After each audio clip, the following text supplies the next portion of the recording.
realism rather than the virtual realities. I agree that yes, people are very happy and the parents are pretty happy where robotics class are conducted. The AI has been taught from the very beginning, but it is taking up the state somewhere else. I'd like to also welcome Kailash Ji, Global Namaste, and a very warm welcome. Your comments as well before we move further. Thank you very much. And over to you, Riddhi. Thanks. Global Namaste, Acharya Abhinav. I've really enjoyed your short presentation, and I really wanted to listen more because this is like food for my soul. This is what I'm thirsty for. I really want to learn more. And I think, you put in so much effort into this, your work. I'd really like to see this expanding, and if we can deliver online sessions or whatever, we can all benefit from this. And I made a few notes, which I just love because I'm into all this. I just love to learn more about the Vedas, the Upanishads. I think it's got that life answers to everything. Like you said, it's our manual, our life manual. So like you were saying, it's the cosmic energy, and what's there is inside us. And we are the instrument. And you're absolutely right.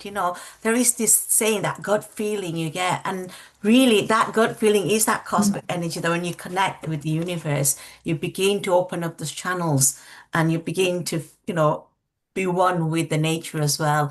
So I love the way that you talked about the Kundalini yoga, the sounds of the cosmics and the vibration. And, I've studied a little bit, it's just out of interest, Vastu. And Vastu is the body of the body. And, often you're right, when you go into some places, especially when I was doing, when I was looking for a new house, and some properties I went into, no, you just get that feeling. Exactly. But when the right property came along the house and I stepped in, right, this is it, I can see myself and you can feel those vibrations. So absolutely. And like I said, in this consciousness is opening up. And I think, this is so beautiful. Vedic, in our Vedic Shastra, the Vedic knowledge is universal. There is no tag to it, and everybody should benefit from that. So thank you so much. And I'd like to connect with you and learn more from you. Thank you. I've shared the details. Then it's my honor and pleasure. Thank you so much. Thank you. So Acharya Ji, once again, very well done. I think just from actually listening to the feedback from our panelists today, we can actually see the impact that these conversations are having on people. And it's exactly what you're saying, connecting from the heart. Our heart is where Shri Krishna lives. Our heart is where Bhagwan sits. And by connecting with those qualities, not only are we connecting within ourselves, but we're connecting with the cosmos around us as well. And subsequently, we're actually uplifting humanity. We're uplifting mankind. We're uplifting Matrabhumi. And that's really what it comes down to. And I think you said it best when you said to be able to chant those shlokas, to be able to go back to those shlokas, not in any of the translations, but in the Sanskrit form as they were originally intended to be, because that's where we can really start to connect with the vibrations. That's where we can really start to connect with the Bija mantras and see the impact that those vibrations have in our life. So very well done. And I also wanted you to meet Leena Ji, who is our next speaker. A global namaste to you, Leena Ji. Namaste. And the great thing about Leena Ji, Abhijit, you might be interested to know as well, is the fact that she also works with students. She's a head teacher of the school herself. She's also got the platform Think Gita, which she has put together alongside Keshava Swamiji of the Bhaktivedanta Manor. So she teaches these things on a regular basis, again, to get students to connect within, to their sanskars, to their values, to what it actually means to be a youngster in society today, not in a way where they're actually getting stuck in duality, but a way where they're really connecting with their roots. And I believe that our roots are so rich. There's so much that we can actually take from them to be able to bring this out and to be young, dynamic leaders in society today. So Leena Ji, it gives me a great privilege to be able to introduce you here today. Please tell us more about Think Gita. Thank you. So before I begin, so Think Gita is something I'm a trustee of. So it's a platform where youngsters can connect with aspects of the Gita. We're also writing a spiritual curriculum for schools, whereby they can connect with, for example, feelings of loneliness or low self-esteem, and how to deal with those sort of situations through the Bhagavad Gita. So I will begin by firstly offering my obeisances to His Divine Grace, A.C. Bhaktivedanta Swami Srila Prabhupada, who gave the world the Bhagavad Gita as it is, revealing its message not only as philosophy, but as a complete way of life. So I also offer my heartful gratitude to Swayam Bhagwan Keshav Swami, whose inspiration actually has led me to study the Gita and share its wisdom in daily life. I offer my obeisances to all the Vaishnavas, the teachers, the mentors who guide us and show us through their own example how to live the Gita in the middle of a modern life. And I offer my gratitude to all of you for being here, for pausing your busy day and to spend some time learning and to hear the timeless wisdom of the Gita. So we will begin by chanting 3 Oms. Om, Om,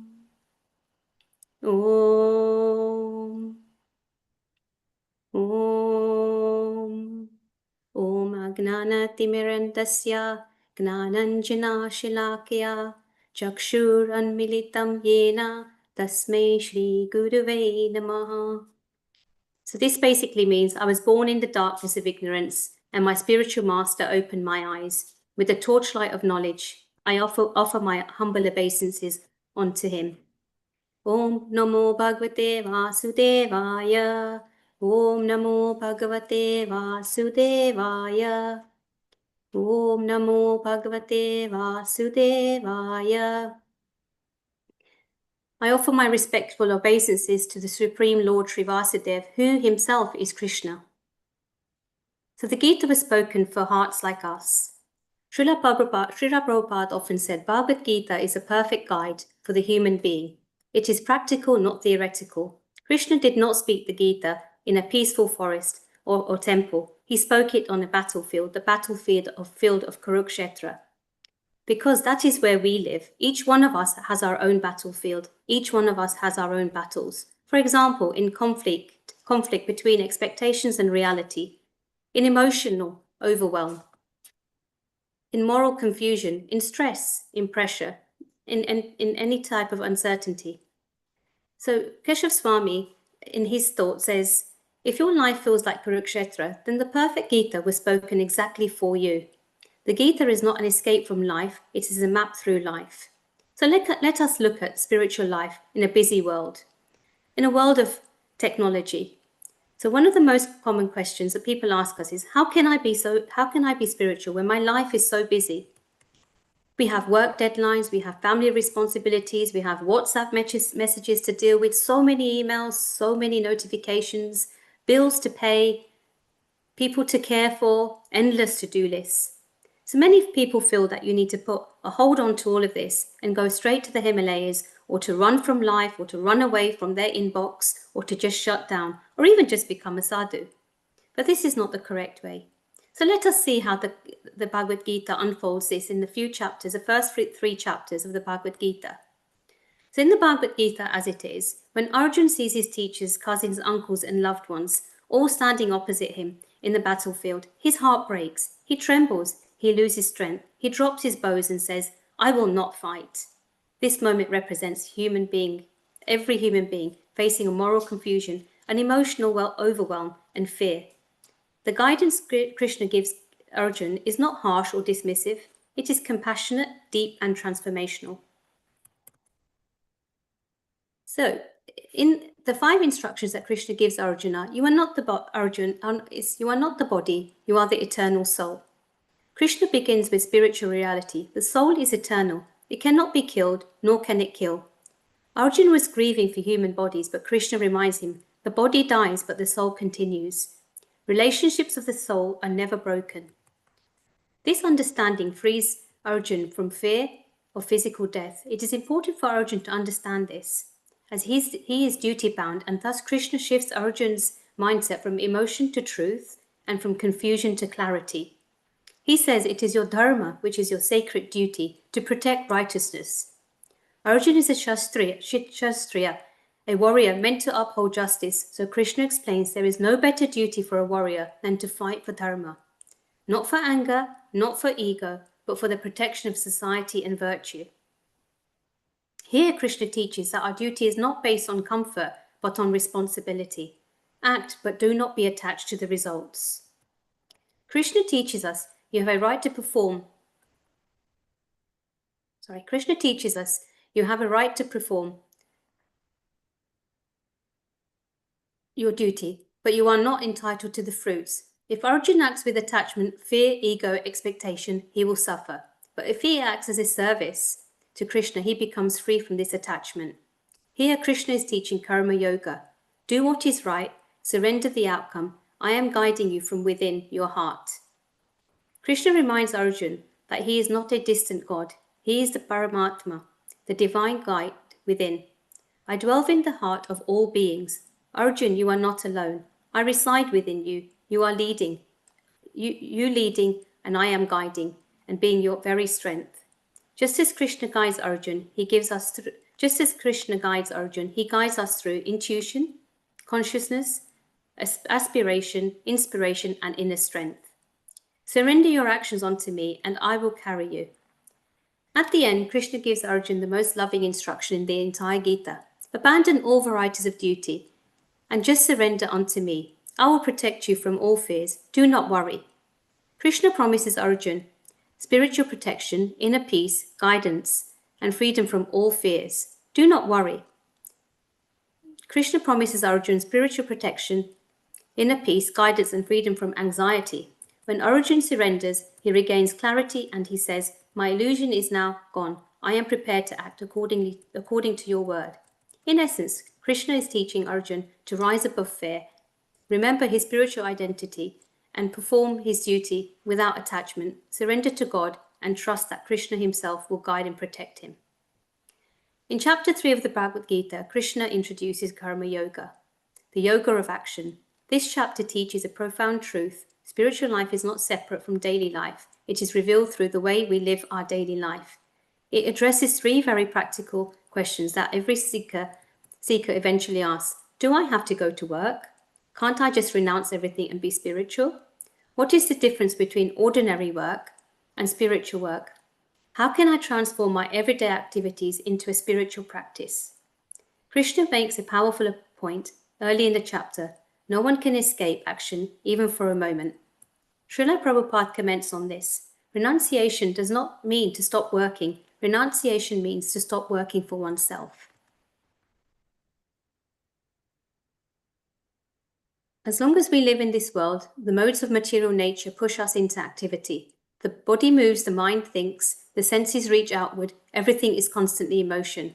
In his purport, Srila Prabhupada emphasized that even a person who sits quietly, thinking, I'm not doing anything, is still acting, as at least on the mental platform.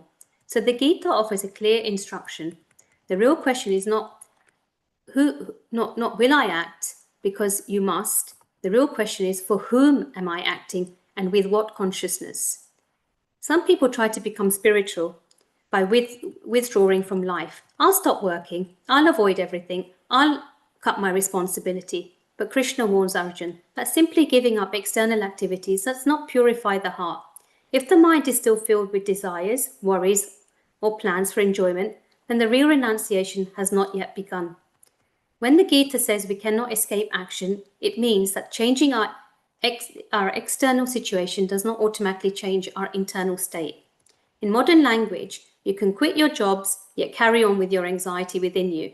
This means that external changes do not automatically remove problems.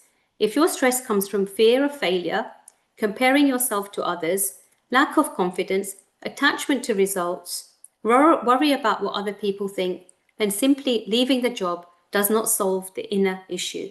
The environment changes, but the inner turbulence still remains. So you can switch off your mobile phones, for example, but still you can scroll endlessly inside your mind. You may continue replaying old conversation, imagining what's going to happen in the future, comparing yourself to others, worrying about what's going to happen, and overthinking everything. The mind is still very busy, distracted and restless, even without external stimulation. This shows that real peace does not come from shutting out the world. It comes from calming the mind.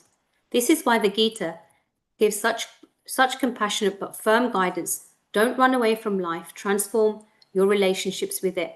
Krishna is telling Arjuna and all of us, you don't become spiritual by avoiding responsibilities. You don't become peaceful by hiding from challenges. You don't grow by escaping situations. Instead of running away from the world, learn how to move through the world with wisdom. The transformation has to happen inside, in your attitude, in your intentions, and in your consciousness. True spirituality does not come from escaping your duties, but from elevating the consciousness within which you perform them. This is the heart of karma yoga. The same action done with selfishness binds. The same action done with devotion liberates. It is not what you do, it is why you do it, how you do it, and for whom you are doing it. You can cook, for example, as a chore, or you can cook as a service to Krishna. You can work for ego, or you can work as an offering. You can fulfill responsibilities with resentments, or you can fulfill them with gratitude. The actions may look the same, but the consciousness makes all the difference. In essence, you don't need to escape life to be spiritual. You need to spiritualize the way you live. This is the essence of the Gita. The Gita's wisdom is practical, compassionate, and transformational. At the heart of karma yoga, work should be done as a sacrifice for Krishna. Otherwise, work binds us. Srila Prabhupada explains, very simply, when we work for our own selfish enjoyment, we become bound by karma. When we work for Krishna in a spirit of offering, that same work becomes purifying. The same action can be karma if it is done for a selfish motive, or karma yoga if it is done as an offering, without attachment to a personal gain. Krishna's teaching is not stop working, stop caring, or stop trying. His teaching is work with devotion, not obsession, work with offering, not exploitation. For example, a simple inner prayer during the day could be, Krishna, this is for you. Please accept my effort. So let's look at this practically. A kind of spiritual training program that we can all live every single day. So what do I get? So rather than say, what do I get? You could say, how can I serve? Krishna explains that most people act for personal enjoyment. This is ordinary karma. But karma yoga means shifting the center from I am the enjoyer to Krishna is the enjoyer and I am the servant. Srila Prabhupada often emphasized that the real happiness comes from when we reconnect with our soul as servants of Krishna and servants of each other. So in daily life, at work, how can I be helpful here? How can I bring Krishna into this? How can I bring such qualities into this? Such as honesty, compassion, patience, all into this meeting would make my life much nicer and will be pleasing to Krishna. At home, how can I serve my family as part of serving Krishna, not as my personal empire? In traffic, shops, queues, how can I respond as a devotee, not as a frustrated consumer? When we shift, what do I get, to how can I serve, our inner atmosphere changes. Arjuna wants. So let us look at the duty of Swadharma as love in action. Our Swadharma are particular roles and responsibilities. Arjuna wants to avoid his duty because it is hard and painful. Krishna tells him that avoiding one's duty out of fear is not real spirituality. In modern life, our duties might be being a parent, a colleague, a caretaker, a friend, or a community member. Srila Prabhupada explains that real duty means to act according to one's position in a spirit of responsible service, not out of laziness or escapism. In everyday life, let's reflect. Where has Krishna placed me right now? What are the responsibilities he's entrusted on me? How can I perform them nicely as my offering to him? We may not like every task, but when we see duty as a gifted opportunity to serve it, it becomes an expression of love, not just an obligation. So in leadership, for example, we must lead by example. We all influence someone in some way or the other. One of the profound values Krishna teaches in the Bhagavad Gita is a principle of leadership by example. In the Bhagavad Gita 3.21, Krishna says, whatever great people do, others follow. Whatever standards they set, the world pursues. We might think I'm not a leader, but in reality, parents lead children. Older siblings lead their younger ones. Senior colleagues lead juniors. Friends influence each other. Even on social media, we influence people who we don't even know. Whether we intend to or not, we are always teaching through our behavior. And Srila Prabhupada embodied Gita leadership. He didn't expect from others what he didn't first expect from himself. His leadership qualities were And I not think there. actually that's the key message here as well, is yogic leadership, being able to empower ourselves first and then to empower those that are in our circles on different levels, to be able to just be that shining beacon of light for other people to look at and other people to be inspired by. And isn't that a great message in itself, where we're filling ourselves first, we're filling ourselves up first, we're filling up those cups with self-love, with gratitude, with leadership, so that then we can actually inspire the next generation. And this leadership can keep continuing throughout the levels. And even it might even just be as simple as actually having a conversation with a friend in need. And that friend actually gains something from that conversation, which changes their perspective on life, because we've actually had a little bit more experience in a particular situation which they may not have, and vice versa as well. So we have the ability there to lead and to influence each other. I think that's just so great in itself. Anukulji, what are your views on this? Absolutely right. I was just listening to the whole thing. Something that struck me both for Leena ji's talk as well as Acharya ji's was karmane adhikaraste. Now it's very interesting to understand this, because in our entire philosophical system, we don't have any adhikars. That's interesting. Adhikar is never given to anybody. It is a very special adhikar that you are born. The only adhikar you have is to work. And I often try to explain to others, it's just like when you get a job and employment in a particular, say, for me, it's a hospital or going to a place to work. Now that you have got an ID card, you can get inside and do various things that you need to do. Otherwise, don't have an entry into it. Once we have been born on this earth, we have the only one thing to do, and that is to do our karma properly. And that karma is what constitutes our fundamental traits, that we just cannot be sitting idle. That's number one. I still remember there was a very interesting story that Gandhiji's mother, who was so-called uneducated, but in reality a very knowledgeable lady, she was asked after the Second World War, Gandhiji was asked that, what do you think should be done after the Germans, where so many of them were killed, so many killed the Jews? What do you think should be the adhikar of the people? What should be the normal rights, human rights? And she commented something very, very interesting. She said, I don't think anybody has any rights. If you take care of the others, then others will take care of you. And that is so very subtle and so very important message, that we can only do the duty to make sure that we do our dharma. That is to hold on and uphold the entire universe. And that is from where we got all our karmic results. So I think our main issue is not to consider rights, but our duties all the time.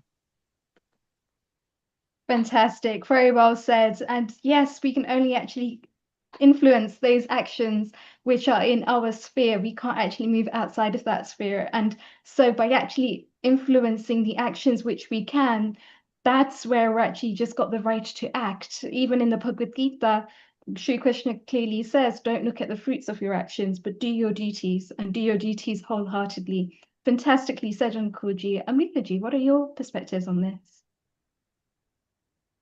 Yeah, I had been listening to Acharya ji and also Leena ji, and sometimes I really find the the complete idea of understanding life has been derived from the life itself, and therefore, as is been said, like yatha pinde tata brahmande and tata brahmande yatha pinde. So that concept is very well versed, I think, more than us in the plants and animals. And if you see, what Dr. Anukulji had been saying, we are the only ones who thinks about the fruit of the karma. Plants don't think about the fruit of karma, neither do the animals. They just do the karmas. And that's why they don't fall into the pitfall of suffering. They don't fall into the pitfall of attachments. They don't fall into the pitfall of my and you with an ego.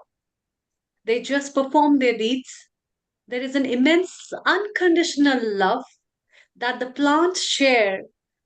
Being from the science background, as a physician, as a scientist, plants release so beautiful hormones when they are in love with other plants in ecology. Animals release so many beautiful hormones, again, in terms of pheromones, and the plants release in terms of growth hormones, which we see, which is such a good, um, it's a good picture of something which is beyond what we can't even see.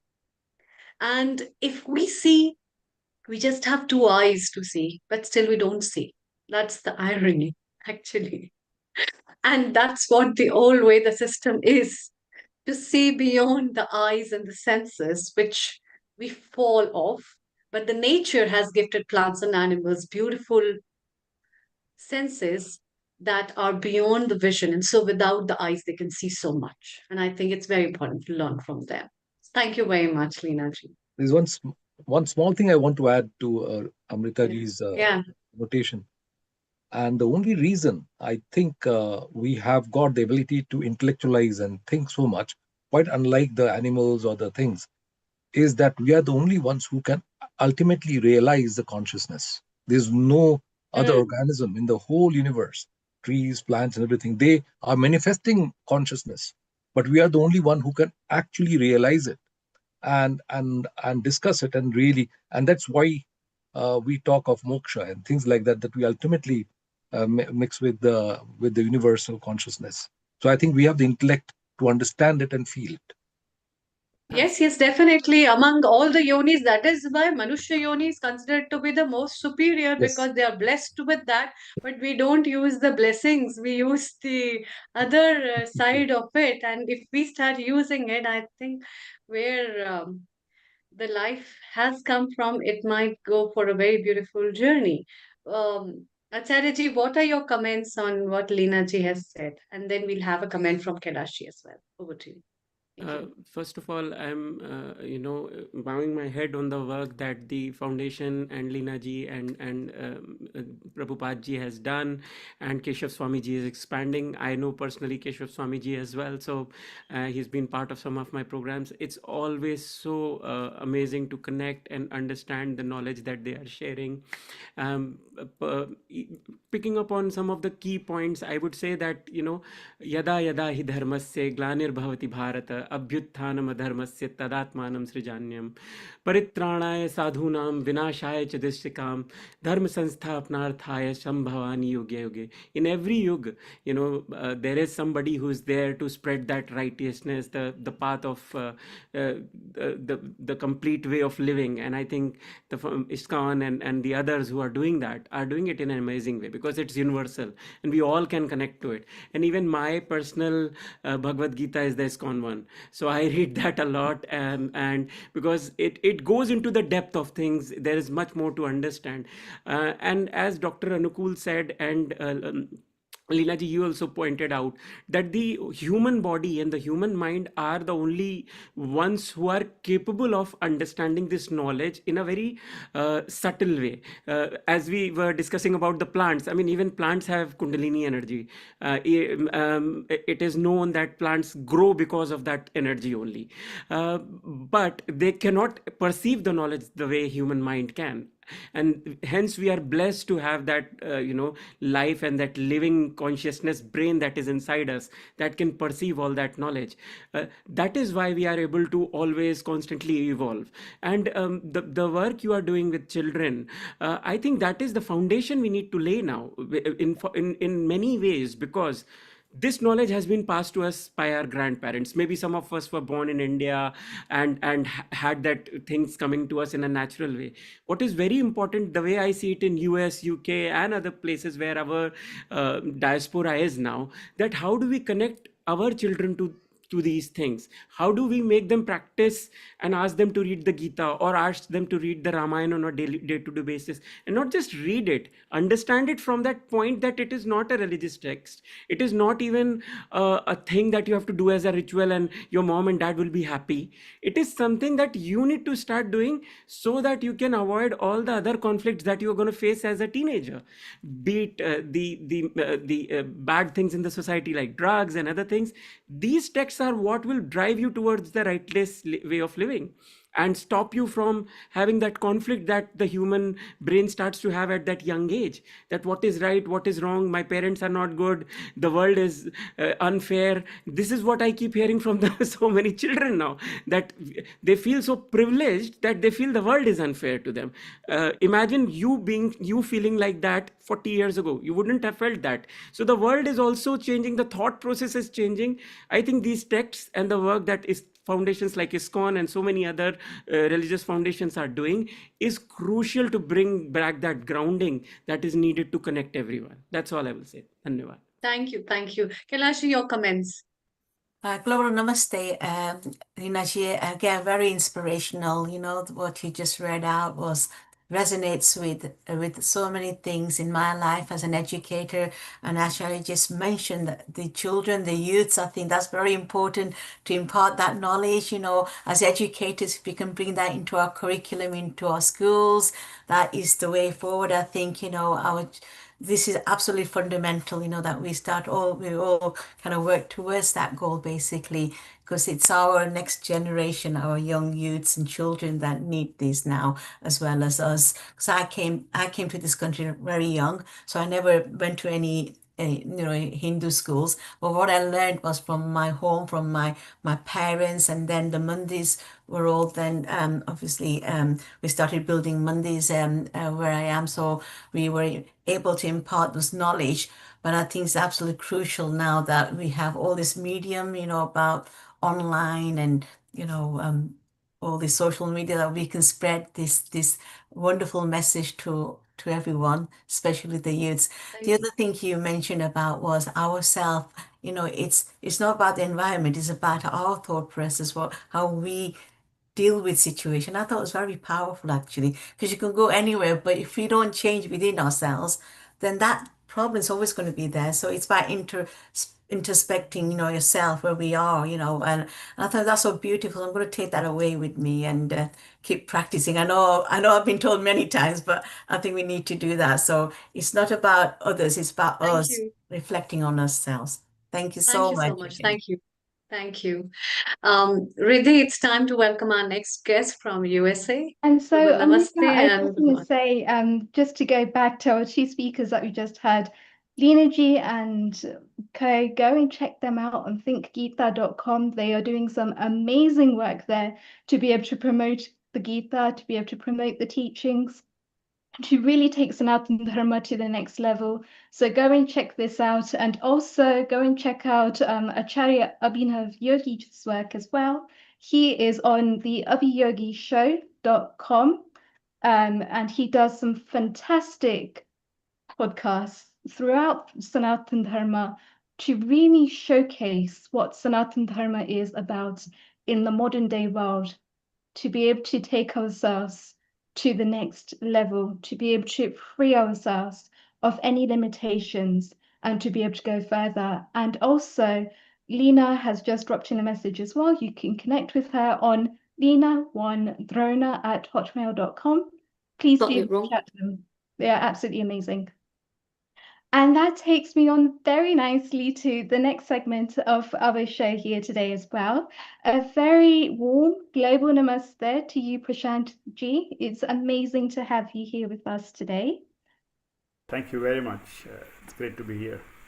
Prashant Ji, for those of you that don't know, he's a part of Vayu. He is the CMO, which is the Chief Marketing Officer at Vivekananda University, Yoga University, and it's the first yoga university outside of Bharat that works on graduate courses, online graduate courses, covering things like the master's and the PhD, and really helping us to be able to delve further into what yoga really means, beyond all of the asanas, beyond all of the pranayams, but really to be able to embed those qualities within ourselves, to be able to really start to wake up, to see things from a different dynamic perspective.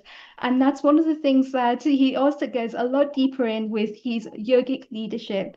And it's just so great to be able to learn from these people when they're actually showing us things that were started in the 1990s.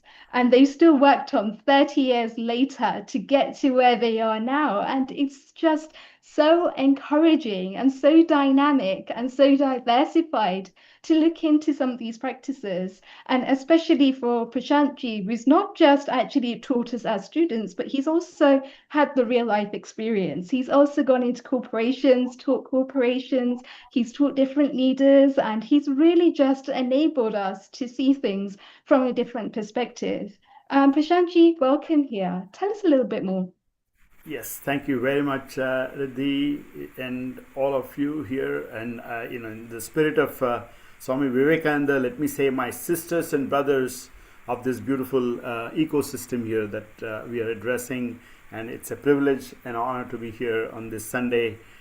So I'm just going to take a little bit of your time. This is part of my 40 years of some seva in this field. My better half is a Sanskrit scholar, and together we have done some work. Again, the work has come out of us thanks to again all the grace of gurus and God. So in that context, this weaves so beautifully from the previous speakers and now to this topic of yogic leadership.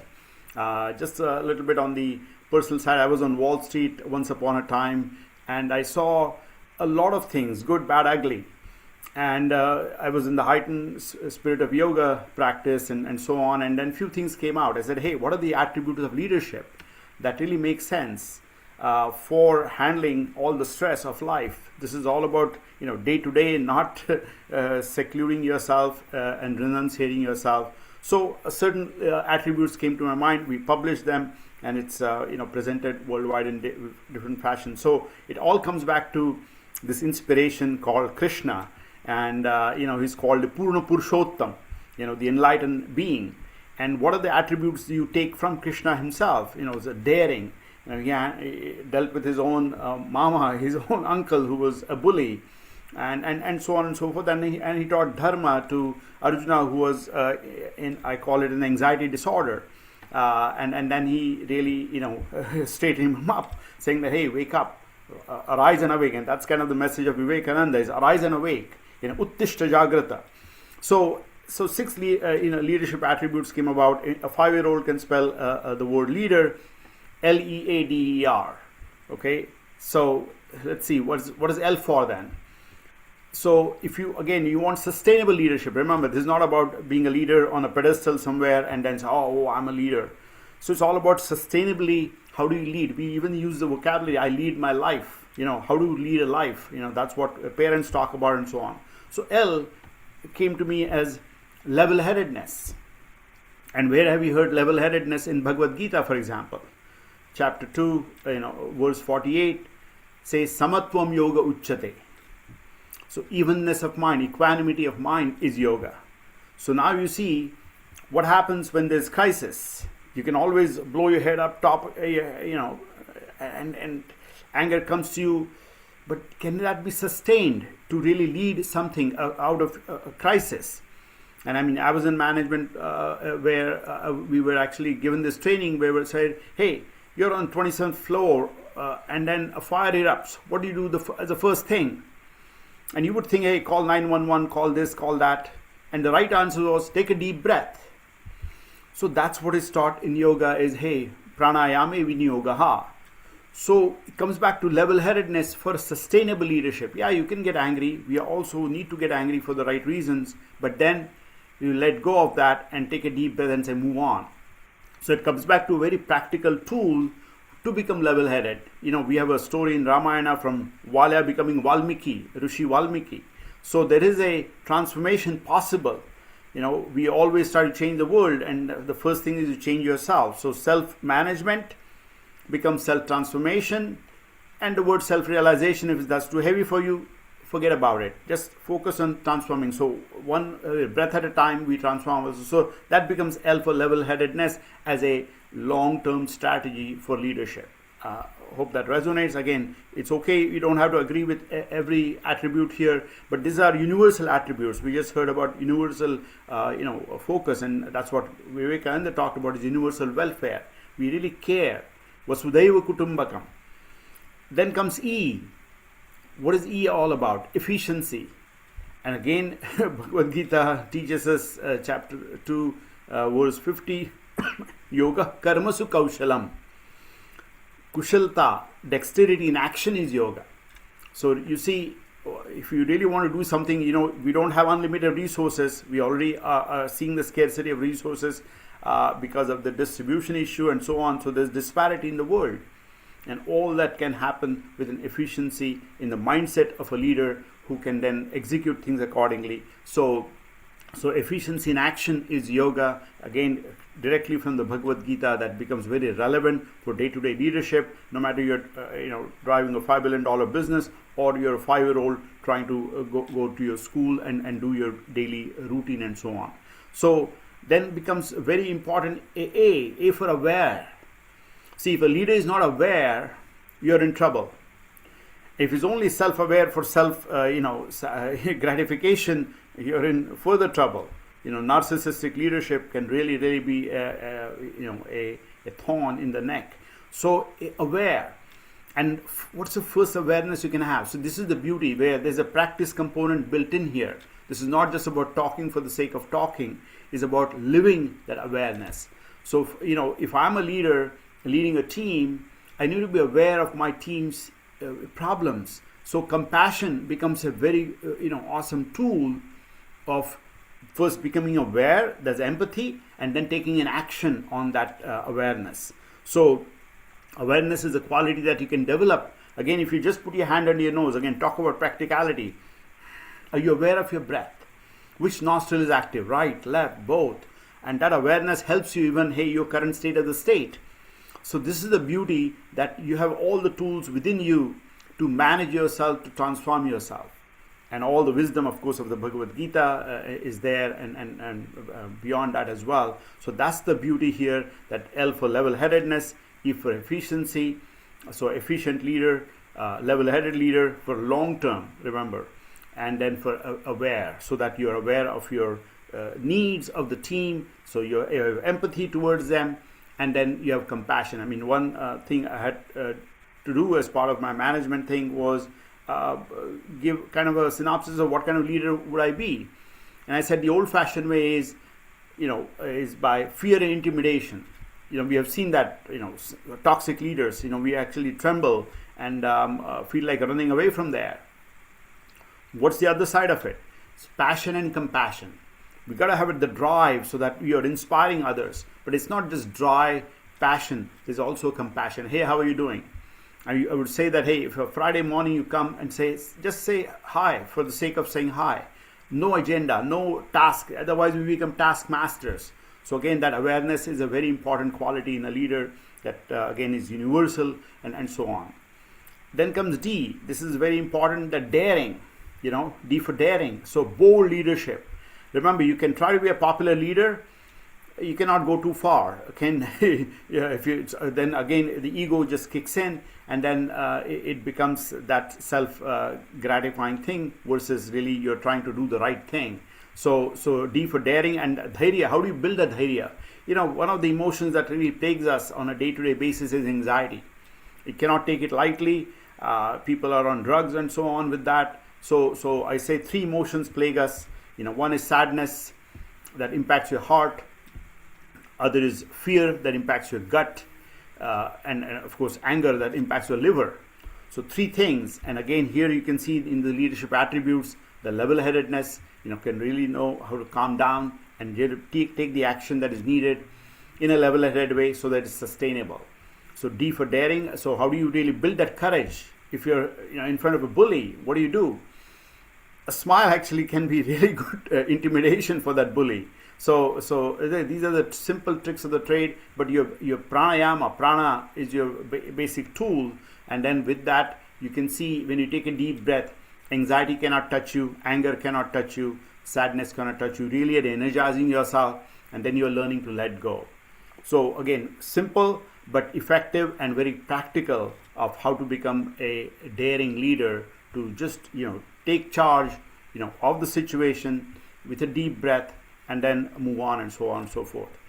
Then comes E, another E. Again, we heard about exemplary leadership.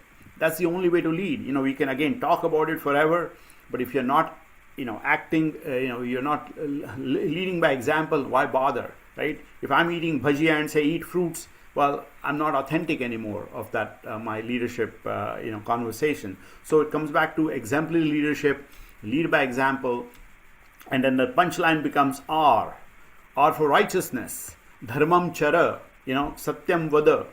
So we have all the ethical principles of yoga there, in the Ashtanga yoga, and of course the Bhagavad Gita talks about it.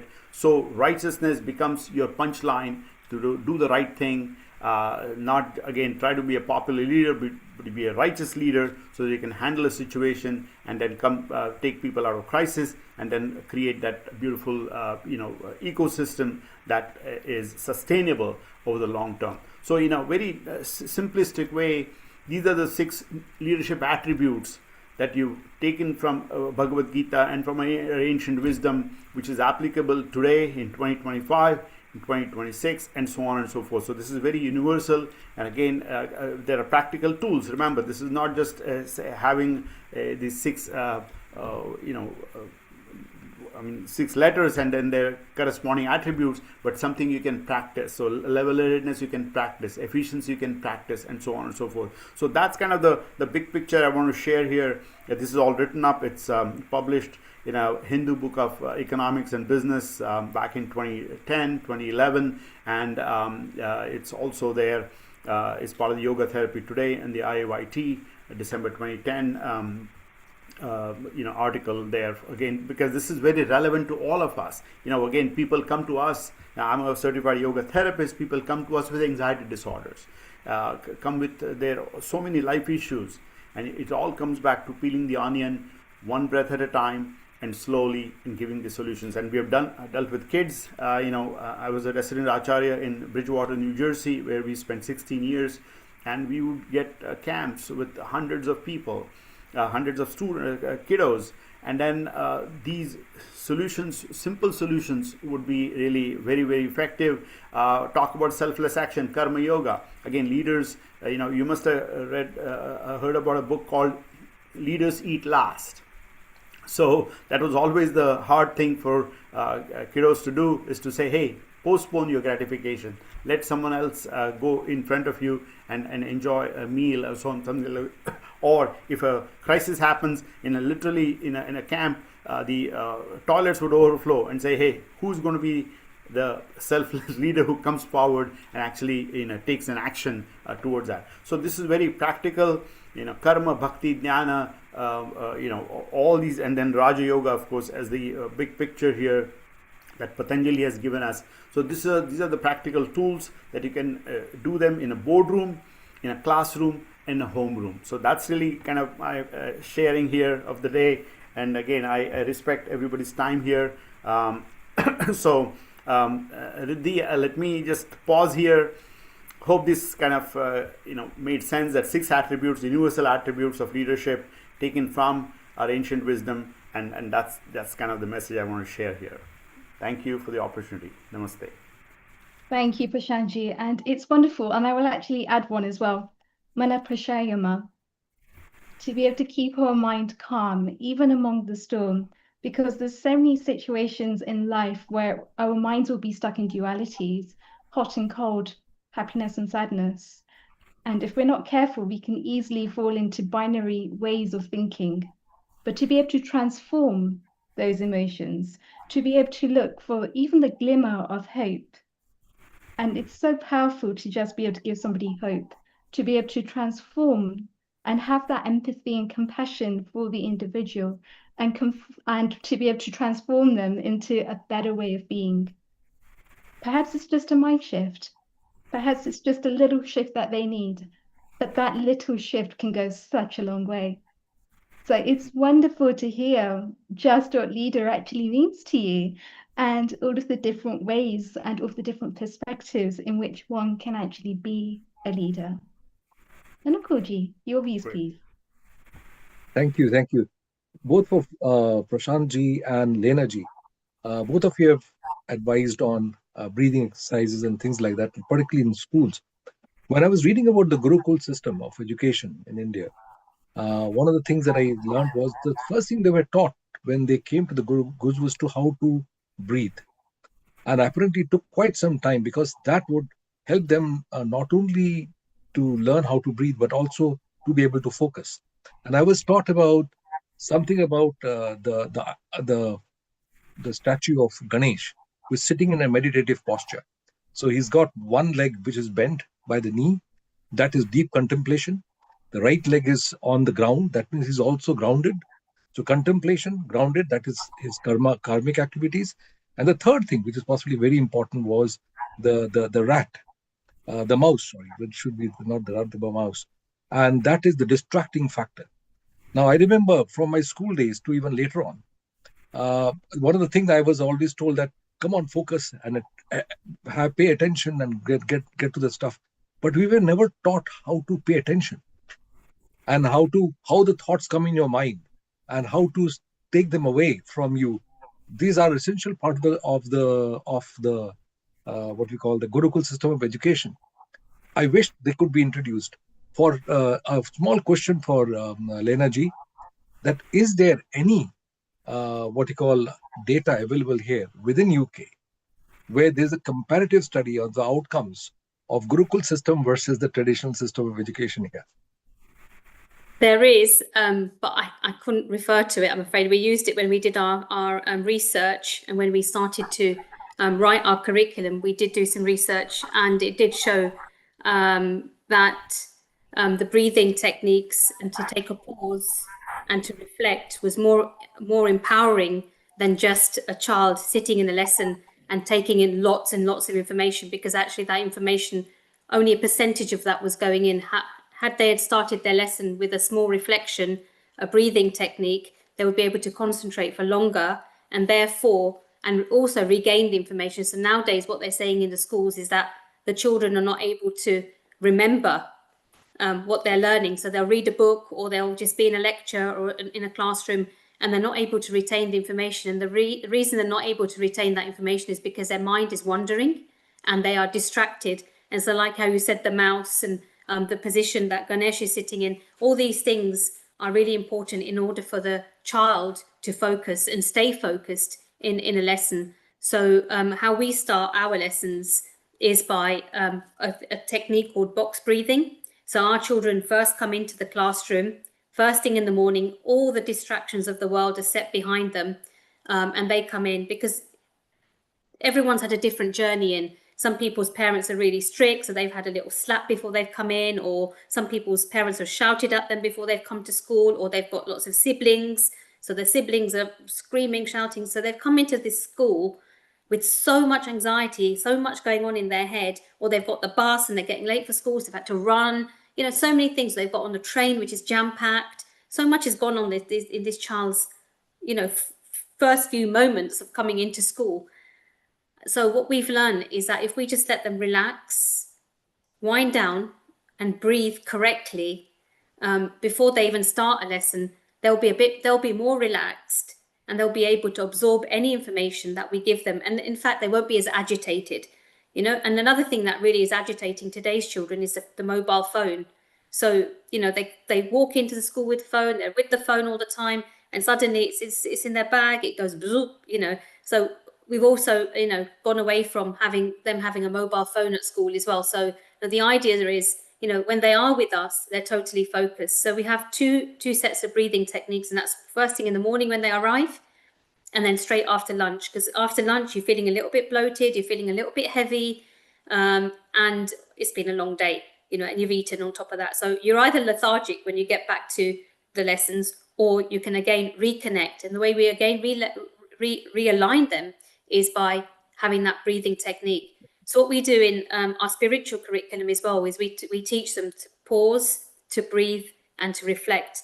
So we have written some books as well. I mean, some of them are here that we are using in the curriculum. So they're called My Amazing Journal. So we've got three series of these books, and these kind of walk the child through any anxieties, anything that they could come across. So, for example, who are your heroes in your life? They could talk about those. We talk about meditation. How heroes meditate. How you've got role models who meditate as well. We talk about the moment of truth. Thinking deeper. We look into the soul. We talk about the soul. Now, if we start talking about these things in an early age, we're allowing the child very organically to connect with themselves, rather than connecting with the outside world. First of all, find your inner self is what we're trying to teach. Get to know you, your inner self. Once they know that, they'll know their strengths, their weaknesses, what makes them flourish, and what brings them down. Because there is too much going on in the world. Like you said earlier, there's drugs, alcohol, there's abusive relationships. There's so much out there that the children are exposed to very early in their lives. And that's it might not even be happening in their own home, but it could be happening in a friend's home, or it could be they see it on social media, they've seen it on a YouTube channel, or even the telly, So there's so many distractions out there. So what we teach them is come away from that, come into the classroom and work with us. And the most important thing for us is that they connect with themselves. So yes, we teach them the curriculum, maths, English, science, but before we even touch any of that, we teach them to connect with themselves. Our model has been very successful so far. And, we are expanding, we are growing. So like I said, you've got my email address there. You can connect with me. If you've got any other questions, or if you want to know how and where we've got our research and things like that from, you're most welcome to connect with me. But the idea is, connection really with your own self. That's wonderful, Thank you. Lena G. I think Thank you. you've just gone a lot of depth there into how students are actually traumatized and some of the baggage that they're carrying with them. And even though they're in school, even though they're actually going through the school curriculum, there's still something going on in their head. There's still some kind of baggage which they haven't let go of. Anukulji, coming back to your question, something that we've seen happening in the news very recently in the UK is working alongside Krishna Avanti. They have now been in the top 5% in Harrow, and they have got excellent results. They've got the accreditation of grade 8s in 96% of their subjects. And it comes back to this whole reiteration here of sanskars, sanskriti, and then learning from there. One of the things that, because we actually as Yokulam have worked with Krishna Avanti, so we know some of the principles of which they're actually using in their yoga classes and how they're actually getting their students to start to focus, how they're stopping all of this mindless scrolling that happens on mobile phones during breaks or during lunches, times where students think that their teachers aren't watching them, times when they think, okay, I'm with my friends, I can have a bit of fun. But fun for them involves going on Facebook or going on Instagram and mindlessly scrolling through lots and lots of things, or even just watching their favorite show, but their favorite show will go on for hours on end. And there is absolutely no control over how they're using their phone. One of the things that we've done is used Tratak, simply getting a devil, lighting the devil, and allowing the students to focus and defocus in the form of dhyana and dharana. And this we do basically over a 20-minute process. So a 20-minute process when the students first come in to school, a 20-minute process just after they've had lunch. And what we're finding is that their focus improves drastically. They're a lot more emotionally aware because all they've done is turned off this constant chitter chatter that's happening in their heads. they've turned off all of this background noise, and they've just come into a moment of stillness. And even just having that moment of stillness has enabled them to connect within themselves. I said earlier, Shri Krishna lives in our hearts. Bhagwan is with us all the time, but it's about knowing how to tap into that vibrational energy, knowing how to lift ourselves up, even amidst everything else that's happening, even amidst all of those crowded atmospheres, to be able to find that moment of stillness brings so much peace and happiness to these students that then what's happening is they're actually taking that level of focus that they have gained during Threadbook into their studies. They're knowing how to switch off their minds, even if it's just for a second, and to be able to focus and concentrate on something that's bigger than themselves. To be able to tap into that vibrational energy, which enables them to then be able to carry this out throughout all of their activities. And we teach them this as 5-minute resets. So Throtak we did as a 20-minute, but then also things like Lina Gita said, for example, box breathing, Anuloma Viloma, Nari Shuddhi, Kapalabhati, ensuring that they're giving themselves enough time. So perhaps with Kapalabhati, we'll do it later on in the day. They'll have a 3 or 4 hour break after they've just had their lunch. But Anuloma Viloma, first thing in the morning, just basic breathing. Why? Because even on a scientific basis, what's happening when they're stressed is that the breathing isn't going deeper than their chest. So they've got a lot of heavy chest breathing. And what happens in anxiety? Anxiety is in the heart. They can feel it straight away. Prashantji said earlier that they're actually able to feel sadness in their hearts. We found the same thing with anxiety. They're getting this tightness, this contraction in their chest, and they're not able to expand it. So by doing simple things like this, and then starting to change the way that they're thinking. So for example, with somebody that's stuck in a repeated pattern of thoughts, and it's not even much, it might just be the same repeated thought, but they're repeating it like a mantra. So they keep re-traumatizing themselves every single time they're playing this through. And so they'll go to something that's going to help them to self-medicate. And that self-medicate may well be scrolling through their phones. But instead of doing that, when they're actually scrolling through their phones, that's when they're feeling pleasure. So they're having that instant dopamine hit. They're having that instant moment of relief. And so what happens is this cycle is a perpetual cycle that keeps happening, going around and around, because it happens, I feel shit, I'm going to self-medicate. The way that I'm going to self-medicate may well be through mindless scrolling. Mindless scrolling makes me feel better. Therefore, I'll keep doing that so that I don't actually have to sit with my own thoughts. I don't have to sit with my own emotions. I don't have to process what's really going on here on a deeper level. All this is doing is teaching them how to basically self-medicate. But, and this is crucial, by doing something like Tratak, where they're meditating, where they're going within themselves, where they're actually just checking, maybe even just something as simple as, how am I feeling today? Let me just do a whole body scan.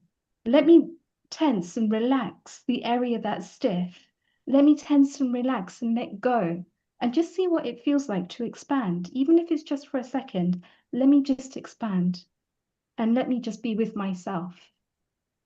And that, I kid you not, it's such a transformational impact for these kids. And then because of the Hindu faith-based learnings that they're actually having within Avanti itself, and Avanti is actually one of the very few in the UK that does actually teach a Hindu-based curriculum, they're also gaining the sanskars.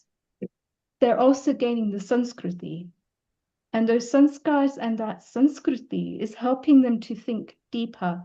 It's helping them to not ask the mundane questions that everybody else is asking, but start to really sit with themselves and start to work out what their passions are. What is their swadharma? What lights them up? What brings them energy? We spoke earlier about going into a room, and in one room we may well feel that negative, that lower energy. Then we go into another room and we feel that higher vibration. And we start to be ourselves in that higher vibration by being surrounded by other people that are also bringing us up. Well, what if that can actually happen as an internal process. Instead of actually feeling all of that shitty emotion, which is what was going on before in terms of anxiety or that contraction, expanding. And when they're expanding, just being, they don't even have to do anything, just actively being in that moment and allowing whatever comes up to come up and just sitting with it and just being okay with it, not judging it in any way, just observing, being a silent observer to whatever is happening and then letting it go and letting that thought come in and letting it go, letting that emotion come in and letting it go. And then anything that lingers is there where we can actually work on that, actively working on it through doing things like box breathing, through doing things like Anuloma Viloma, through doing things like Kapalabhati, through doing things like yogic counseling, if it really goes deep. Thank you, Riddhi. I would like to also ask some questions from Prashantji about what kind of research and development programs are running in the university. Yeah, thank you for that question. Appreciate it. And again, there's a really great discussion here. So, first of all, why you exist as a research university? I mean, this is important that when we applied, they said, hey, Zumba doesn't need a higher education. Why does yoga need it? We had to go through that kind of scrutiny in the 2014 through 6 years of reams of paper before we actually got the license to run a master's program. So our focus is philosophy, therapy, and research. So all those aspects make a very holistic view. And research always, as you know, is really the focus of a particular faculty member. So for example, our provost, Murli Venkatrao, he has done work in the endocrinology and metabolic disorders. And that's something that there is someone who's working on opioids and yoga and how we can really tackle the opioid crisis. We have a cardiologist on our faculty who's focused on clinical yoga, bedside yoga. So you can imagine that it's about bringing the healthcare costs down, sedation costs down. So there are many aspects of, and someone actually wants to do research in Sikhism and yoga, the comparison of that. Someone who's actually a flight attendant who's doing a master's currently at YU is and she's takes flights from New York to Delhi and still manages to do the studies at YU. She's doing jet lag and yoga, that study that, hey, how does yoga can actually help alleviate jet lag and so on. So again, a lot of faculty members and their focus, as well as the students, their own innate urge to, so we give that freedom to the students. We have 17 PhD students as we speak, and also the master students do make thesis. So that's kind of the breadth and depth, and we are growing in that aspect. So thank you. Wonderful. In fact, so are there certain researches that are going on for, are you studying particular style of yoga, or there are some works just on some particular asanas, or you're focused more on the pranayama and the meditation aspects? What is like the key focuses on that? Yeah, so why you really even right in our vision statement we talk about holistic yoga. So we are not focused on a style and on at the end of the day it's classical yoga that we are going from Patanjali to Hatha Yoga Pradipika to Gheranda Samhita and all those aspects. So we are talking about classical yoga here. Styles have become really an aberration, if I may. I mean, I've spent 40 years. Yeah, actually, I wanted to ask you, what is your take on the styles? There's some beer yoga, there's a goat yoga, there's a air yoga, there's so many yogas. No, trust me, and that has really, again, it's always, science gets twisted, every thought has its own, their counter thoughts and so on. So we have been asked a long time back, hey, what do you think about hot yoga? I said, if you cannot breathe, why bother? Why can we not call yoga? So Chitta Vritti Nirodha is the definition of yoga by Patanjali. Let's stick with the definition. Everything falls in place. So the point is that we are not focused on styles. The whole styles, as I said, is an aberration. We actually have traced the history of where the styles have come from.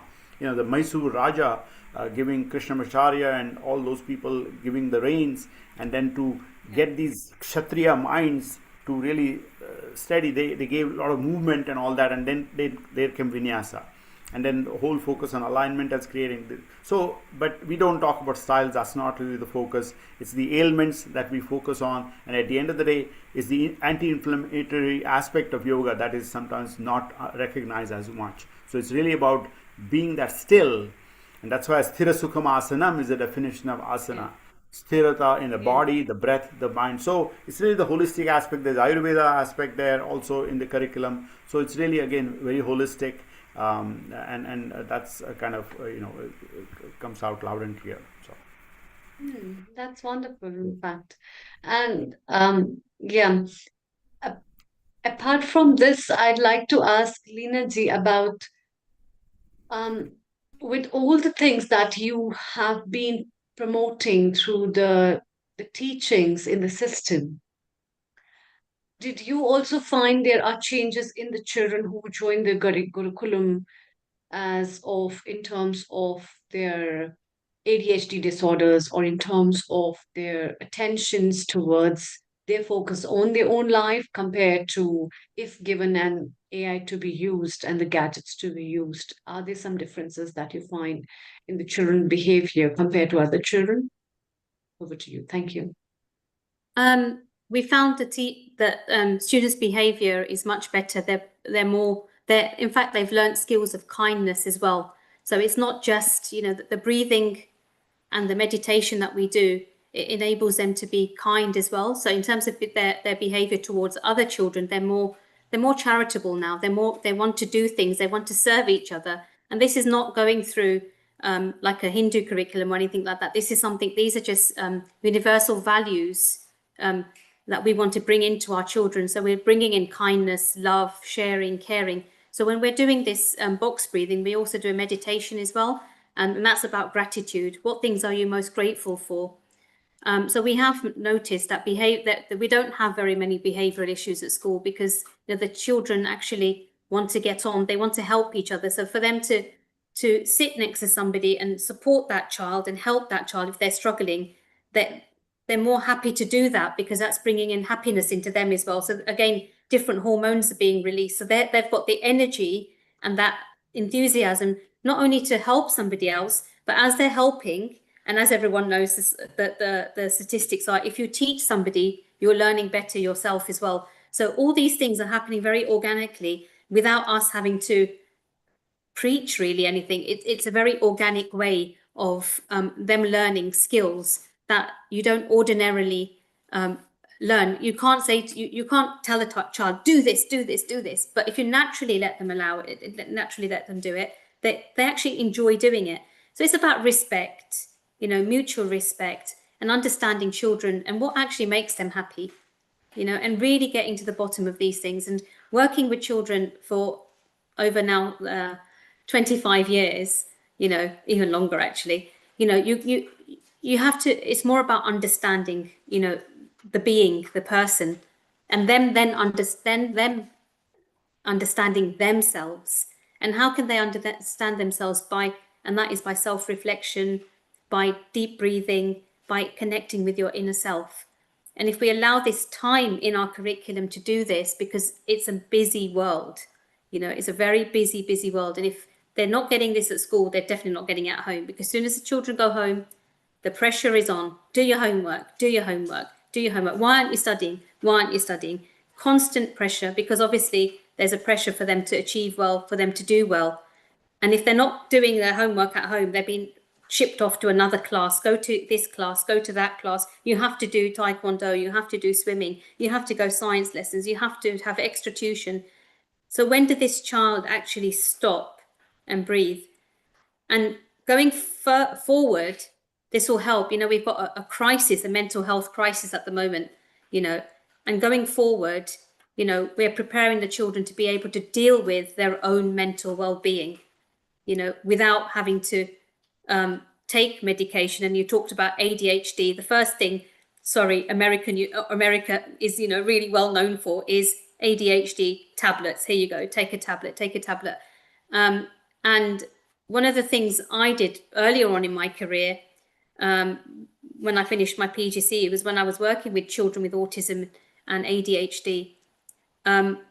We just did a small kind of experiment with a few children, and that was, if they're borderline, let's work with them rather than give them this medication. And the work we did do was breathing and exercise and yoga, different aspects of yoga, different breathing techniques and different exercises support a child who is borderline ADHD as well. I mean, obviously, if they're on medication, they have to have medication. I'm no doctor, so, please, it's not about me taking your child away from, having medication, but there are remedies that we can put into place that can help support a child and deal with their difficulties that they're having. And if that's ADHD, it's teaching them different things. Like we had also blue tack. We were giving them blue tack in their hands, and just to squash, the blue tack and just feel that blue tack rather than them constantly shaking or, rocking, or because that was actually what happens with that is that makes them lose concentration. The blue tack actually relaxes them. Just smooth, just holding the blue tack and just rubbing it in their hand like that. It was relaxing them. So they were actually able to concentrate in the classroom, but the rocking was distracting them because that's a distraction. So certain things that we can actually do can help a child. We can connect with them and they can connect with us. And, these things, really do support a child's well-being. And, any other difficulties that we can work with them. We can work with them naturally without having them to, go through having different forms of medication, sleeping tablets, all these things. They're very young children. We can nip this in the bud.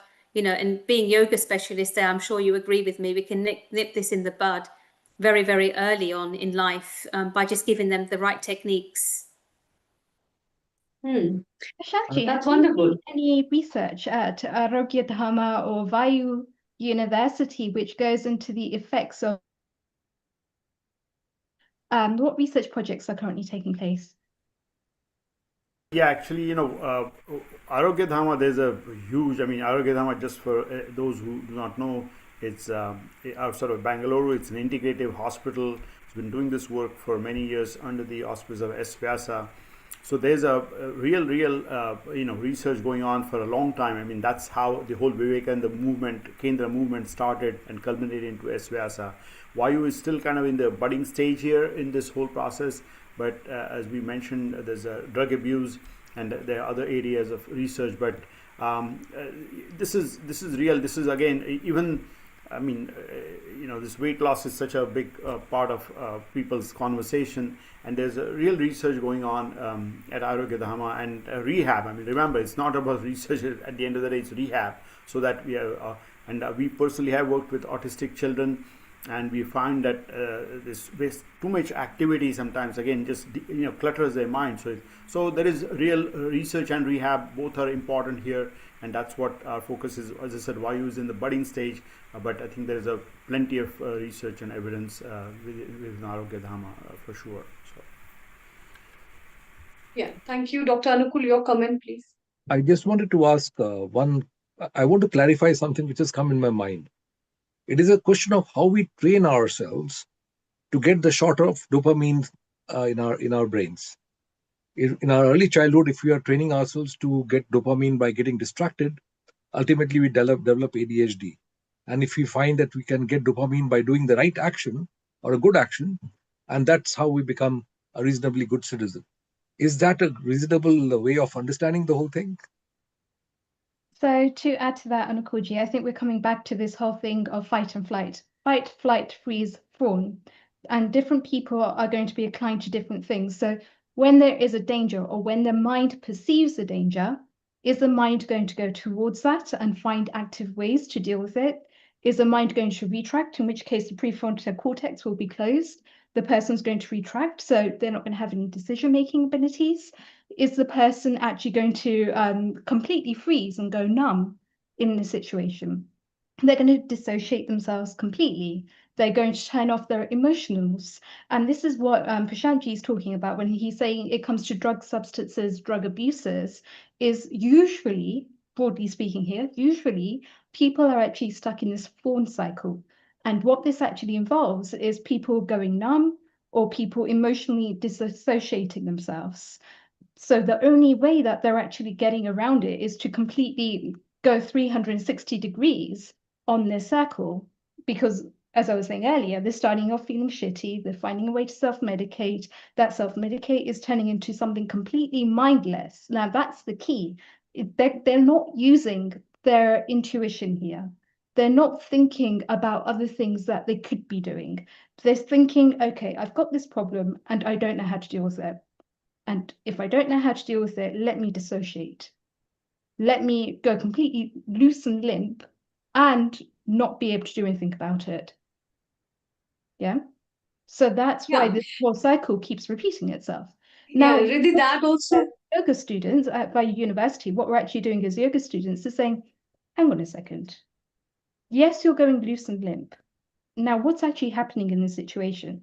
So there's different meditation techniques that are involved. And one of these techniques is something called IRT, instant relaxation technique.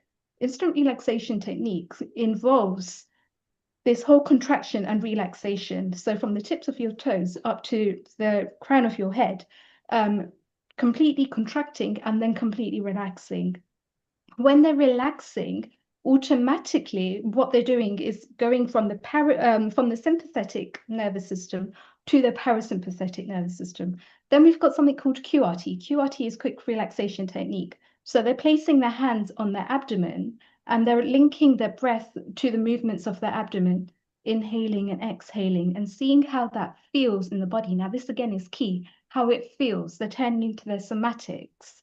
When they're in the somatics, they're linking how the body is moving to their breath and breathing with feeling. So again, it's bringing back this sense of actually going from numbness to going to a sense of actually being able to feel. And again, that may well not be an instant feeling, it may well be a somatic feeling, connecting with the body, connecting and seeing what's going on. And then there's a DRT, which is deep relaxation technique. Deep relaxation technique is similar to that in Savasana, but they've got 7 to 10 minutes. 70 minutes is usually a bit too short, so it's 8 minutes to 10 minutes. And in that process, they're completely relaxing their body. Now, research has actually been shown that actually just going into DRT for 10 minutes, and Prashantji, feel free to correct me if I go wrong here, but going into DRT for 10 minutes to 30 minutes is the equivalent of around 5 to 6 hours of deep sleep. Now think about that. If any individual is able to take themselves through this process a couple of times a day, at different times of the day, automatically they're starting to connect with themselves.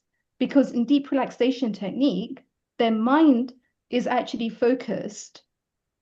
Yeah, they haven't completely switched off their mind in the case of what would actually happen when the gamma rays and the delta rays are actually raised during REM sleep. But the effect of it is still to have this complete relaxation. Prashantji, can you add to this? No, actually, you've done it well. I mean, let me just give a big picture. We have 60 to 80,000 thoughts a day. That's just the reality of this is again research on this. 80% plus thoughts are negative thoughts. This is again comes back to fight or flight. We are in the survival mode, and 90+% are repeated. That means we are repeating our lives. So when this is our baseline, now you see all these techniques are necessary to come out of that, clutter and declutter yourself. So we actually use in our own practice called ABCs of yoga. A for aware. So just first awareness of the entire body, breath and thoughts. Then comes B for breathing. That's conscious breathing. That's where you declutter. And then the outcome being C for calm. So this is something that, again, all this, what you mentioned, it culminates into decluttering and being in that, single pointedness and coming from dharana to dhyana to samadhi and all that. So this is the reality. And this, again, through research, all these techniques have come about. At the end of the day, keep it simple is my goal here, is that don't clutter yourself with too many on the technique side, but just take that pause. We have had an ADHD student come to us, and when we ran a center in New Jersey, and that was a Christmas gift the mother gave to the child, and we taught him Kapalbhati to create a pause. Even for exhalations creates a pause that you don't need to breathe for some time. few seconds. And that pause is what we are lacking, all of us. So taking a pause is what we, at the end of the day, is what is needed. And then Brahmari, I mean, all these are real techniques to really, just slow down and calm down and so on. So anyway, that's my sharing. Thank you. Yeah. One, Yeah, one Dr. Anukulji, your comment I before I just ask. wanted to ask Prashantji, is that particular line of management for people who have established ADHD be carried out at any age, or it is tailored based on the age and other issues? No, I would say this is really, again, we all go through that phase. So we are all on the spectrum somewhere, I think is how I would put it. So absolutely, this is applicable to all for sure. And then again, you'll be doing this with the, on consultation with your personal care physician and so on. But no, this is absolutely applicable to all. And then that's why this whole clinical yoga is so important, that we are reducing the medications. I mean, it's funny, the word medication and meditation has the same medi. It's all about healing. But we can go to literally two different spectrums here on that. So we build a habit. Let's build a habit of taking a deep breath and taking a pause versus numbing yourself. And then we have real stories here of people 8-year-olds on 6-7 different medications because one has the other side effect of the other, and so on and so forth. So again, this is integrative. Mind you, we are not bashing one thing, but it's the right thing to do, so that there's a acute part of it and there's a chronic part of it. And chronic is where all these the yogic techniques really come into there. So thank you. Thank you. Yeah, that reminds me of telling a lot of people that meditation is the best medication. And that's why I think it's the best self-medication one can do for oneself. I'd like to put this question in an open panel. Actually, in today's time, we see a lot of people are dependent on AI, as AI has become a very close friend of people. And that is why trusting the AI is one of a very faithful friends that people have, where they believe that this will not leave them, where people believe that this is absolutely trustworthy, this will stay honest, this will like me, this will tell me a lot of things that I want to hear about myself and other things, and will also give me a wise advice despite and not ditching me. What is your take that the dependency of the brain on an AI is declining the cognitive skills of an individual, as well as also declining the the real aspect of the principal working of the brain in terms, if we see the cerebrum and the cerebral part, and the real work of not using what is given and using something that is just a blessing. Or over to you, Dr. Anukulji, before we take up comments from Prashantji and Leenaji and Riddhi. Yes, please. I think I was just telling you a few days ago that next week I'm holding a 3 hours, 3 different sessions on meeting on AI and how we should be guiding it and not the other way around. And I asked this specific question to Chat GPT as well, that how much can I depend on you to make logical and proper decisions, particularly if it's ethically concerned. And after 2-3 separate questions and giving some other quizzes, it came to it is very dangerous to depend on me because I am not a conscious being. And that's absolutely correct. And I said, at least, so I gave a few quizzing questions at how do you really come to conclusions and where do you decide the ethics? Even the AI says very clearly, it is dangerous to depend on me to make those decisions because I am not conscious being. And I'm so glad that it gave that. And I was talking to one of the very senior consultants on AI, and I was asking that how far do you depend on AI to make moral decisions? And he says there is lots of materials in morality and other issues. So it can look into various algorithms to see whether this particular activity is algorithmic correct or not. So I was asking him how do you decide, because he's a language introducer in AI. So I said, how do you decide where to go and how does it ultimately make a decision? And he gave answers which were almost correct, but he says AI can be almost close to make the correct answer, but it will also depend upon how you can contextualize the issue. And it does not take into account what your viewpoint in that is. So therefore, it's a relationship between how it contextualizes the issue and how you're trying to interpret it. So that's where the consciousness conflict occurs. So I've been thinking about it in different ways. So we have got the 3 sessions in our Metaphysical Society on this issue.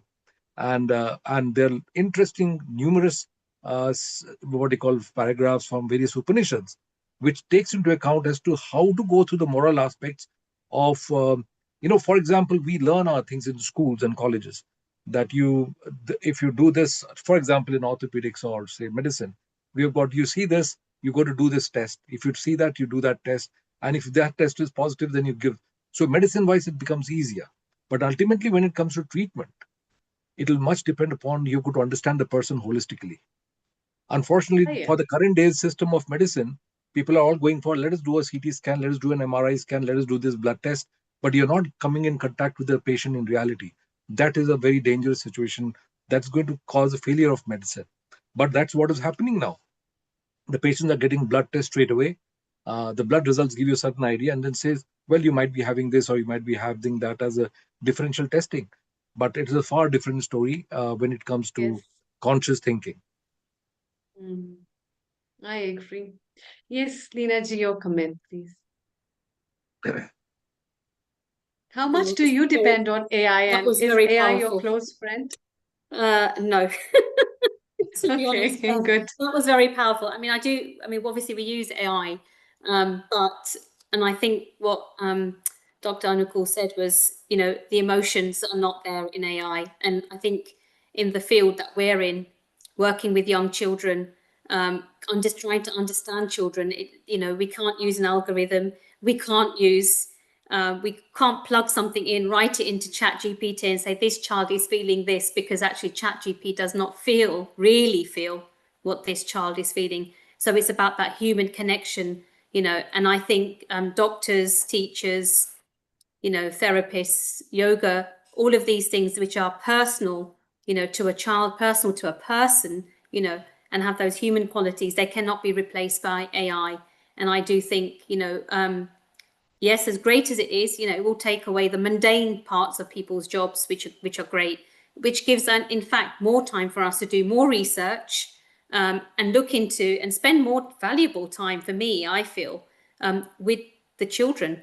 We've got more time to be able to say, right, okay, let the, AI do, maybe writing an email, all the mundane, let it mark this, it's not, straightforward, let it do it.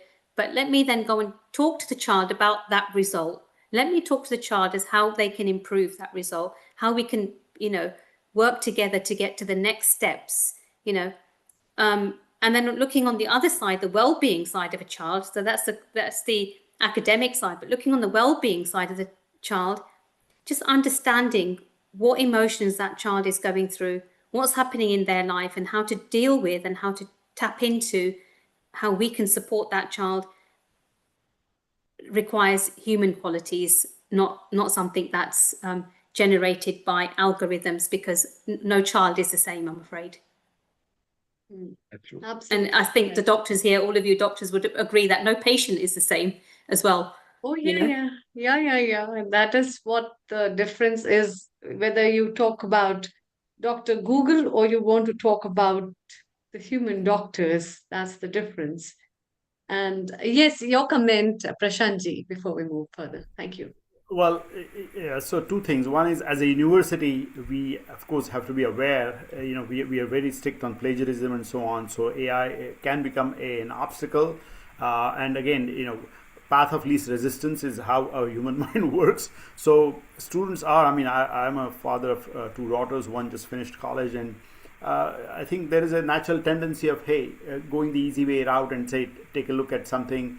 But I personally say that, and as part of, I'm there in my early 60s, and we got to use our brain. If you can outsource it, you're in trouble.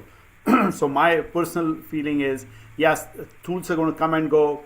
They're going to take some of our mundane stuff away, but we got to use our own brain to do the right thing. And so even if it gives you a paragraph to think about, hey, this is how we can write it, I think use your own brain to write it is how my personal take. But everybody has to adapt, counter mechanisms so that we can, check for plagiarism and so on. So there are real societal issues here, but I would say it comes back to your personal judgment.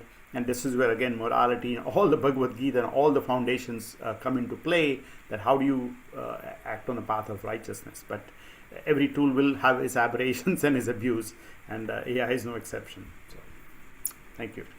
Thank you. Riddhi, what's your take? Do you use AI?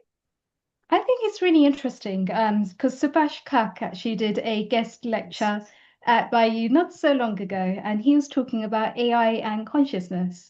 And the fact that if we rely too heavily on AI, then what impact is that having on us as conscious human beings on Mathabhumi? And how do we actually have the correct balance between emotional intelligence and using our own brain so that part of our brain doesn't just switch off, it doesn't just become grey matter because we're relying too heavily on AI, but using AI in a very tactful way, using AI to give us perhaps an initial prod, but then for us to go ahead and do our own research, to use our own psychology with it as well. So yes, AI can be useful in certain circumstances, but then so can us actually being prudent, being able to raise our own consciousness, being able to bring in the conscious part to AI, and to even be able to further AI in that sense too. Dr. Anukul, would you please?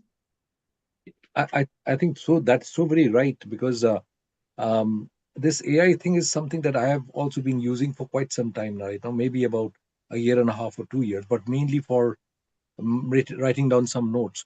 The reason being is that I have got many thoughts in my mind all in one shot. And the neurolinguistic would say that you should try to put them in different corners and try to make some nodal points and then try to come with some good sentences. So I used to, and because I work in the legal field as well, medical legal is being my main job. So what happens is I would construct my sentences properly in such a way that they can stand the scrutiny of the court, and so that I can put the right evidences and things like that. So sometime I would make a paragraph, then I would say, no, that doesn't sound right. I will cut it off and cut it off. One of the funniest thing I found with the AI was it gives the absolutely accurate. It says that this is for a court. So I just give the points and it makes out the paragraphs very well. Now I started wondering after some time that how quickly am I going to lose my ability to do that myself? And frankly speaking, I have to, because so now I say there are too many things going on. I've got to do the report for 20 patients. And how do I make it very, very quickly? Usually I would sleep at about 2:30 in the morning, and my secretary would start working at 4. But I said, I don't know how I'm going to construct that sentence. So I'll be driving and doing some dictations. But now I find that AI is very good in doing that. I just say, these are the points, put them in sequence. That's it. And it does a fantastic write-up. So I'm sort of shaken up in my mind that when is it that I'm going to lose my ability to do that myself? So I still don't know. But it's something that we have to be very careful about. Yeah. And I also find people relying on AI on many small bases, like people asking, oh, my boss scolded me today and my mood is off. Should I revert back? Should I not? I come across a lot of other patients who talk about very subtle things and they try to find solutions from AI, which I think in the coming times will show a big impact on the mental health of individuals in terms of Alzheimer's or neurodegenerations,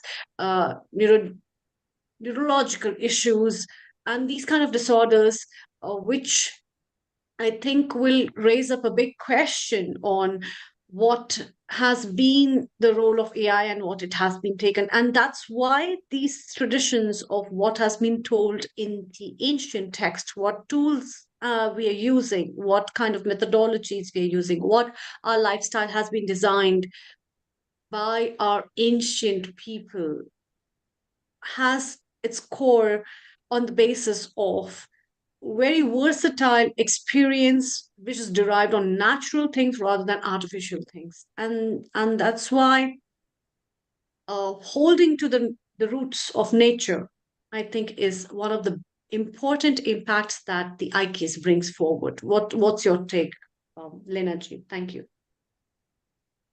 Wow, that's really interesting, actually. I would like to sort of go on to what Dr. Anukul was saying earlier on that one is, and I like to use his example, actually. He was saying that he's very busy and he's dictating and he's doing all of these things and he's got so much thought in his mind. So he taps it into AI and AI does that for him. And then when will he lose that ability to do it himself? I tap into that and say, the beauty of AI is it does it for you. And, you know, and this is what, in this very busy world, that's what we're looking for. We are looking for easy shortcuts to get these things done.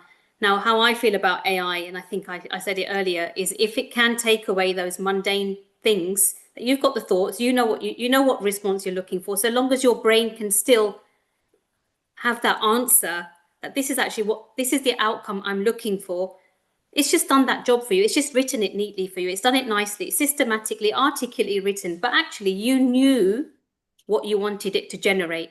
So as far as I'm concerned, and, you know, and this is what I would say to everybody, you're still using your brain, because those few points that you had, you knew that I actually want AI to produce this for me. So when you read that document, you're going to look at it and say, actually, no, I'm not happy with that bit. I'm not happy. So you actually are still using your brain. So what you're actually doing is you're getting them to write for you articulately, but the facts you're still generating. So you're losing your ability to be able to generate something that you wanted, actually. So I look at AI as an asset in that sense, that it's doing that for you, you know, writing the articulate English for you, and it looks really great. Oh, it's very well written. You love it, you know, but the facts are what you want in the end.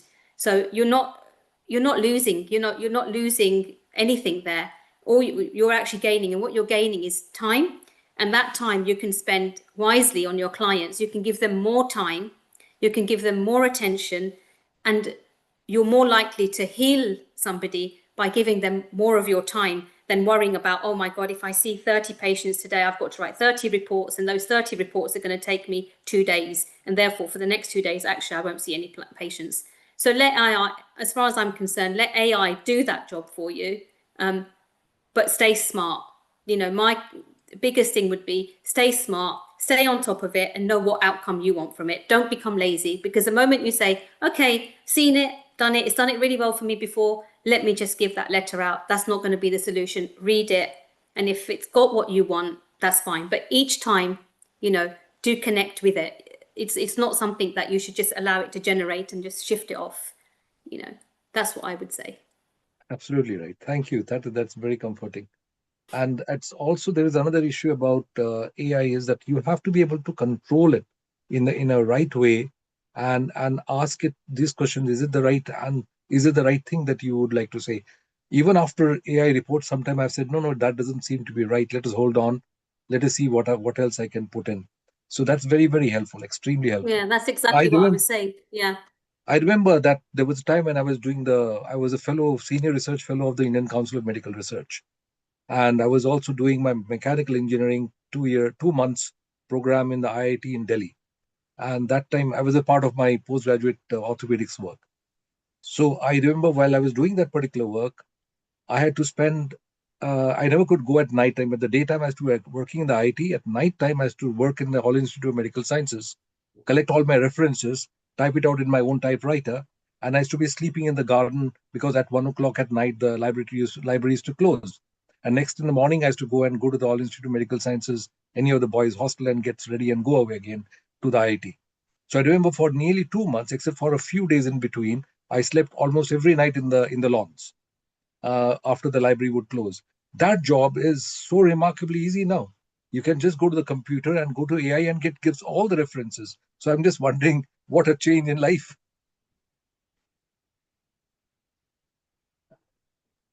Yeah, no doubt. I think that part of things, no doubt AI has reduced many burdens and a lot of tediousness. But then the kind of dependency people are having on AI for their mind to make them a very close friend is a pretty dangerous thing where the cognitive skills are lacking. And what IKS has been emphasizing, because that was not part of the system, therefore, the emphasis on self reliance, the emphasis on self belief, trusting yourself, your abilities, as well as having confidence on yourself to what you are and your identity is getting missed out, I think, with the role of the AI, because you trust some other virtual thing of yours, which you think is a part of your entity, but it isn't. And Absolutely. therefore, that trust on something else rather than trusting your own decisions, rather than trusting what you believe in and what your principles are in life, may also get a big setback in terms of a lot of things, in terms of your behavior, in terms of your decision making, in terms of your interpersonal skills, and a lot about in your own self. And I think that personally, in the coming times, these kind of issues in terms of human behavioral sciences will have an impact in terms of what we see, and people from the around going to seclusions with a close friend, which can be ultimately very dangerous. And in fact, if you remember, Dr. Anukulji, a few days back, Sharon Rose, who is our regular guest contributor, mentioned about how AI is playing a big role in suicidal tendencies in a lot of children in USA. Yes, yes. And these kind of tendencies are the inert things that are coming close to your contact in terms of giving you a false support system that you think is a reality, but it isn't actually. And that's why the role of yoga, the role of lifestyle, the role of Gurukulam, the role of the building up the societies in terms of our principles, what our scriptures talk about, in where whether it is from any indigenous system, all these scriptures have been talking about your resilience to the realities of life rather than just clinging to what is now the reality, which isn't.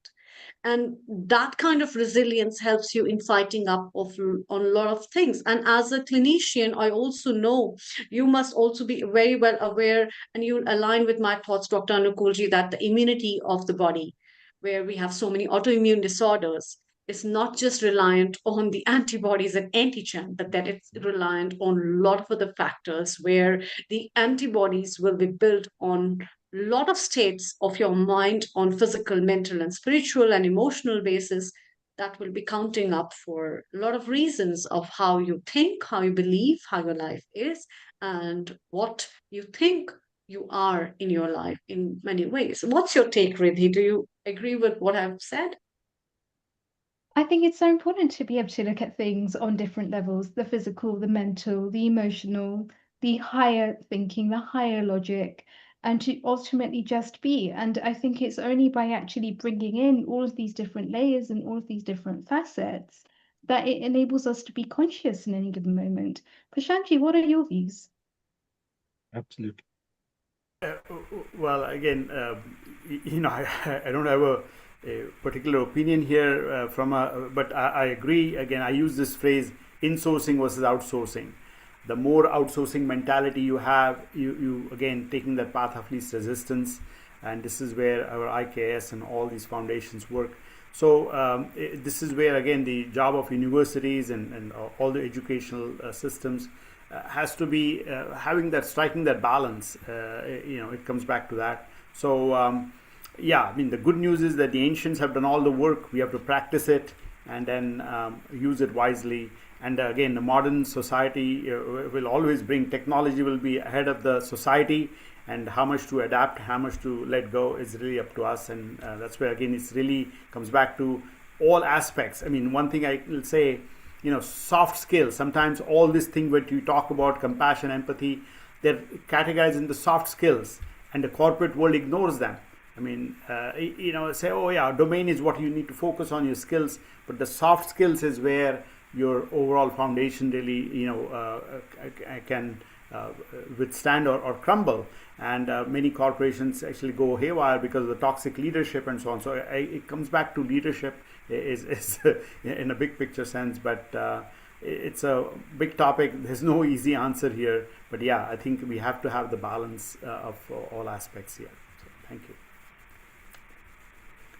Prashantji, one more question before we take up some comments. What are your two favorite books from IKS? Oh boy, it's so, when I grew up in the US as a 20-something, I came, Vivek Chudamani was something that was introduced to me, Shankaracharya's, really, so because Viveka is such an important aspect of your day-to-day, action. So that's something I can definitely talk about it. I'm coming from Maharashtra.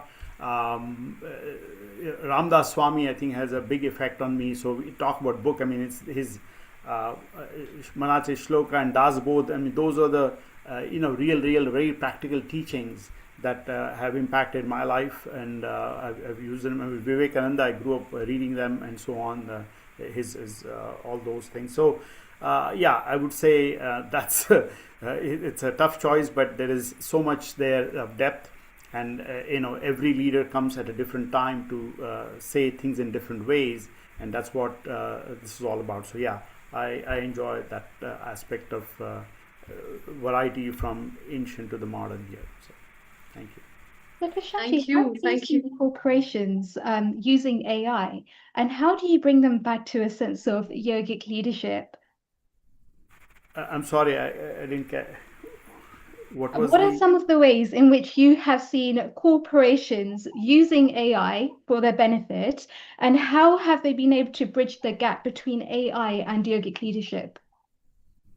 Yeah, so as I mentioned, I think at the domain level, AI definitely has its place, and it's going to have the disruption. Disruption is the name of the game, right, when it comes to innovation.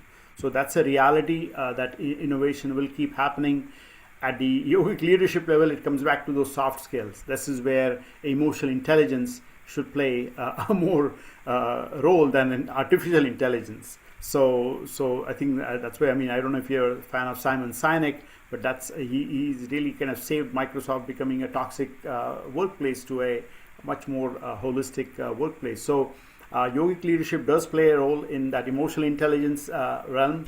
And then artificial intelligence will keep being part of our society as innovation and disruption and so on. So that's how I kind of look at it, domain as well as soft skills. Yeah, absolutely. And that is why I think in our texts, the word intelligence is not just one thing. It is a culmination of a lot of things in terms of pragya, in terms of buddhi, in terms of vivek. And you can't just put them in one single world of intelligentsia and you say, oh, that's what it is. That is why these aspects of pragya, these aspects of viveka and buddhi, when we use in different forms, are the different layers of intelligence that comes to one's mind before one acts. And that's why one can be very knowledgeable, but I also tell a lot of my students that it's not necessary that somebody is knowledgeable is wise as well. I see so many people who are much wiser, but then they are not educated. Their life, they take good decisions. Their wisdom levels are pretty much higher compared to if you see there's an educated person. So that kind of the viveka part of it has got a very key role in a lot of ways when we talk about intelligentsia. What's your take, Lina Ji, on that? In fact, in Bhagavad Gita also, there has been a big talk about this aspect of pragya, this aspect of buddhi. There's a complete chapter that are devoted in Bhagavad Gita on buddhi yoga. And that aspect of buddhi yoga is so much important, where Krishna tells Arjuna about what is pragya and how that perception of yourself can be so important in looking into the life. Can you throw some light on that as well? Over to you. Thank you. Kindly unmute yourself.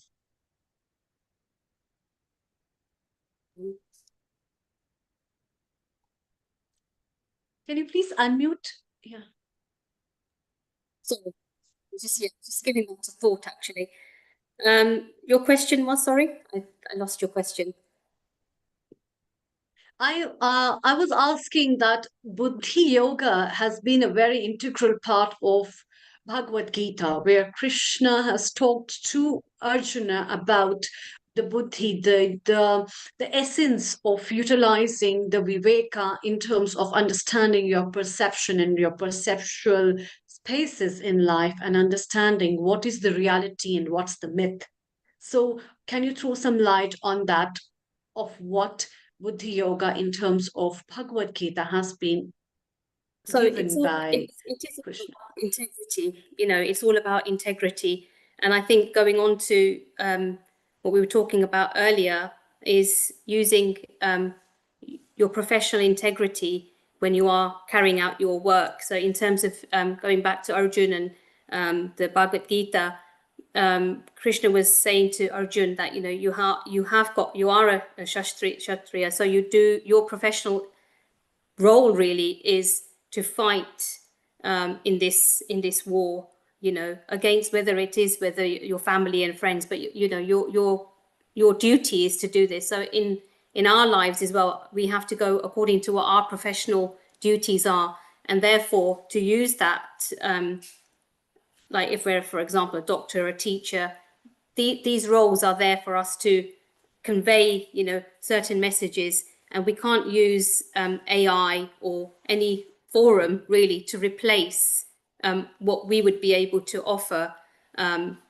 anybody. So I do believe that, you know, where we're sort of drifting with this AI and it's sort of taking over our lives, I do feel still we have that duty. We have a duty to be able to give the correct information to whoever we're working with, and that's where our professional integrity comes in, and that's whether it's from the Bhagavad Gita or, you know, when we obviously qualify, we have to sign a document saying we prefer, you know, we will go by our ethics here. So I think that's really where I would come from. Yes, what's your take, Dr. Anukulji? Kindly unmute yourself.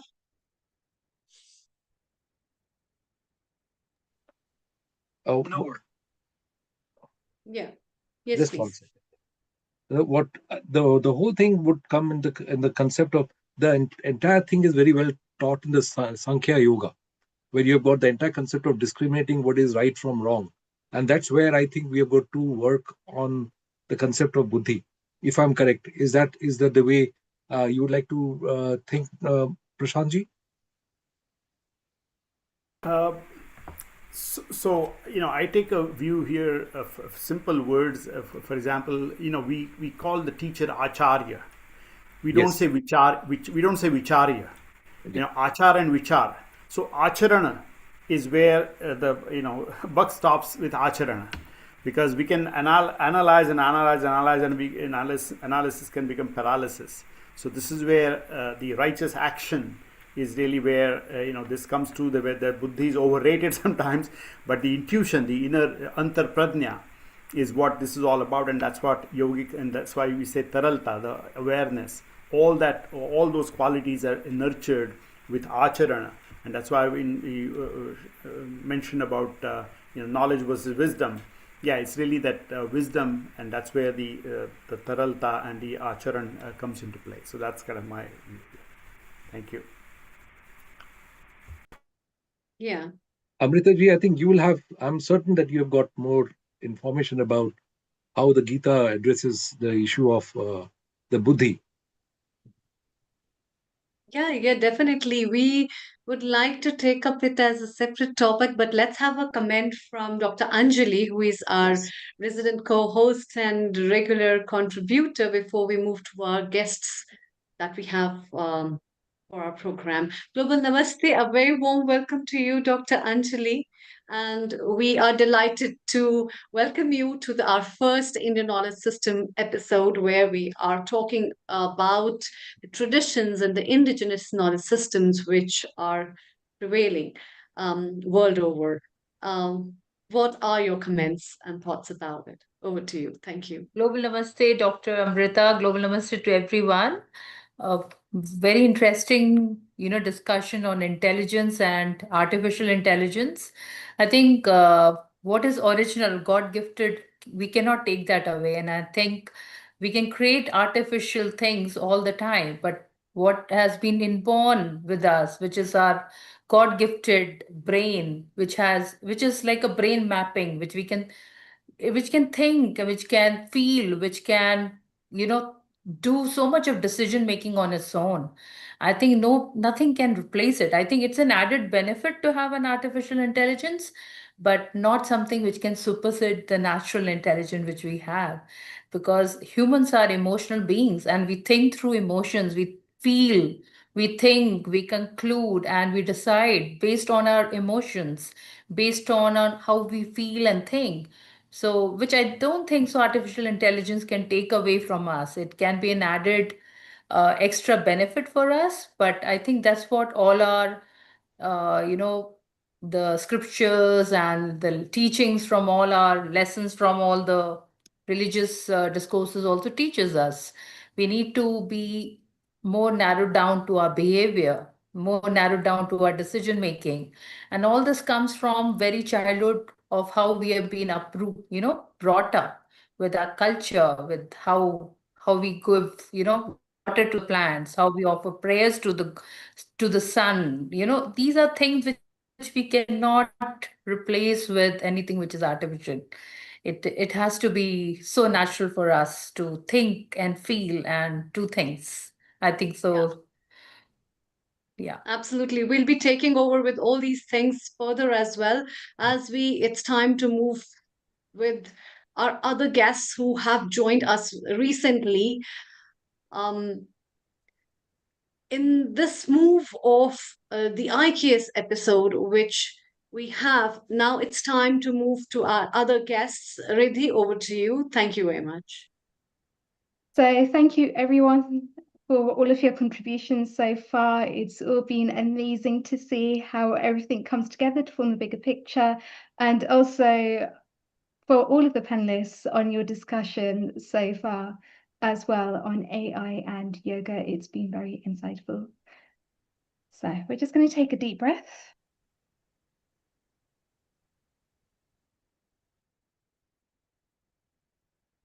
And begin. Om Sahana Bhavatu Sahano Bhunaktu Sahaviryam Karvavahe Tejasvinavaditamastu Ma Vidvishavahe. Om Shanti Shanti Shanti. And so welcome everyone to the next segment of our program, which involves having a collaboration between Yoga Kulam and Healing Our Earth, which I am so excited about to see the growth that Yoga Kulam has actually had since its inception in 2022. We are joined by two of our senior panelists, which are Rahul Bharuji and Pradeep Kabraji. A global namaste to both of you. Welcome here. To introduce Rahulji, he has done his master's at S. Vyasa, and he has now had 8 years of experience in the field where he's been helping people that have had different health conditions through the form of yoga, through the form of meditation, to overcome the problems that they have had, and to be able to go a lot deeper into that. He is also part of our Sangh Parivar in the USA, and it's a great privilege to be with him today. Also, we have Pradeep Kabraji, a very instrumental part of Yoga Kulam UK, with all of his various teachings. He can actually recite the whole of the Bhagavad Gita in Sanskrit for us as well.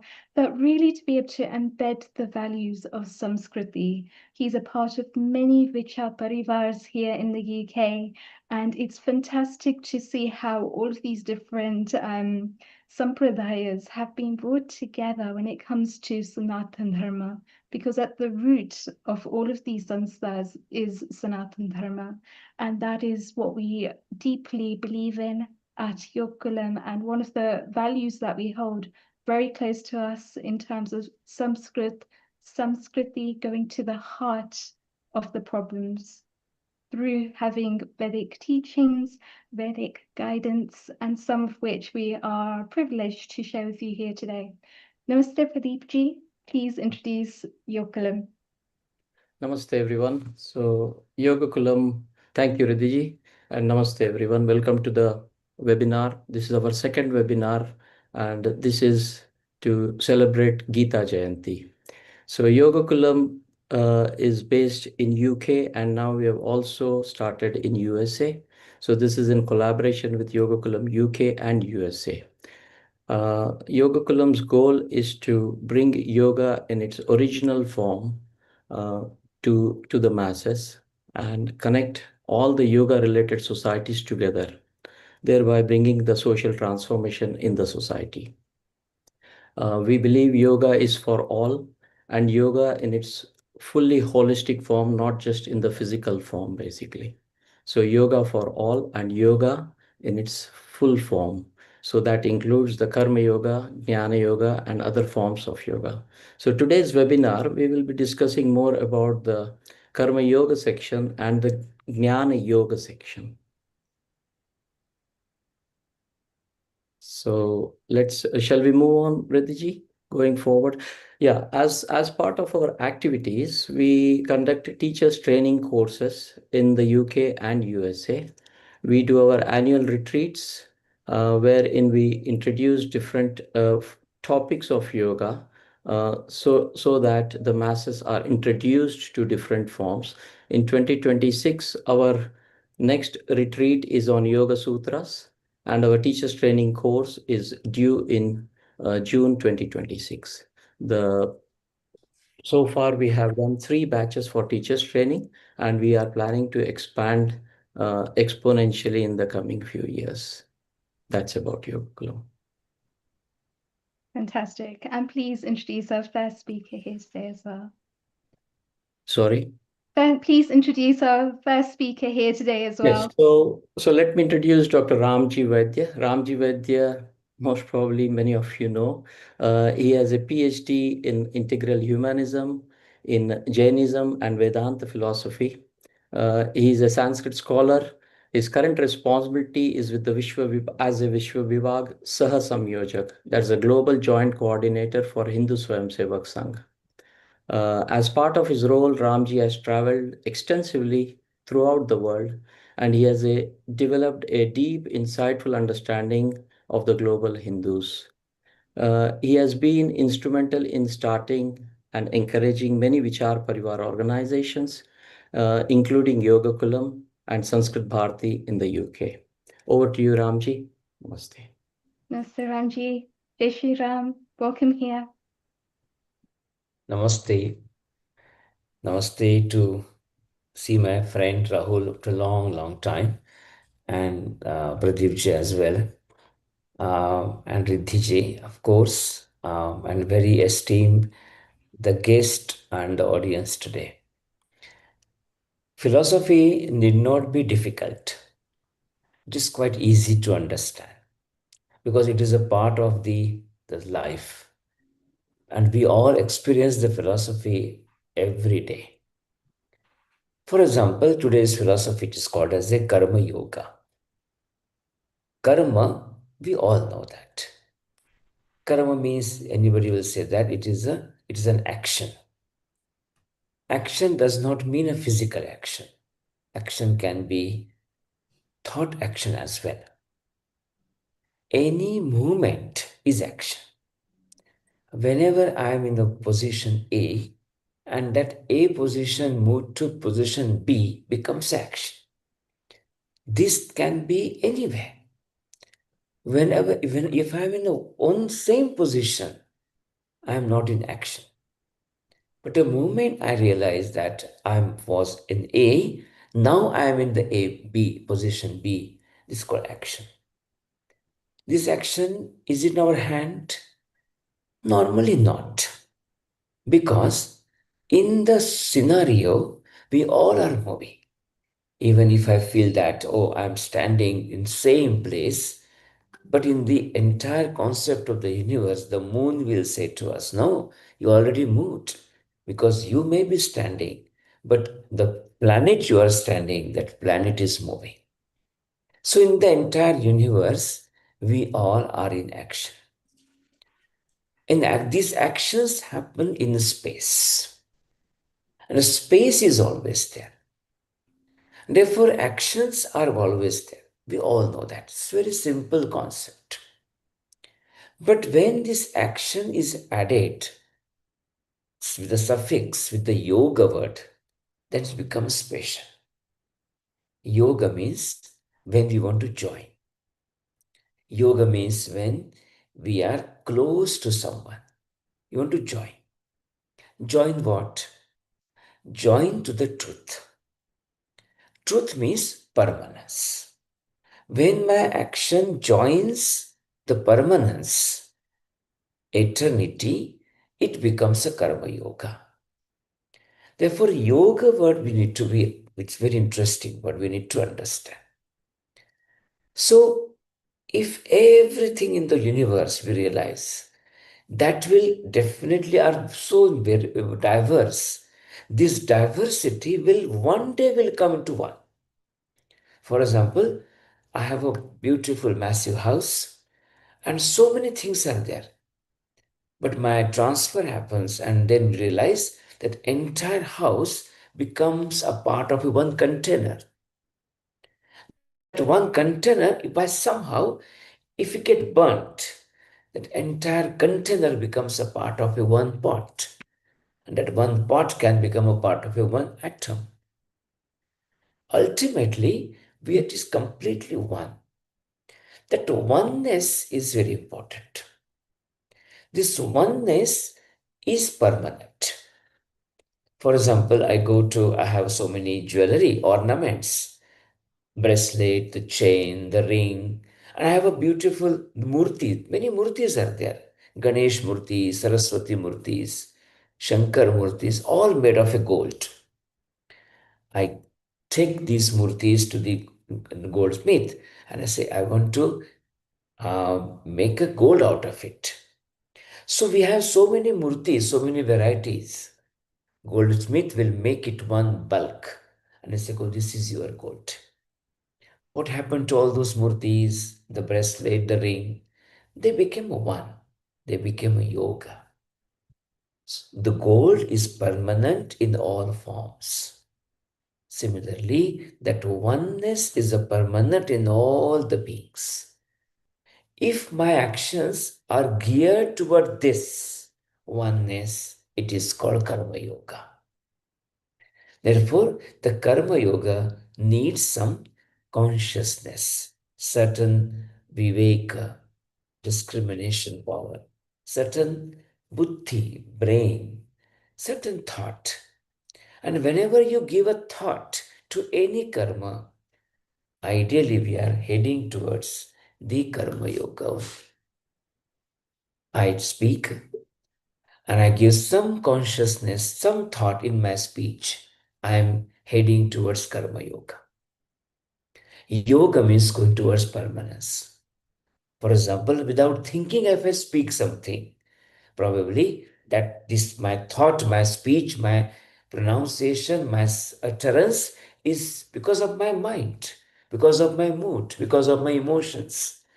And these emotions, my mind, my mood are very flickery, temporary. But if I give a thought to my speech, to my conversation, to my pronunciation, then I will think twice. Should I speak this way or not?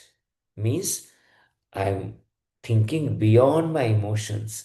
Means from temporary to permanence. I am heading towards this permanence. And therefore, whenever any action is geared heading towards permanence, is a karma yoga. Therefore, we always say that karma yoga is based on the intention of action, not action. You can have your action, but intention of action is very, very important. And intention will decide the result of the actions. This is for sustainability or for destruction. This is for divisiveness or for union. Your intention of action will decide. When somehow the mother is angry on the child, this is not called as a abusive nature or behavior. Because intention of the mother is to shape the child. And therefore, that scolding of a mother is also part of a karma yoga.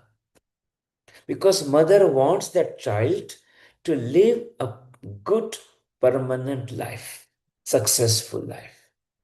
Therefore, temporarily, that child might be very angry, but mother knows that next moment or next year or 10 years after, this my scolding will be useful for the characteristic or character building of a child. So mother is focusing on the permanence. Therefore, the action of the mother is a karma yoga. But one robber or someone who wants to bully some other person, same scolding, abusive word maybe, but that is called as a for destruction cannot be part of a karma yoga. That's for the intention of our action decides decision. When we do this thing, normally in the Yoga Shastra in Bhagavad Gita, sometimes we are very habitual to use these words. Are you Karma Yogi? Are you Bhakti Yogi? Are you Jnana Yogi? Or are you Raja Yogi or Atma Sanyama Yogi? Bhagavad Gita is a very beautiful text. They explain all of them. Are they independent? Are they separate? They are not. Sometimes Bhagavad Gita will say that the Jnana Yoga is very high. Someone will say the Bhakti Yoga is very high. Sometimes will say the Karma Yoga is very high. In the 6th chapter, the whole entire Krishna Bhagavan explained about the Atma Sanyama Yoga. In a way, they are not separate. These are just looking at different angles of the same prism. Therefore, when this action is with bhakti, Karma Yoga happens. When our actions are with the thought, we are heading towards Karma Yoga. And when during the action, we have control on your senses, we are heading towards Karma Yoga. So Bhakti is with Karma Yoga. Karma becomes Karma Yoga. When the Jnana is with the Karma, it becomes a Karma Yoga. And with Atma Sanyama, the control of yourself is with Karma, action becomes a Karma Yoga. Therefore, Karma Yoga is always with them. With all those three aspects. In a way, yoga is yoga.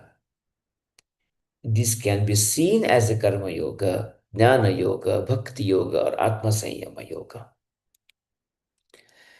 The 3rd chapter is dedicated, some part of 4th chapter also, to this Karma Yoga.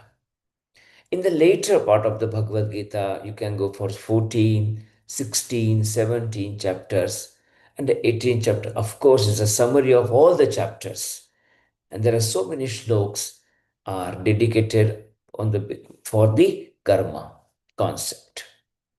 And one of the beautiful concept of the Bhagavad Gita is concept of yajna. I visit different countries and I realize what is the common in all the countries in the world? The concept of yajna. But fortunately, we sustained this concept. we retain this concept. And this yajna concept is a very beautiful concept. What is yajna? Yajna means very simple. Anything when we do without any thinking of return, expectation of the return, that act is called yajna. And therefore, whenever you do yajna, we say Agnaye Swaha, idam na mama. This is not mine. Swaha means I'm surrendering, I'm giving, I'm performing, I'm contributing. This contribution is there, but without any thought of return. When this thought of a return is there, it is not a yajna. It's called bargain, business. We all know that. Whenever there are so many people, my school was there, and there was a temple. And I used to know that. Once I asked a priest, when normally we are very busy. See, I'm busy with whenever there's a festivals are there, but I'm busy in exam time. Before the exam, all our students become very, very spiritual, and they go to the temple and say, "Ki, Hanumanji, please help me in my exam." And he does it, help, definitely. He comes there to solve your exams because he's a Bhagwan. He can go anywhere. That is bargain. But whenever we offer something, give something, act something, anything, there is expectation, that is called yajna. Recently, one of the house I visited, and he mentioned that, Ramji, everyone in the family, society, they are selfish. I said to him, it is not true. If the moment you realize that my son is with me, my son respects me because his eye is on my income, that one day this whole money, wealth will come to me, that moment you start trusting your son. You start trusting your son. You cannot trust your son. You love your son because you know that in spite of anything, he will be or she will be with you, or daughter will be with you. This is the core of our work, of our concept, that we all are selfless. And if you allow any human mind think unconditionally, we always follow yajna. We always have a concept of selfless contribution law. We are not animals anymore. We are human beings. This yajna concept leads us from animalhood to the humanhood, the divinity. How does the yajna concept work? Very beautifully, and we'll understand the concept of this thing. One day, I have something in my home, and I will go there and I buy some mithai, sweet. My favorite one, rasmalai, maybe gulab jam, maybe rasgulla, is my favorite one. I will keep bring it, and I will keep in the fridge because I love it. I like it. And I decide that every day I will eat one because I bought it. It's mine. My wife says to me that, oh, there is a puja and we need a prasad.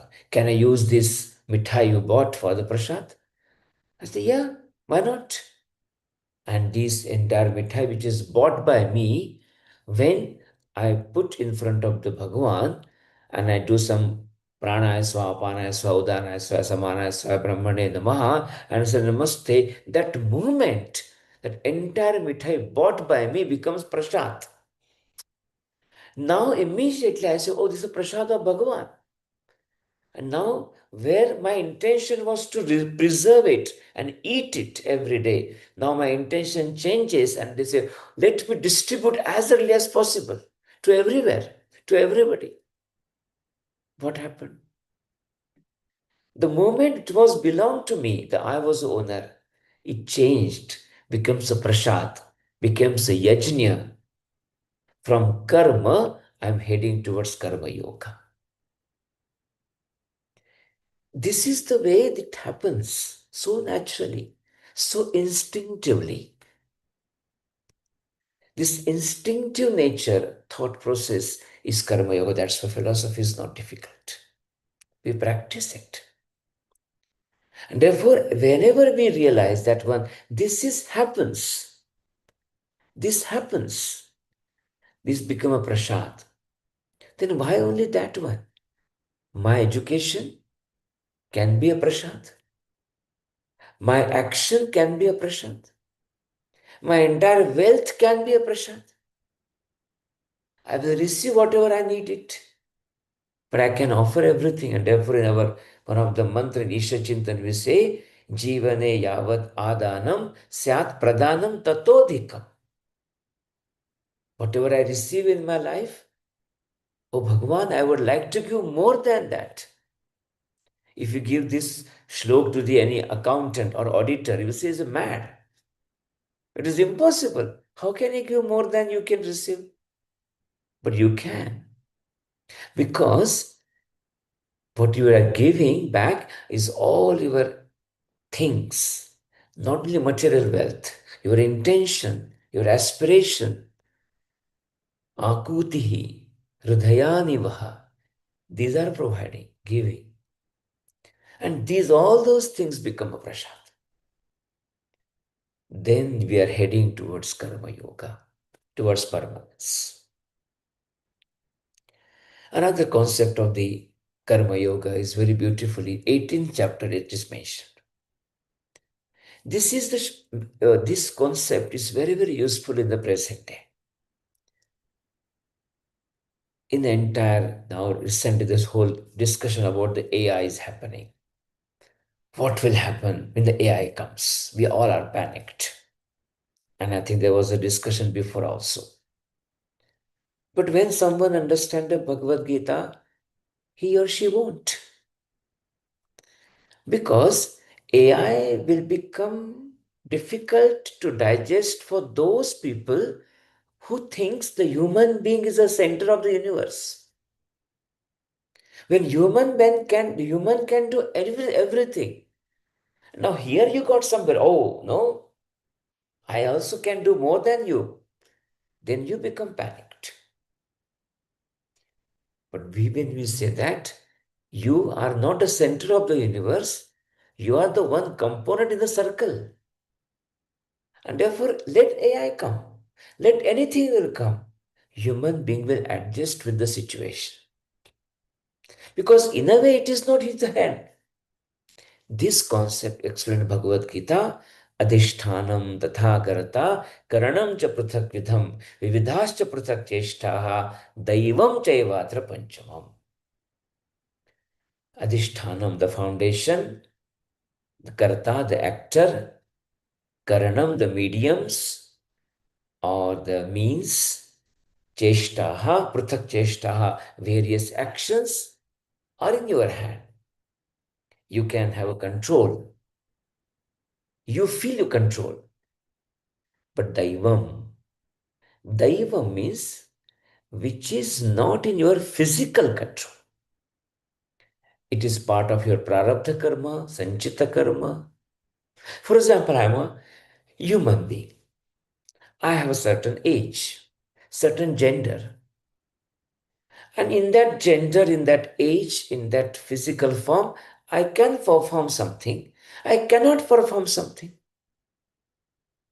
But if I change my gender, if I change my age, if I change my position, I can do something different things.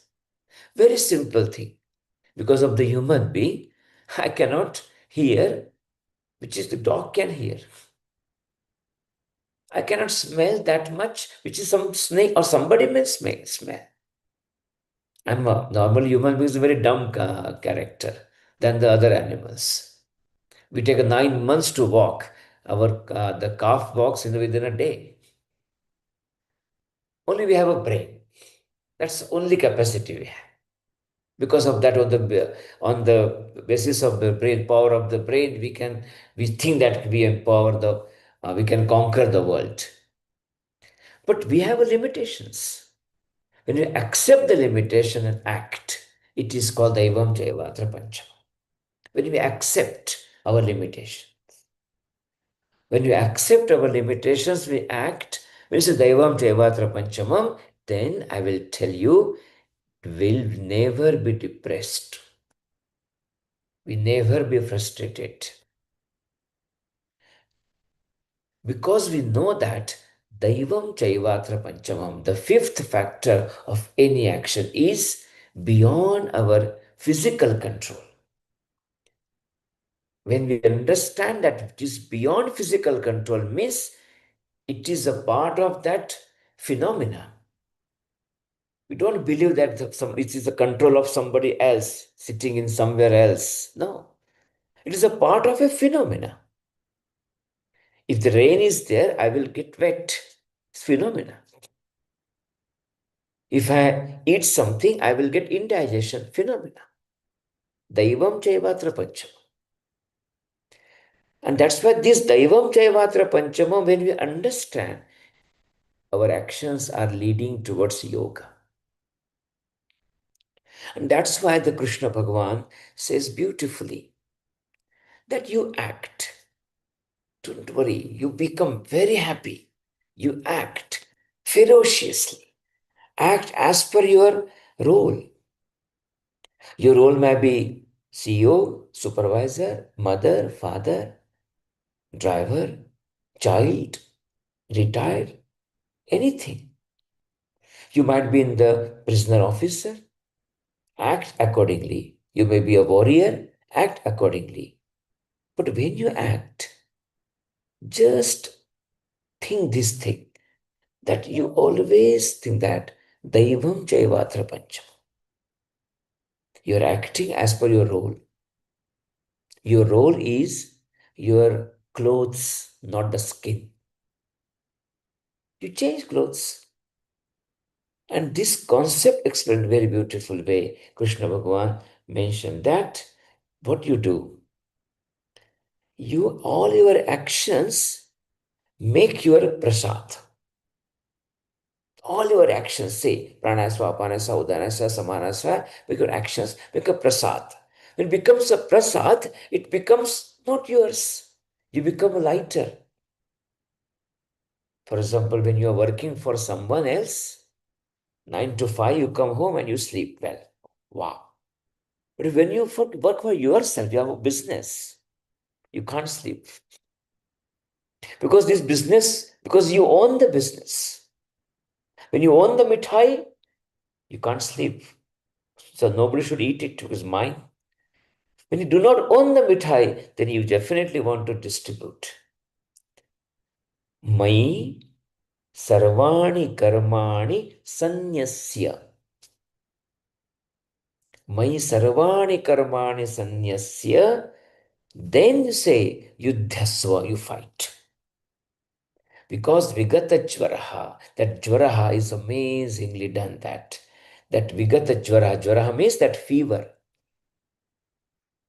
That fever which is not yours. When you get a fever, it's not your permanent phase. Like the water gets fever, becomes a boiling water. It's not the original character of the water. That water gets fever, becomes very cold, ice pack, which is very dangerous. It's not the original thing of. But that jvaraha, that fever, vigataha, gone. Then you come back to the original one, which is role is yours, not actually you are. So, mai karmani sanyasya. Sanyas has a beautiful meaning. Normally people think sannyas means what? Is sannyasi person. Sannyas means people think we have given up.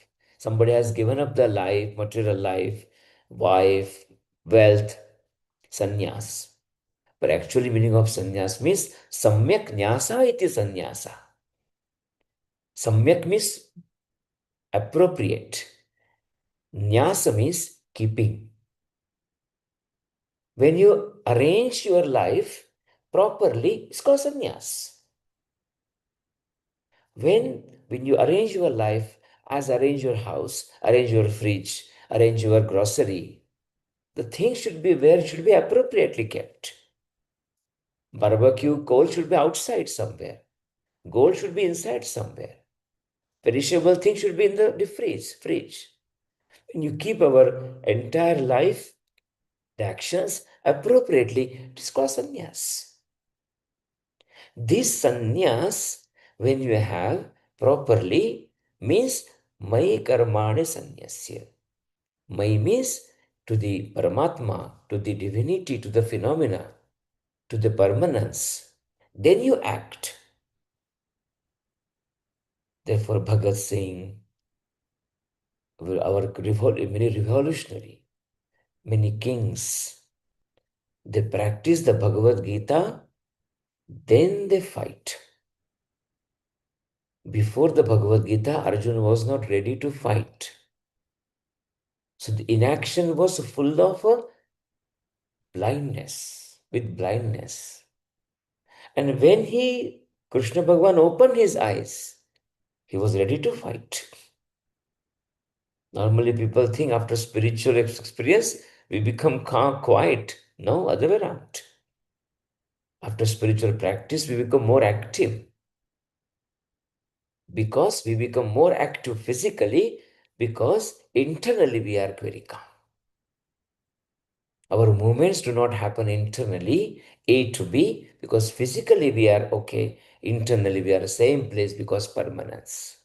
Mai sarvani karmani sanyasya yuddhasva. This is the concept of the Karma Yoga. And therefore, if you can't understand anything in the Karma Yoga, if one sentence if you pick up after this session, you should say, Swadharme nidhanam shreya. That's it.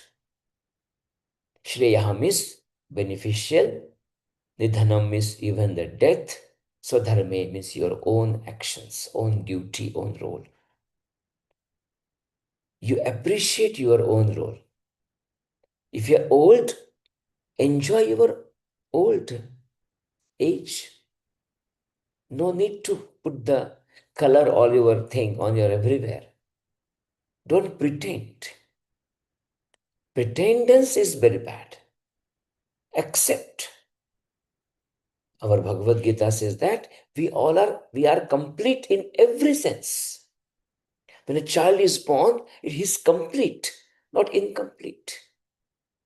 Therefore, there is no need of saying, oh, he's a disabled. Who decided disability? For disability, you realize you are something able. You may have another disability. All are able. All are differently able.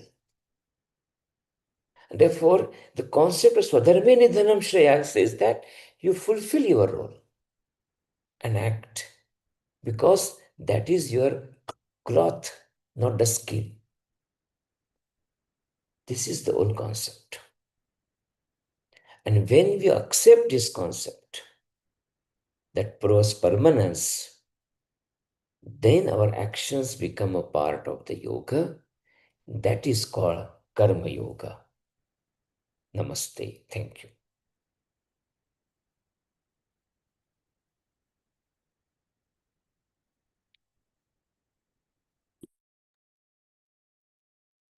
Ramji, that is a wonderful discussion. I'd like to just invite a couple of thoughts here as well, which is that every single time that we're going towards we're going away from our true nature, but every single time we're going towards Sat, we're going towards our true nature. And our true nature will vary according to the role that we are playing within society. So our duties will differ, which also means that our karmas will differ. But the way that I see it is it's only going to differ if we attach ourselves to the karmas. If we're taking on a duty, we're not doing it selflessly, we're doing it in a tamasic state. That's where we're incurring the karma. But if we do our duties in a selfless way, which is for the bigger good of society, it's for the wider benefit, then we don't incur karma. Is that true? Perfect. The articulation is always a different. We can use some technical words what we used. I thought that we should experience this whole karma yoga while listening, and that's why the articulation is this way. But you are perfectly right. Fantastic. I'd like to invite Pradeep ji, Rahul ji to ask any questions that you may have. Yeah. So, Dhanyavad Ramji. One question. Many people understand this concept. They might have heard many Baudics lectures, they might have gone to many courses. So, in spite of knowing what drives them away from Karma Yoga, because it's not a concept which is beyond, it's not quantum physics that's very difficult to understand, like you explained. So, in spite of knowing what is it from internally that drives them away from it? They don't. Basically, we realize that we always think that we should get result immediately. Today, I think, okay, I want to become fit and I will subscribe the gym, and next day onwards I start seeing the in mirror, okay, what sort of change happened to my body.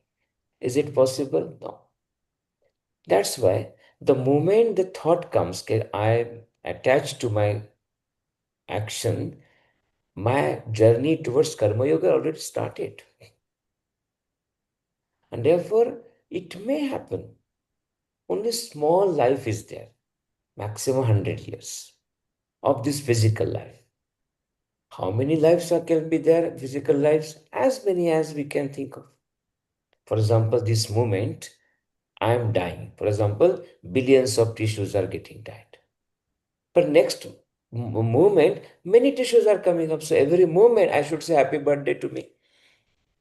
Similarly, this thing patch is there.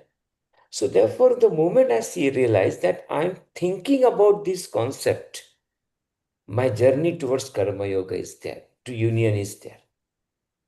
My journey towards union is always there, always. So, whether I may one make a mistake, but that mistakes will always rectified by again and again, again and again, again and again. So probably I will take some months to understand, afterwards some days, some the hours, some minutes, maybe some seconds. But I will tell that one, we will definitely will go towards that because of the journey. So basically, you are saying Mama Vartmanu Vartante Manushya Partha Sarvashah. Eventually, we are on the same path. Eventually same path, but because we have limitations. We have limitations of body, limitations of mind, limitations of emotions, environment. Many things are there. These limitations, when we accept, we are heading towards Karma Yoga. Okay. Dhanyavad Ramji. Another question on this point. You explained that fifth element, the divine element. In that fifth element, there is a tendency of people to become passive and either become superstitious or leave everything to जो भी है राम जाने हम तो क्या करें सब प्रभु की इच्छा. This kind of passiveness. But I believe that's not what Karma Yoga is, what you just explained. It makes you more action oriented, more spiritual you become, the more conscious you become of your duties. So how do you overcome that confusion or a self-created confusion where living to that fifth element means running away from one's duties, if that makes sense? Wonderful. So Daivam means Ram Jane, somebody is there. Where is the Ram? Okay, up. Normally have a tendency to look at, because we have so many, we have a samskar of a Abrahamic religion, so always we look at the upward somewhere. Fine. Okay, that's the first stage, first door. Then question comes, where is the Ram? So Ram is everywhere. Oh, so Daivam is everywhere. Second stage will come. The third will come. Okay, where is Daiva? Oh, Ram is inside also. Oh, is inside also. Ram jane who? I jane. Me jane. So this step by step. One is Ram is outside, above. Second is that Daivam, divinity, is around you. Then the divinity is within you. Step by step approach. Then we realize that one, oh, this divinity is basically I. Only I know.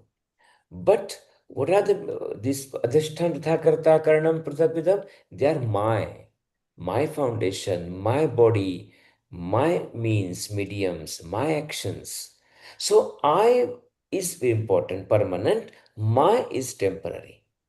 My house is temporary, I is permanent. My age is temporary, I is permanent. If this I and my start understanding, I is a Daiva, then this journey becomes very, very peacefully and active. Initially, okay. For example, whenever a child thinks that my mother will do everything, every daughter is very relaxed. Every son is very relaxed. Who is going to clean your room? Mother is there. Daivam Chayavatra Panchama. But when we realize when you go to hostel for the university studies, where is the mother? I am the mother. You have to clean it. Then becomes aham. So What I happened have a now? question. Initially, that journey starts with the mother. Now it becomes I. So not to worry. All leads to the same. And even if you die in this physical body, you born into yoga prashta shuchir deshe. You were born in the 88th chapter, it is mentioned that you will born, you carry forward that one. You did not repeat everything. Knowledge is always with you. And the people who are sitting in this room now, they all are basically that yoga prashtaha. They already had done now. And now they are ready to understand and listen this knowledge. And we go further. And that's why do not worry about this. Today people become passive today. Tomorrow they become active. Ramji, namaste. It's good to see you after a long time. One question on the Swadharme Nidhanam Shreyas that you mentioned. You also talked about understanding your role, taking action, and then the focus is on permanency. That's what you mentioned earlier. Now, when we are looking at from a karma yoga point of view, we are just doing our action and not really expecting anything out of it. So how does that relate to expecting the permanency of the action and then leading to the karma yoga? Very good question. So initially it's good to have expectancy of the permanence. It's a very good thing. Slowly, expectancy goes away, only permanence will remain. There will be a realization of the permanence. But initially, you have to expect something. For example, if your body is dirty, we go to the shower, therefore we put some soap. The soap is to remove the dirt. But the job is done now. Then we have to remove the soap also with the water. Then the water has to be removed. Then you become as you were before towards permanence. Therefore, now we are in this condition that everything is mine. For that, you expect permanency first. Therefore, mumukshutva is important. You have ichha of a moksha. But when the ichha of a moksha does not remain, that time you realize that is a moksha. Then this concept comes that I do not wish anything. Then I do not wish anything, not even the moksha. This is a beautiful shlok we say in Ishachintan. Natvaham kamaye rajyam na svargam na apunarbhavam. I do not wish even the moksha. That position only we can think about the others, artinasha. And that's why initially soap is very, very important. But I love this soap because the soap has removed the dirt. I cannot come with the soap out. I need to remove the soap as well. But for fear of the removing of the soap, if I do not apply the soap, I will remain dirty. Ramji, we had a couple of questions from our guests who are watching with us here today as well. And the first one was from Siva Guru. A global namaste to you. Please, would you like to unmute and ask Ramji your question? Namaste, Ramji. Just want to know this karma yoga, how this leads to the mumukshatvam, and so mukti, what are, I mean, is it only to create the sharpness of your intelligence and so able to understand the jnanam, the very, I mean, or is that otherwise related to in any way? Could you please? Yes, it is not for sharpening the brain. It is not something like that we are leading towards the jnana mumukshutva. Karma yoga is the concept of a moksha only. What is a moksha? What is a mukti? Mukti means when we realize the reality of the universe. It's called mukti. It's not going anywhere. We do not go from A place to B place. Yeah, I know Basically, that, but understanding what is the nature of the universe and what we explained today about that one. If nature of the universe, we understand that there is a permanence and there is a temporary. Permanence is called I and the temporary is called my. And therefore, we this understand and then we act. Therefore, that action with understanding this permanence is coined as a karma yoga. And therefore, this knowledge, what people call jnana yoga, is very much important for karma yoga. When the knowledge is very important for karma yoga. But when only knowledge is there, but not action, not a jnana yoga. And therefore, in the jnana yoga, we act. In the karma yoga, we know. It's important. Okay, Fantastic. Both are Ramji. same. Dhanyawad, Both are Ramji. same. So there's another Another question question as from well that came in from I'll Keshav. repeat this one. In jnana yoga, we act. In karma yoga, we know.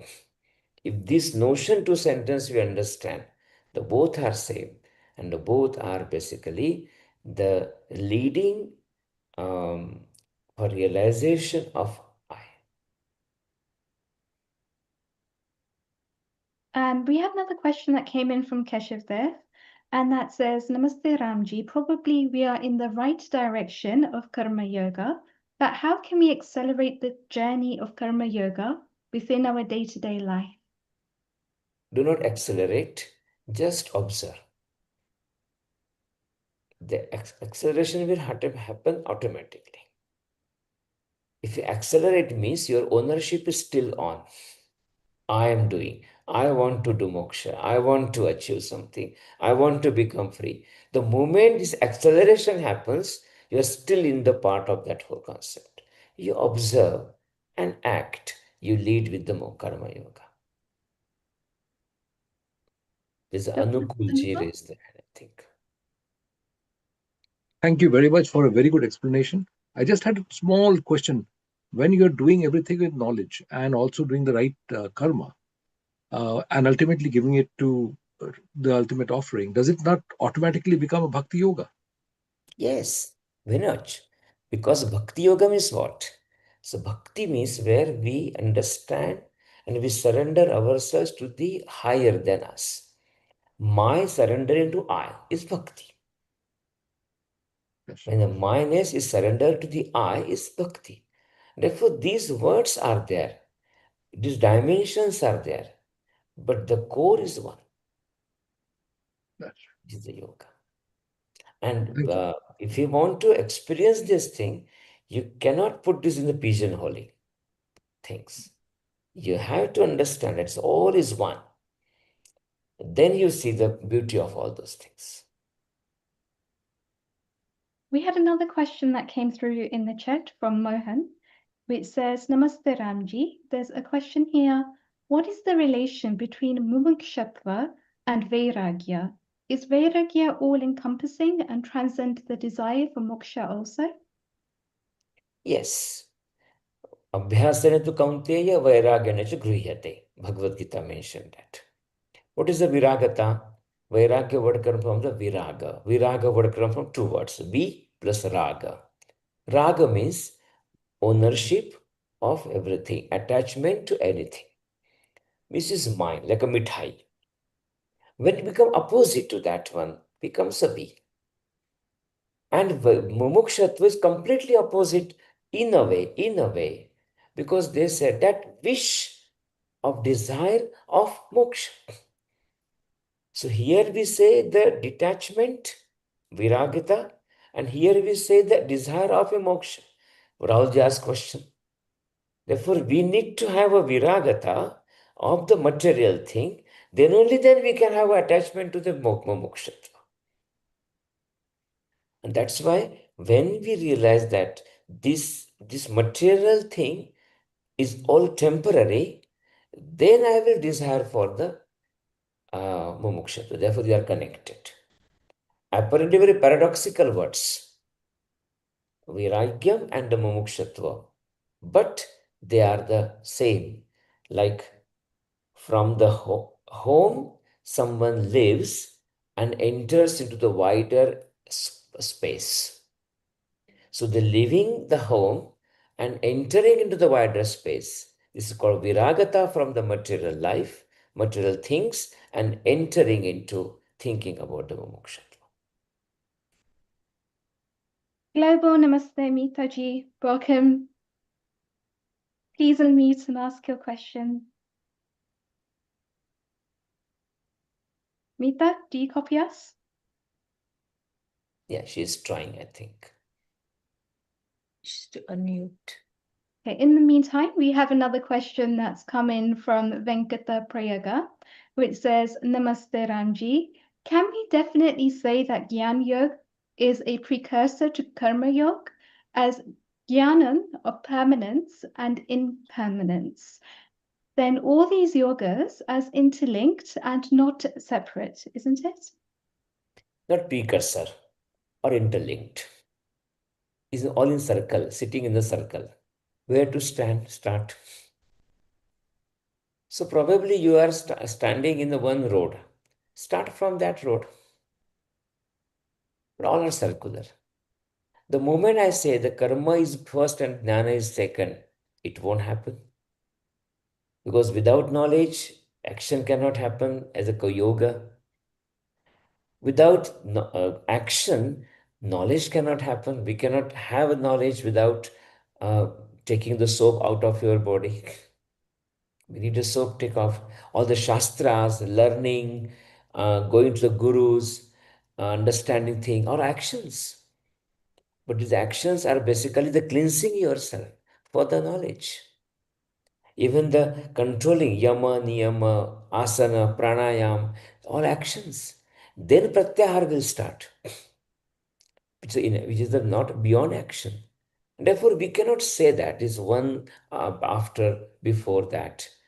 We need to get rid of these things, and we should say that they all are in the one circle, and the circle has only one point. We cannot even notice it. All are same. Lovely explanation. Dr. Anjali, comment or question? Thank you, Ramji. Global namaste to you. Very interesting, very educative matter for us. So what do you think about people, as you mentioned about artificial intelligence and karma? So when we're using ChatGPT or AI to get answers for any kind of queries versus what we're getting from Bhagavad Gita, what do you want, the young people who are taking the use of AI for every answers nowadays? It's fine. In the past also, we used to have a calculator. In the past also, we used to have knowledge, always have the new advancement. Always seek for something else. People used to have a mother and a father for the actions, for the knowledge. Then they got the books to get the knowledge. Mother, father may not know this thing. Then they realize, oh, the books are not enough now, the library. Can we have this book digitally? Again, different ways come. Therefore, knowledge can come from anywhere. But this knowledge also, ChatGPT or anything, somewhere there was a human factor is there. Fine. The faster knowledge is always a good, better knowledge. When we get scared of this thing, the moment we realize I'm losing my centricity,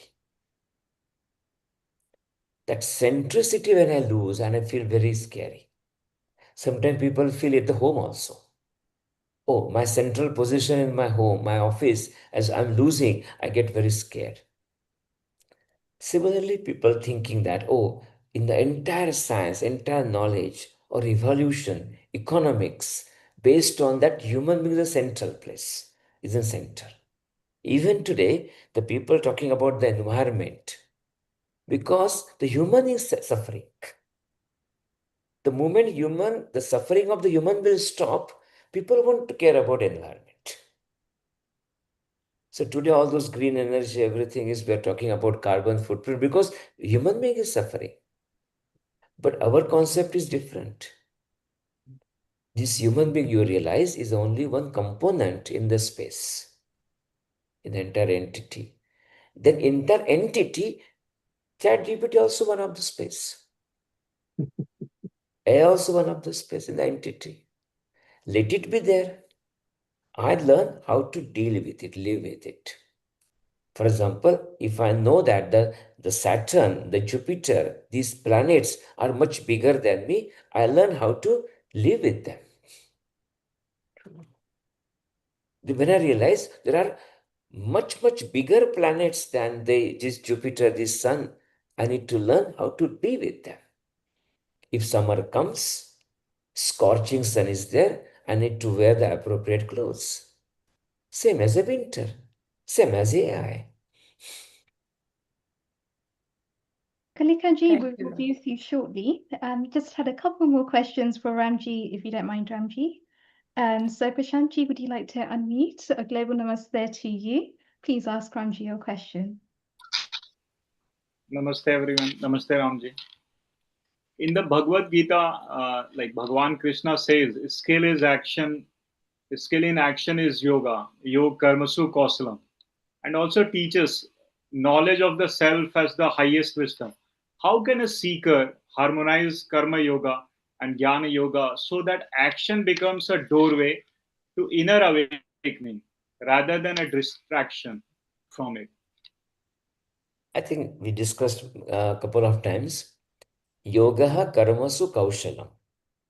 What is the expertise or the excellence in the action? Excellence in the action is to understand the essence of action. Essence of action is the intention of action. And the moment we understand that we know the intention of the action, our actions become excellent. That excellent action will lead to the excellent life, sannyas. And that sannyas, excellent life, aligned life, arranged life, arranged action leads to the proper understanding of the things. When we start understanding the things as they are, we are leading to the liberation moksha. You just realize how they are. This is woman, this is man, this is old, this is bird, this is mountain, this is thing, this is mind, this is buddhi, this is the energy, these are sense organs, this is a consciousness, arrangement. Properly understand and act. That's called moksha. And Jay Patil also asked a question. She says, Namaste Ramji. What practices help in viewing workplace situations clearly while staying detached and not being influenced by expectations of phrases or promotions? If we have a large purpose of the life, then small things become small. Like Tom and Jerry. For the mouse, the bread becomes very big because mouse is small. Therefore, in our workplaces, the things become so big because we are small. So if we become large, these things become very small. So the higher purpose, for example, when we say that for the entire humanity we are working, for the sake of the dharma savrakshan we are working, then we can handle all the troubles, tensions, frustrations of the workplace. But if I see that my workplace is everything for me, then that every small frustration in the workplace, the movement of the workplace becomes very massive. Tsunami for me. So this tsunami or bubble, I can decide. My position, I need to decide. And that's why large purpose in front of us and engaging into large, long, big, long-term purpose, cause helps us to handle all the small situations. Wonderful. Sweta Kulkarni also asked a question. She says, Namaste Ramji, can someone be in sansar carrying day-to-day activities and still be a sannyasi? In full ashrams, sannyas ashram is usually referred to retirement from material life. Could you throw some light on that, please? Somebody asked me a question, have you seen the people who are realized soul? I said, yes. I've seen many, many people like that. And all of them are not sannyasi. They all are family people. All of them. When you are in the family, when you are looking after the family, it is easier for all of us to realize this thing. And if you want to give away from all those things, it's very, very tough because we are so attached to the Bhagavad. You are so much attached to this sacrifice and becomes a ego of sacrifice also sometimes. Oh, I sacrificed everything. That ego also comes. And that's why it is very much possible that being in the samsara, you will leave sannyas. And that's why when you say sannyas ashram, physically it can be the retired life. But sannyas ashram can happen anytime. When we start realizing that, for example, if I'm a parent, I'm a father or a mother, I lead a life as a tree, not as a creeper to my kids. I become a sannyas ashram. If I lead a life to guide them, but my life become like to protect them, it is a sannyas ashram. The moment I do not get bogged down into our day-to-day routine, and I just follow the practices, but for a higher purpose. I look after my kids for higher purpose. I work for higher purpose. I get the wealth for higher purpose. I drive for higher purpose. I live a sannyas ashram life in the present life also. Wonderful. That's been so inspiring, Ramji. And I know it's really late in the evening for you, but we are Smita so Joshi was raising the hand since some time, basically. Can we allow her to ask? Of course. Please go ahead. Ramji, really enjoying your session. Very, very useful and knowledgeable. I am a Hindu chaplain at university in UK, University of Surrey, and there are so many different ways to interpret in day-to-day life Bhagavad Gita. It's from Vedanta, Vedas. And one question, because all the work I do is voluntary, so there is no monetary benefit at the end of it. Everything is in kind rather than cash. And so my question is, which is a better state of mind for conscious human being to implement the gems of Bhagavad Gita in leading our life? Would you say that those who are goals oriented, because some people, as you said, if your goal is for the betterment of the society, of the community, then no matter how much you are earning, that is also a yagna, because you are giving away to the community. So I'm giving away to the community, but at the same time, I'm wondering that some people are spiritually very conscious. They are doing, as you said, for the betterment of the society. But which is the right? Is that supposed to be a balance in having a goal-oriented life with artha, finances involved in it, and also at the same time giving away for free?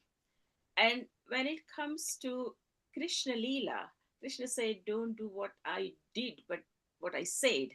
So, what is the importance of understanding Krishna Leela because it's like, if someone is going one day at a time, one moment at a time, and giving away in that fashion, or someone is goal oriented and giving away in that fashion, which is relatable more to Krishna Leela, which is more, a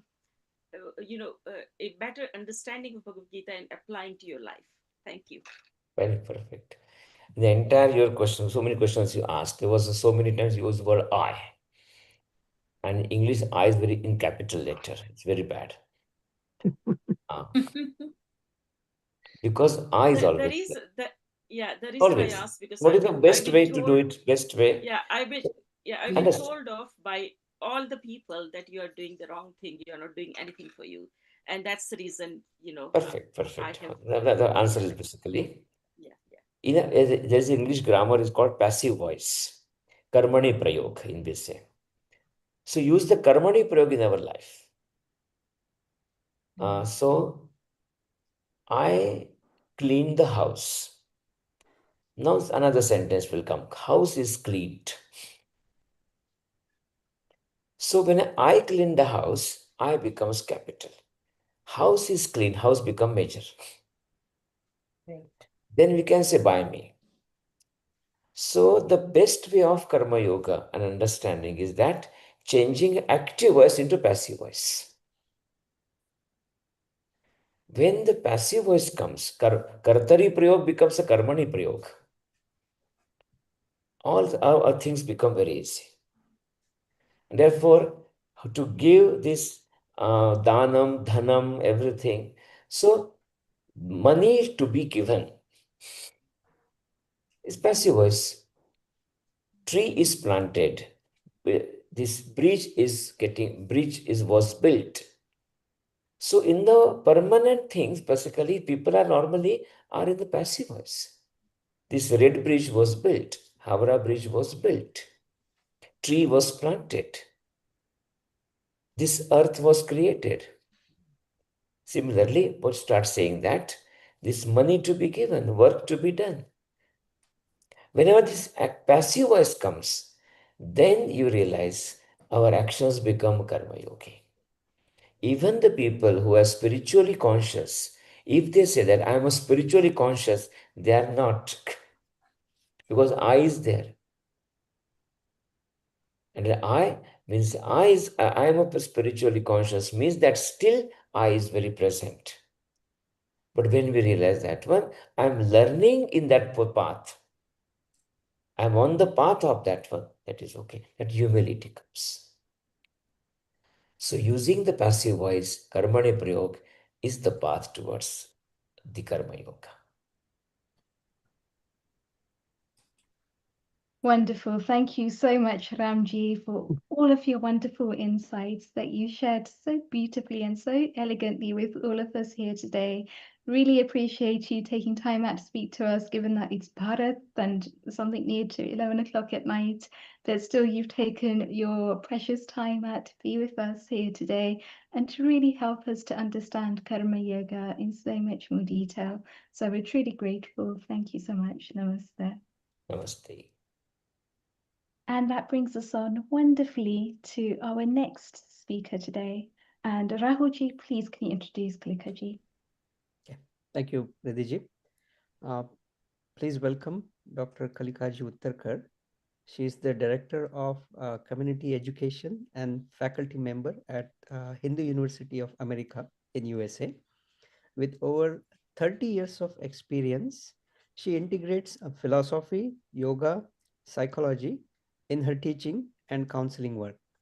She holds a PhD in philosophy, a master's in psychotherapy and counseling, and has presented widely on yoga, the Bhagavad Gita, and the Upanishads.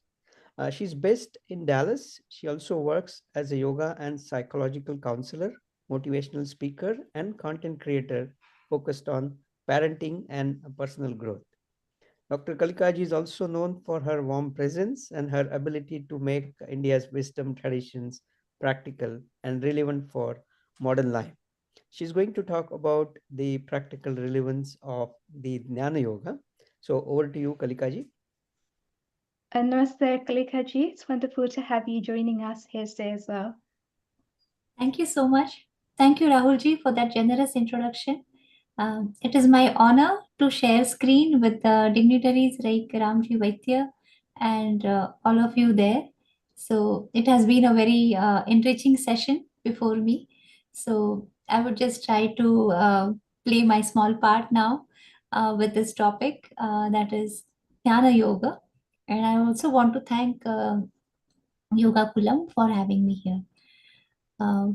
Well, initially I had planned that I would start with a slide presentation, which typically I don't, but I had decided that I will go with a slide presentation and keep it very structured, and then, I'll start with that end. But somehow I'm feeling that let me have an open discussion with you all and not stick with the slide. That's very typical of me. Rahulji knows it. So the very simple question that I would like to ask is, who are you? Who I am? So when I was born, my parents named me Kalika. And everybody who asks me, I introduce myself as I am Kalika, I am Kalika, I am Kalika. Okay, I'm carrying this identity with me since the day I am born. I am taught to carry this identity. We teach our children, you are this, you are this. And then everybody who comes, they will ask, who are you? And the child will again and again tell its name. So we adopt this identity and then we keep adding to our identity in different ways. We start looking at ourselves based on what we are creating, what we are acquiring, what we are achieving. And that way, our identity sometimes becomes very strong and sometimes becomes very weak.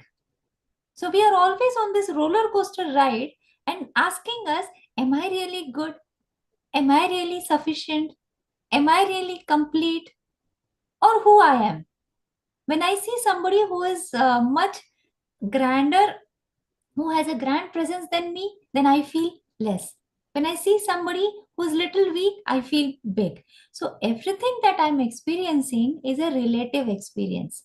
I am understanding myself based on my surroundings, based on the people, environment, and the attachments that I have acquired going forward in life. And therefore, this question, who am I, becomes very significant to our basic existence itself. And this is the answer to the question, why Jnana Yoga? What is Jnana Yoga? Jnana Yoga is about knowing who I am. It is about the relationship that I have with myself, the relationship that I have with this world, and do I have any relationship with the ultimate reality? And whether this ultimate reality or an uncaused cause even exists, or is it just an intellectual hypothesis? So what is reality? What is Satya? What is truth? The whole endeavor to understand this question is about Jnana Yoga. Now coming to Bhagavad Gita, we say that Sarvopanishado Gao Duktha Gopalanandana. So Bhagavad Gita is the essence of all the Upanishads. And when we think about Upanishads, the first mantra that comes to my mind is Asato ma Satgamaya, Tamaso ma Jyotirgamaya, Mrutyurma Amrutam Gamaya. Asatoma Satgamaya. Take me from unreal to real. What is unreal? What is real? Tamasoma Jyotirgamaya. So from andhakar, from darkness, take me to light. What is darkness? What is light? Mrutyurma Amrutam Gamaya. Take me from mortality to immortality. This is Jnana Yoga. Taking me out of my limitations to becoming unlimited. Taking me out of my ignorance to the knowledge. So what is this? This is about Jnana Yoga. Unless and until I introduce myself or somebody else introduce myself, my action doesn't begin. So when I establish my identity, then my karma starts. It is a natural outcome of my identity, of my existence. And therefore, understanding one's own self becomes a primary necessity for whosoever existing in this world. And therefore, the study of self or study of aham, I, and beyond that becomes very significant. Now let us come to the understanding of what is truth. The meaning of truth is Trikala Baditam Satyam. That which is in the past, that which is in present, and that which is in future. So if something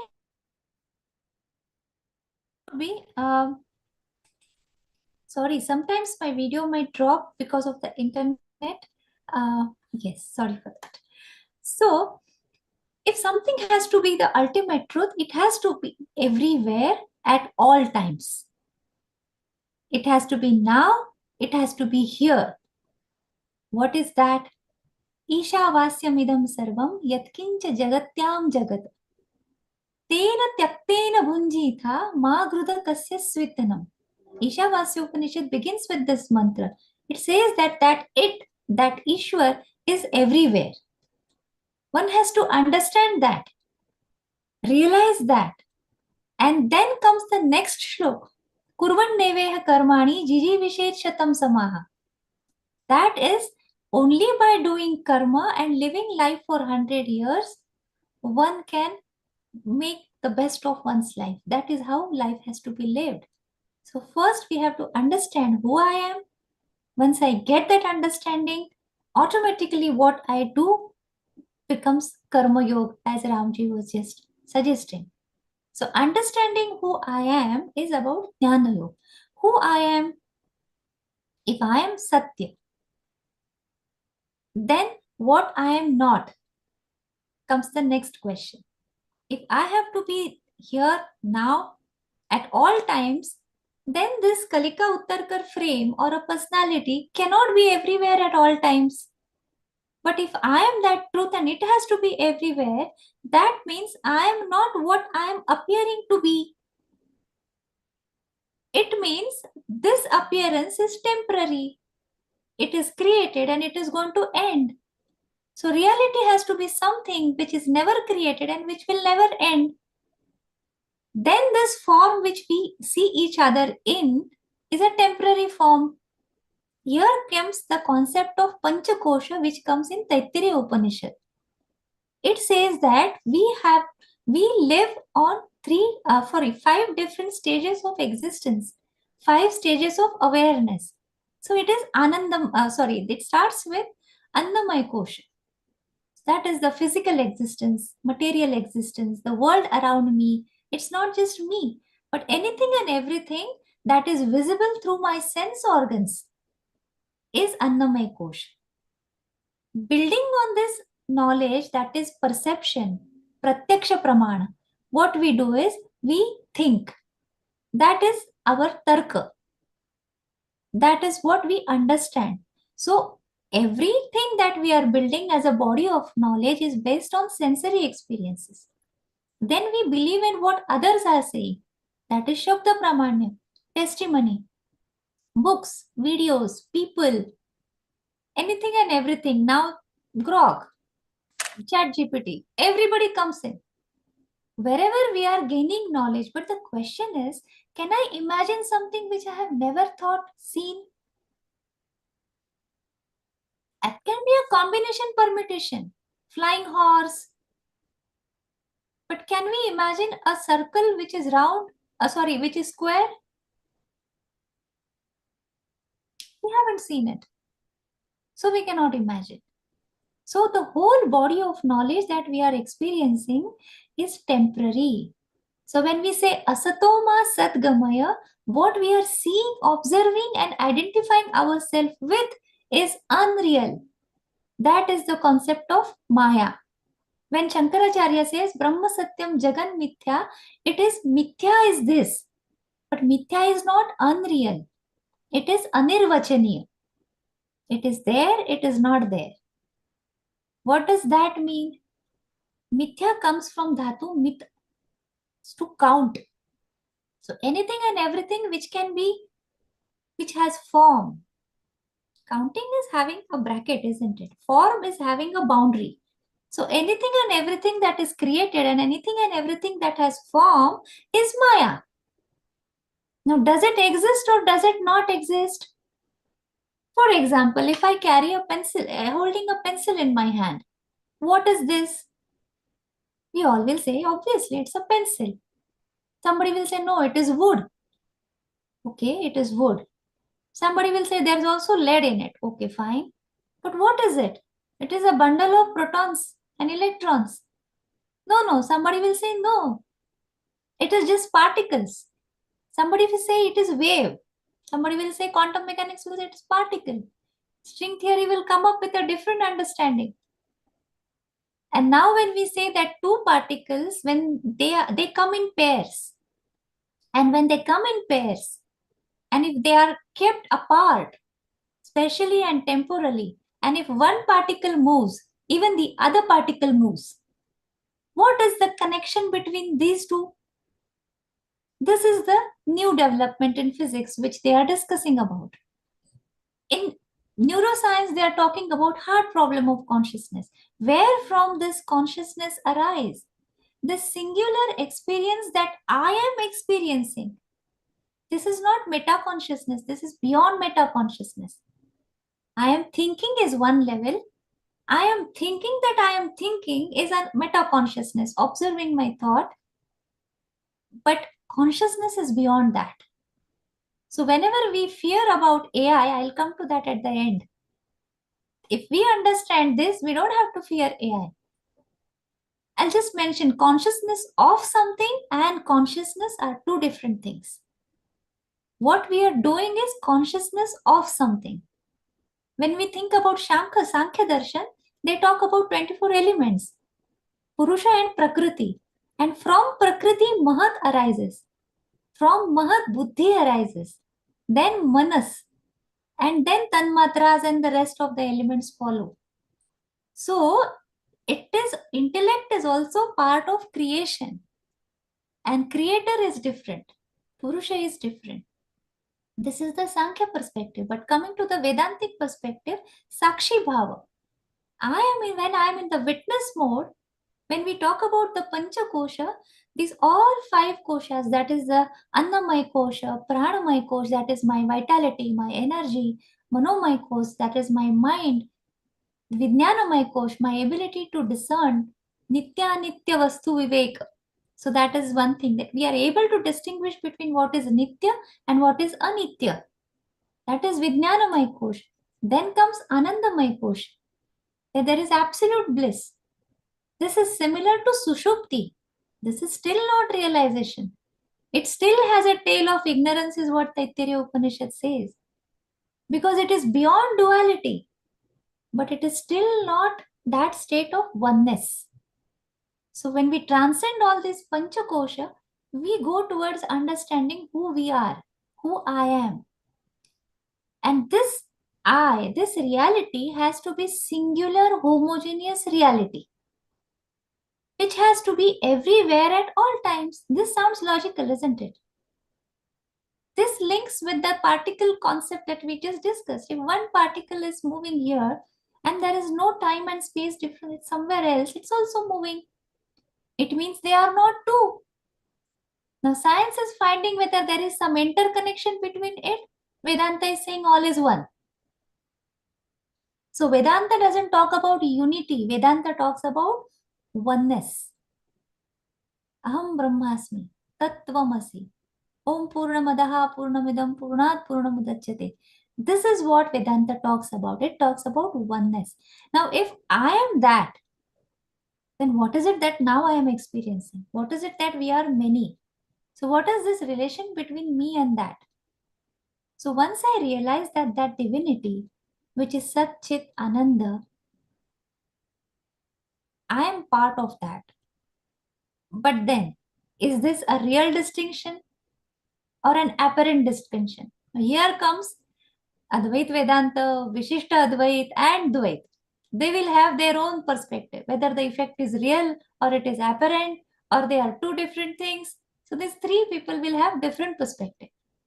But for a simple reason, they do not contradict each other. They just have perspectives from different sides.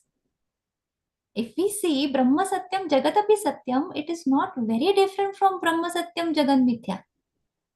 It is more or less, it is seeing from a different perspective. Because the concept of Vastu Sthiti comes in Jnana Yoga. There is Vastu, that is Sat, Satya, and there is Sthiti, state of existence. So is Vastu different from Sthiti? Is ocean different from the wave? Apparently, no. But as we see, yes. Of course, wave is different. It has a form. It has to be different. How will it be sea? No, but is it different? It is ultimately sea. Yes, Brahma Satyam, Jagan Mithya. So Mithya is that which is temporary, that which has a form. It is not that it doesn't exist. Then what it is? Vishishta Advait will say it is Leela, Ishwara Leela. Shankaracharya will say it is Vivarta.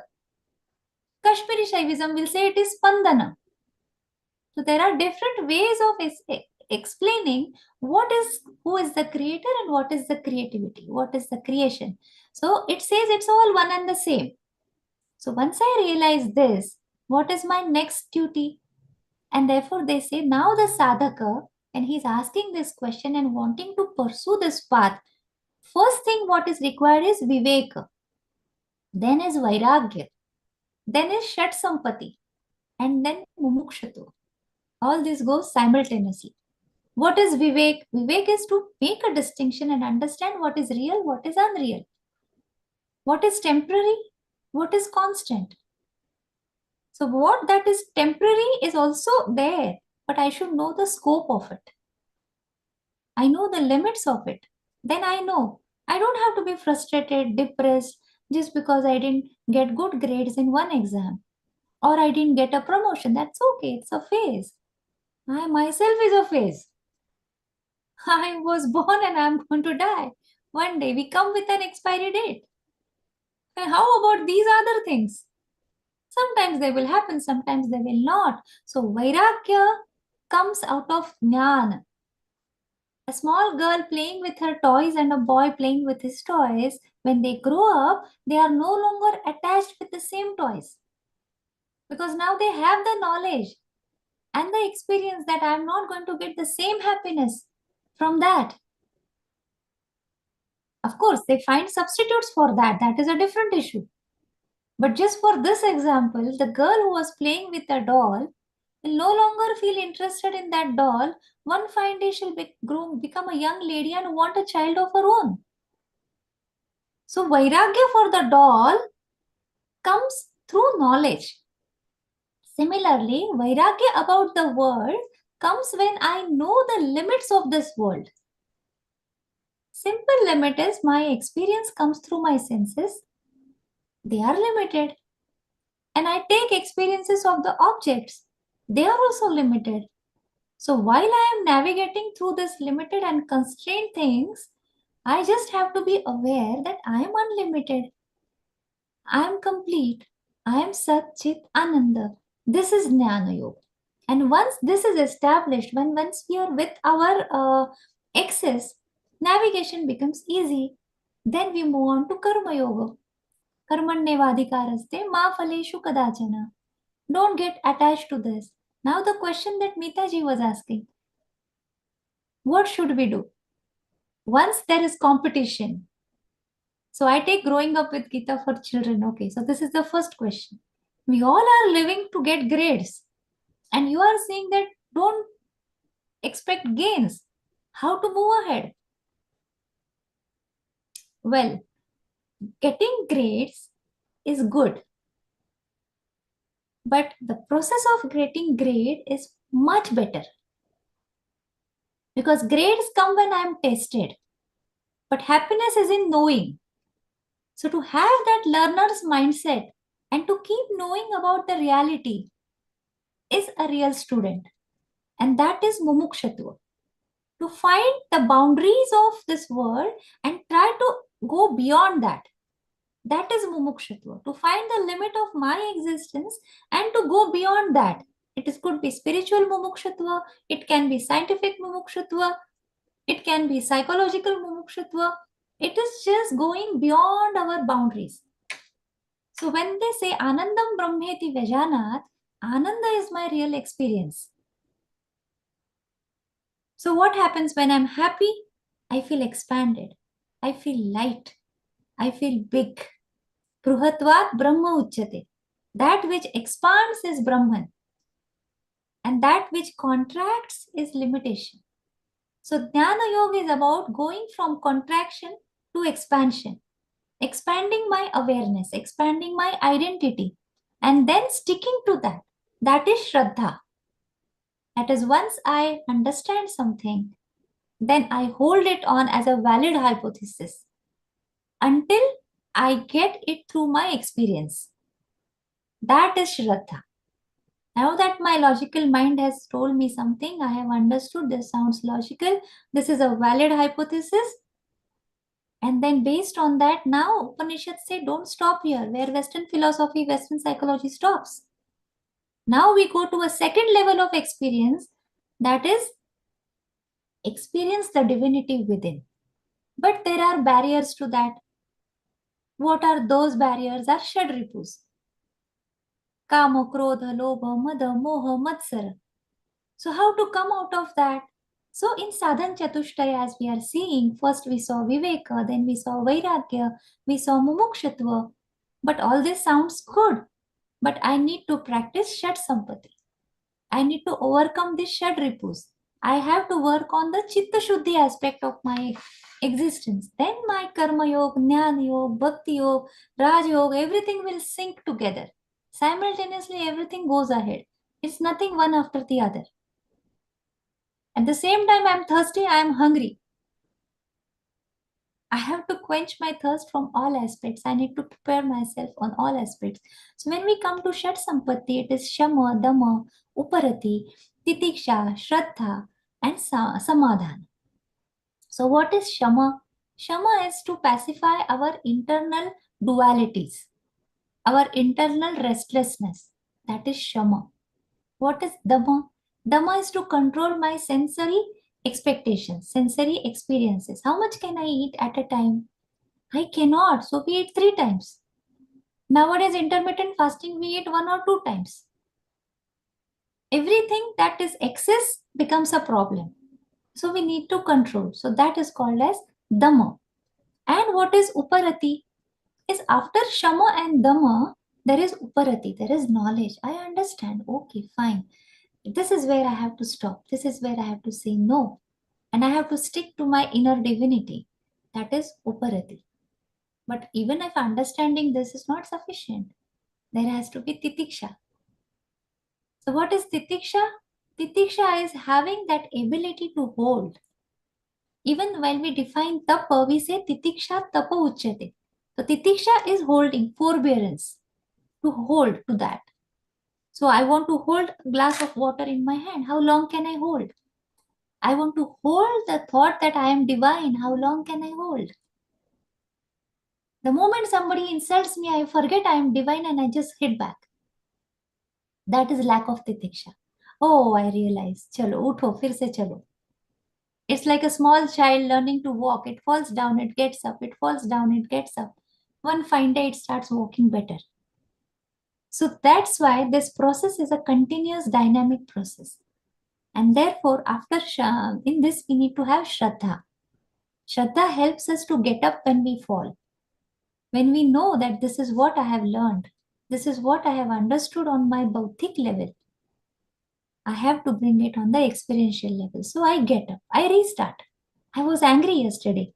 That wasn't good. I was in my reactive mode. I should have been in my proactive mode. I should have been more aware.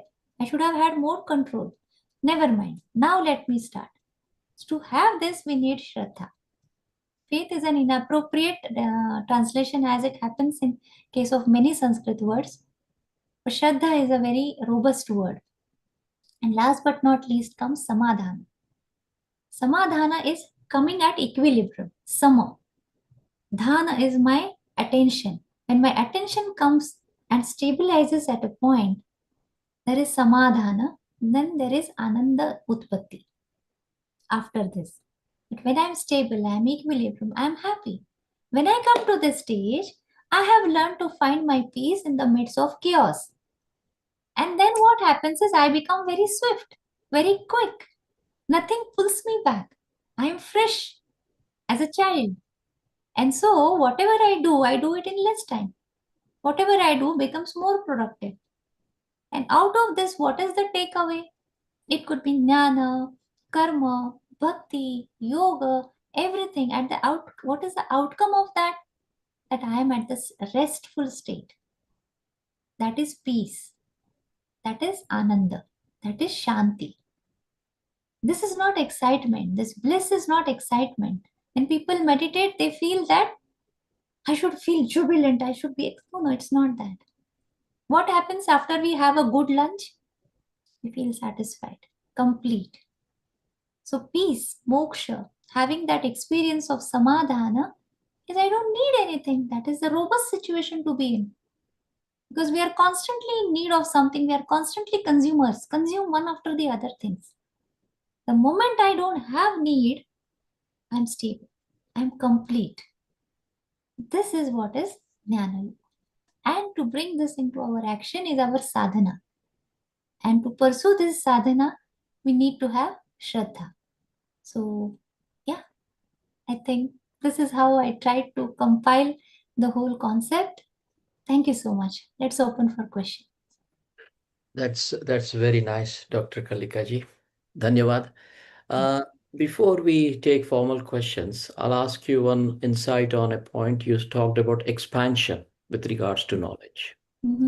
So now there are two types of expansion. If we take the story of Bali Maharaj versus Vamana Dev, Bali Maharaj expanded from nothing to owing the whole three worlds, basically. Yes. Yes. But then when Vaman Dev started expanding, he showed how small Bali Maharaj was. Yes. Now, Yes. how come then that expansion of Bali Maharaj didn't lead to the realization that only happened afterwards when he realized that his expansion was nothing but a drop in the ocean? So how do we, because what I'm referring to here is the concept of Abhiman. Yes. And how that is a risky element when we are dealing with the concept of jnana. And it's like a mix of ghee or aag ka jo relation hota hai, the oil and fire.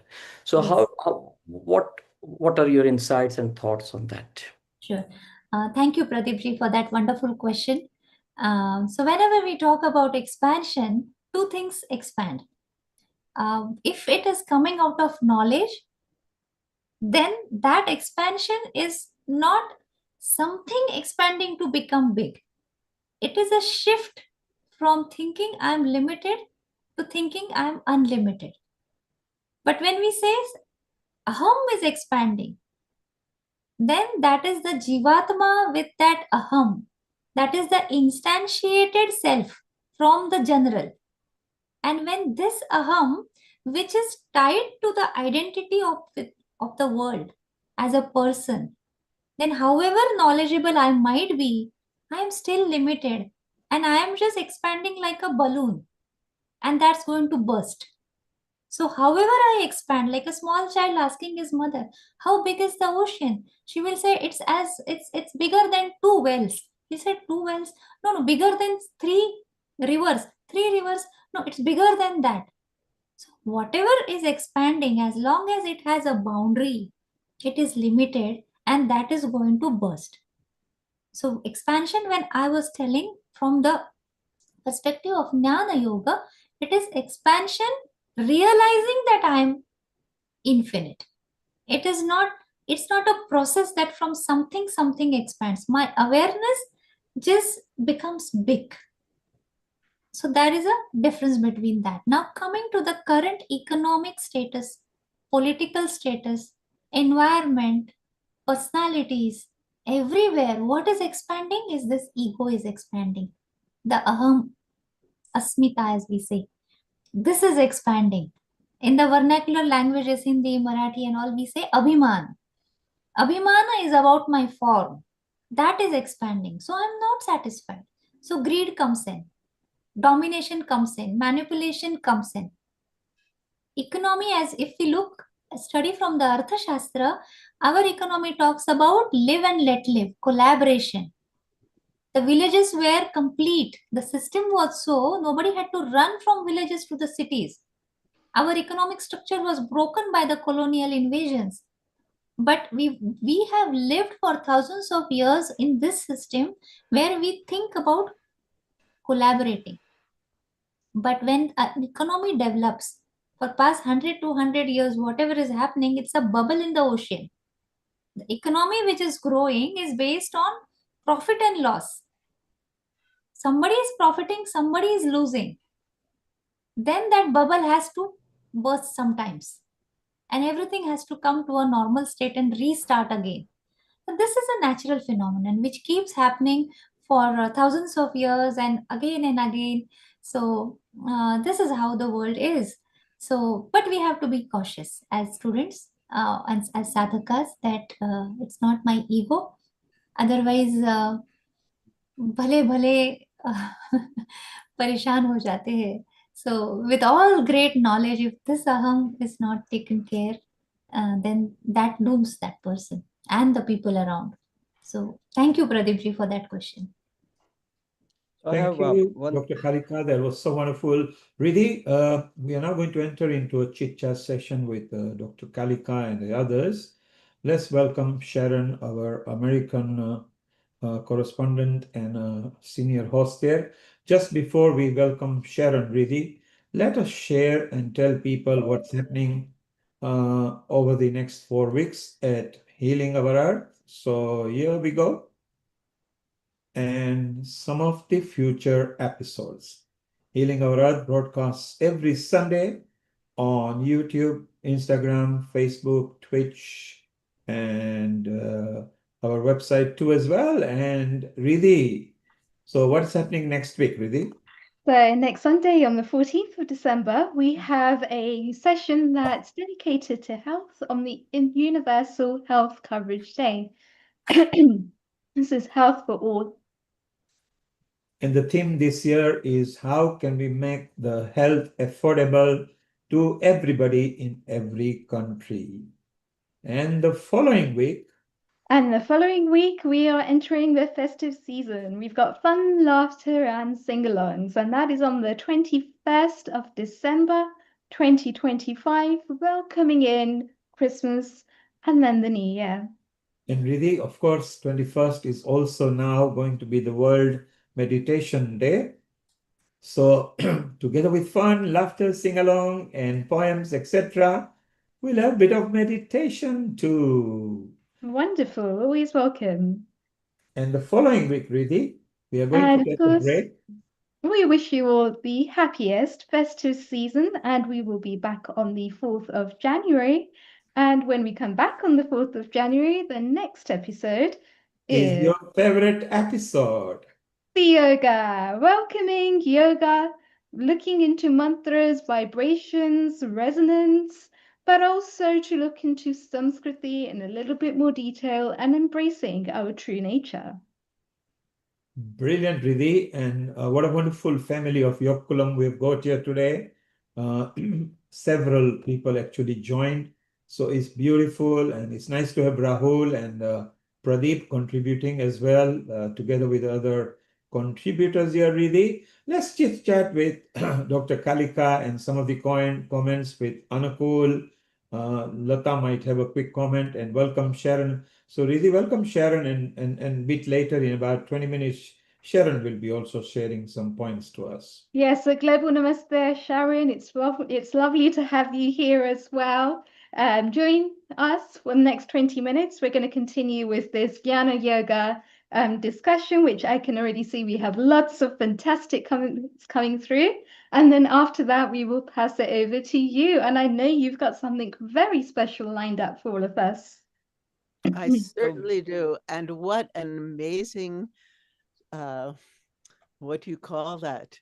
Spiritual teaching you just gave us, Dr. Kalika. That was extraordinary. And I am so grateful. And what I have to bring is my husband, Jay Widener, did a wonderful interview with Bibhudev Mishra about his book, The Yuga Shift. And some of the points that you made, Dr. Kalika, are also discussed in this video. So I'm looking forward to showing it to you and just hearing more of this discussion. We look forward to seeing it in about 20 minutes or so. And I know it's going to be something really exciting for us to see. So stay around, Sharon. We will come back to you in about 20 minutes or so. Rahulji, over to you for the next question. You are muted. Yes, I do have a question for Dr. Kalikaji. So Kalikaji, you mentioned about you started with who am I, right? That's the journey, and knowing who am I is the Jnana Yoga. So, but at the same time, there is a slippery slope of focusing on I, and that can turn into a disaster, right? How do you suggest that one should not get slipped into that slope and still focus on getting the true knowledge, the truth, the satya that you mentioned? Okay, thank you. So, yes, this is in connection with what Pradeepji was also, he also mentioned the expansion of aham or ahankar, as we would say. Over here, two things happen as a sadhaka when I am just a new person starting to know. And suddenly I come across this thought that aham brahmasmi, I am that Brahman. Automatically what happens is I start thinking that I am someone special, something really great. Now this has another side to it. It's not just I am Brahman. Sarvam Khalvidam Brahman has to be realized. So everybody opposite to me is also Brahman. So there is no difference. So anybody whom I meet, when I do this, that is a respect that the other person or the animal or the plant or anything that is there, that is also Brahman. So the real knowledge has to bring in humility. We have to be humble, we have to love, we have to respect, we have to have empathy. So these are the natural outcomes of understanding that we all are one. If we are exclusive, if we are not respecting, if we are dominating, then these are the red flags. So this is a sadhana, this is an ongoing journey. So morning we will be spiritual, afternoon we might be very tamasi, evening we might be different. So, this is how mind operates. Mind has 100 eyes. Mind is called as Indra. And we have to keep navigating and having this control. So that is what is Jnana Yoga, accompanied by Karma Yoga. And here what reminds me is of Vivekananda. Vivekananda in modern times was a person who attached this Vedanta with Seva. He attached it as duty. And therefore, whatever I am learning, it has to come in my actions. And I have to give back to the society, to the community in whichever way it is possible. Automatically, when I'm working with the community, with other people, and I'm working on developing empathy within me, automatically I'm humbled. Unless and until I don't bring it in my karma, in my behavior, I live in my silo, in my own apartment, writing one book after the other and giving one webinar after the other, that will help me to enhance my personal ego. But the moment I drop that and I start connecting it with my behavior, with my karma, being aware as how I behave with my children, my spouse, everybody has a different area of impact, but we all do have. And that is our experimental ground. So Upanishads also tell us that keep experimenting, keep asking, keep learning. So some people feel that I'm doing so much for the society, but society doesn't respond. They don't react. They don't acknowledge. For most of the people who call themselves karma yogi, they are into philanthropy, they are into seva, they do many things, but inwardly they feel sad. That world is not responding. That is also one kind of dukkha which is mentioned in yoga, and you all must be aware of that.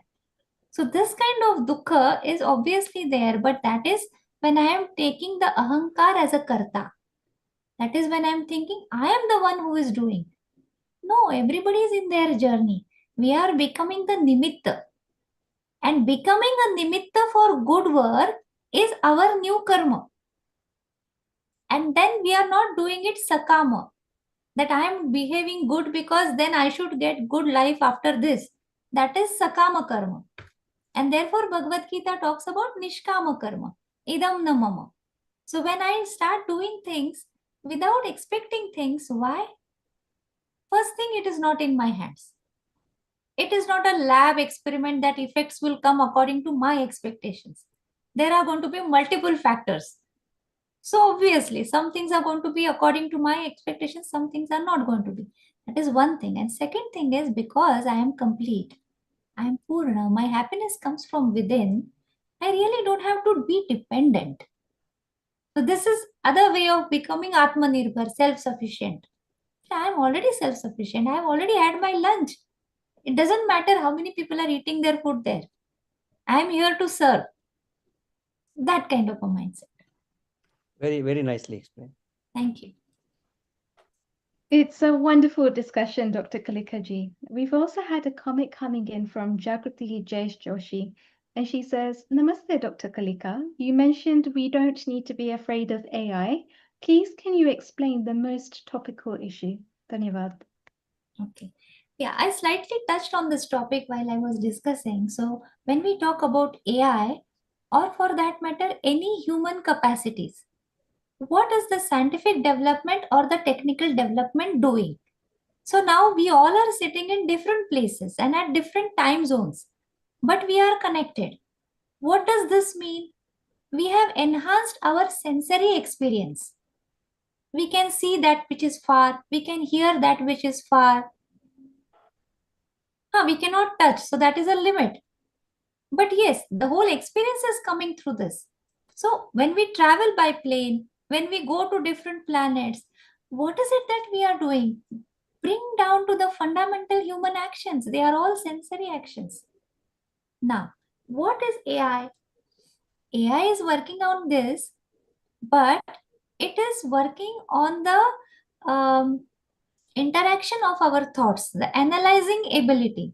Initially, I remember when I was doing my PhD in Upanishads, I used to go from one library to other library in Pune. Bhandarkar Institute, University of Pune, this, travel a lot, then carry that huge books, old books, bring home, open them, ready, get data. Now when I put on my AI, give me a shlok, this shlok from Ishavasya Upanishad, it is done, it's there. Just fingertips. So what am I doing? I have enhanced my intellectual, analytical abilities, memory. So all these are segments of buddhi. When we talk about Antakaran Chatushta, it is Mana, Buddhi, Chitta, Ahankara. So buddhi is a creation. Buddhi is still, AI is still working on that. AI is not working about my singular experience, subjective experience. That is what is the hard problem of consciousness. They are still not reached there. They don't know that I am experiencing that I am sad. This I is a continuous experience. Remember yourself sitting in the classroom when you are in your kindergarten. So many decades have gone by and now you are sitting here and I am sitting here. Somebody says, oh, you are different. I say, no, I am the same person. It's just that I am growing old. I am the same person. This continuity of experience of I existing cannot be reproduced. It is independent. So whatever intellectual enhancement is happening, let it happen. There are going to be other aspects to it. Different work will be required. Different areas will be required. Society will have to learn through this, that as much as I am going and depending on sensory experiences, my internal issues are going to increase. And I will need people to work on those. I will have to learn to understand what is it that I can do when I have nothing to do. That is going to be a biggest problem. So empty mind is a devil's workshop. Should the devil start working or should the yogi start working? That is going to be a big dilemma in coming years. Who is going to work and who is going to do what? And then the next question is, why should I even do this? What is the purpose of my life? Who I am? Everybody will have to come to Jnana Yoga. The moment they come to Jnana Yoga, then the next question would follow, do I really need all this? Then comes Vairagya. So then do I need really this many enhancements of lifestyles, such big industries? And who is going to rule? Are there going to be presidents and prime ministers, or there are going to be corporate giants? And if they are going to rule, how long will people take to realize this is not freedom? And the moment people realize this is not freedom, they will fight for freedom. Then the question is, freedom from what? See, this goes round and round. This is how human life and human things are. You needn't be afraid of AI. Use it cleverly. Use it with a constraint. Because when we had tails and we didn't stop using it, fell off. If we are not going to use our brains, what if it stops working? So using AI is good, but it has to be used in a very articulated and a nice way. Otherwise, the society will have different issues. So more and more knowledge about this Vedantic aspect goes out into the society, through schools, through colleges, through different things. So I'm a part of Hindu University of America. We take a number of courses there. I would request you all to go and visit the website today, because I'm not marketing the university. I'm saying it's a platform to learn all these topics. So just you can have a look and be ambassadors of this wonderful thought wherever you are. And I'm so glad to be with you all. You all are doing great job wherever you are. I'm happy to be associated. And we're really happy to have you here as well, Kalikaji, sharing your wisdom with us.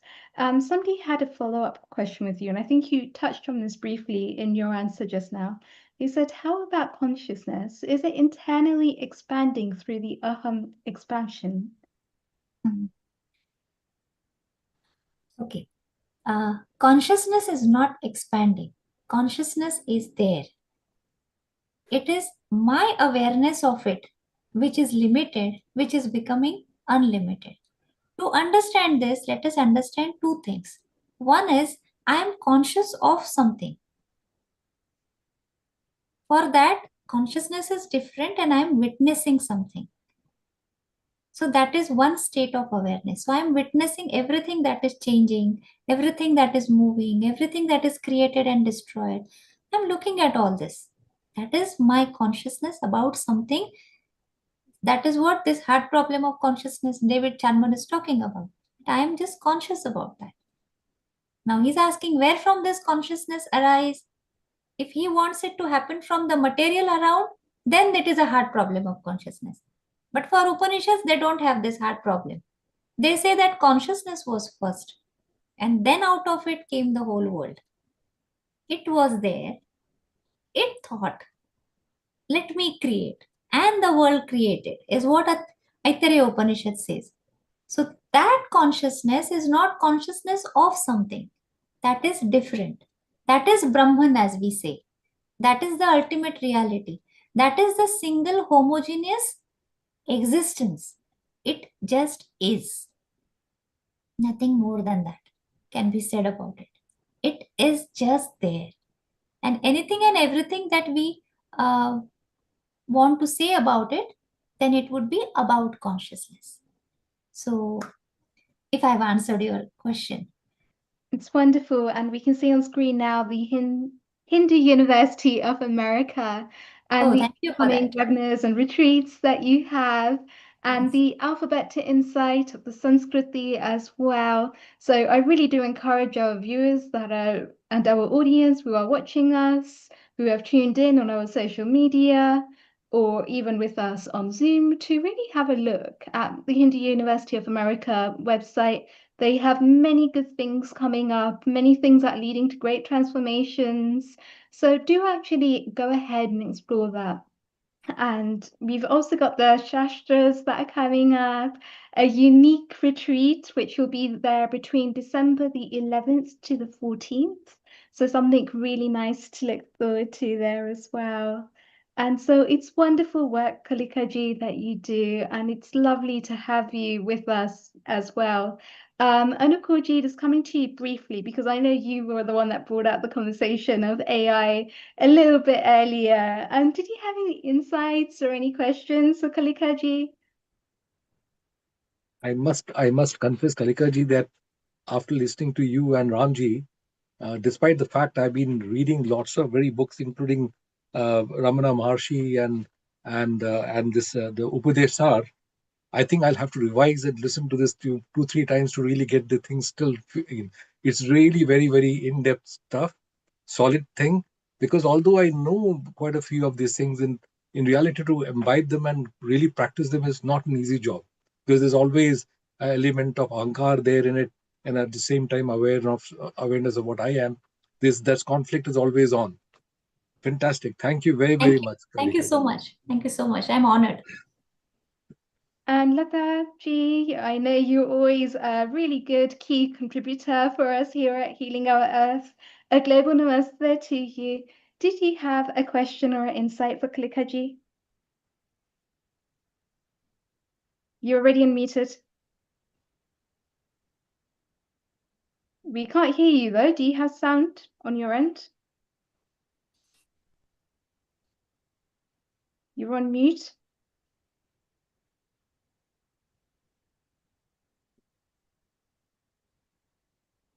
Now? Yes, we can hear you. Go ahead.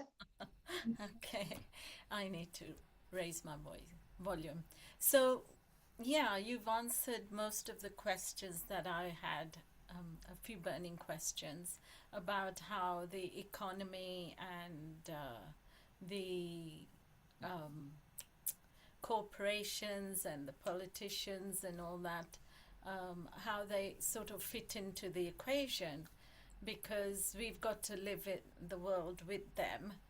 And you know, our great leader Mahatma Gandhi, how he lost his life, and there were many martyrs because they were trying to, you know, be pacifists and humble and practicing our religious teachings, and yet we lost them. You know, the world didn't appreciate them. So I'm just wondering how we're going to get this message across and bring all the connections so that we can work as they said, collaborate with each other so that we can have one unified world where we're all trying to be peace makers and peace bearers, and that, you know, what we've come to the earth for. I'd love to understand what other, some people want to be, like you said, you know, difficult characters and fighting and manipulators and greed and all that. So they want to take over the world. So how do we cope with that situation whilst we're here, sitting here, trying to build our knowledge and our personal development and our cleansing ourselves spiritually? How are we going to face this other thing? Because obviously it's going to create the elements, you know, of fear and how we're going to, it's going to break our mental health down. And so how would you explain that aspect? Okay. Thank you for that question, Lataji. Before I answer your question, just a small point and then I'll move on to that. First thing is, in this whole, I would talk about this planet. Okay. So on this planet, whenever people have killed each other or they have behaved in a way where they wanted to hurt others, there have been many reasons. But if we think from the perspective of dharma, then I would say religion is different than dharma. Religion is different and dharma is different. What is religion? Religion has a form. Religions are created, they continue, and then they will perish. What stays is knowledge. Now, what is dharma? Dharma is defined as dharana dharma, that which holds. What does it hold? It holds itself and it holds anything and outside me. So it holds the system. So marriage is a dharma. Why? Because marriage holds relations. Marriage holds children. Marriage leads to holding the society. If it is practiced in a right way, is a disclaimer. But if it is truly understood, it is a good system which holds. Individually, what holds me? My stability holds me. My physical, emotional, intellectual clarity and stability holds me. This is dharma. So anything that holds is dharma, that is eternal. This is the fundamental thought of Ved and Upanishads which came into Bhagavad Gita. Now when we talk about religious exclusivity, not respecting others, asserting, manipulation, these are human limitations. That comes out of ignorance. And that needs to be dealt with, depending on the space, time, and circumstances. So, what do we need to do? We need to practice dharma, artha, kama, and purusha. These are the purusharthas of life. We have to practice dharma means we have to hold ourselves. Before holding, we should know what we are. So first understand who I am, hold to that thought, convert my behavior accordingly based on dharma. My behavior has to be dharmic. Paropakaraya punyaya papaya parapidanam. Helping others is punya, virtue. Papaya parapidanam. Hurting others is pap, vice. This is dharma. So when I practice, hold this, let live and let live comes in the modern language. So when I contain to this kind of thought and behavior, I am a dharmic person. I could be a Christian, I could be a Muslim, I could be a Jew, I could be an animal, I could be a plant, I could be anybody. Who is dharmic? One who holds oneself and helps other to hold themselves. Live and let live. This is Sanatan Dharma. Now, those who don't understand this, they need to come out of their ignorance. Those who misunderstand this, they need to be ignited. They need to be told. In spite of that, if they are creating problem, then we need to have our Purushartha. We need soldiers on the boundaries. Why? That is not ideal. That is human limitation. It is a limitation of human nature that we need boundaries and we need armies and navy and air force. Because it is human mind which is fluctuating, which has all Shadripus. Kama, Krodha, Lobha, Madha, Moha, Matsar, all this is there within all of us. So when that becomes more, we feel that everything is wrong that is happening. What should we do then? Now, you and me, what we are doing is, we have to learn ourselves, gain our knowledge, bring it into practice. That gives us strength. So ignite one lamp with the other lamp. So when we are igniting these so many lamps, it is knowledge which becomes powerful. Ignorance becomes less powerful. So when you read the Puranas and when you read the other stories, there is always a fight between the Dev and the Asuras. So who are Dev? Dev are those who are the followers of knowledge. These Devas also, when they engage themselves in overindulgence, they lose the battle. But when they are philosophical, they win. Who are Asuras, who don't have control over themselves, who are ignorant. The first strategy is to make them aware, give them knowledge. But if somebody is coming and holding your neck, have the ability to fight with them. Hold their hand and don't allow them to touch your throat. In spite of that, if they are going ahead, make yourself strong. So Karma Yoga, Jnana Yoga doesn't tell us to be cowards and weak and submissive and passive. It tells us to be vigorous, strong, happy, vibrant. Don't exploit. Don't live on the cost of others' happiness, but don't allow others to live on the cost of your self-respect and happiness. That is what is Hindu Dharma or Sanatan Dharma. This was existing.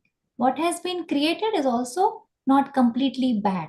But there are people in everywhere across the globe who don't understand. Say some understand.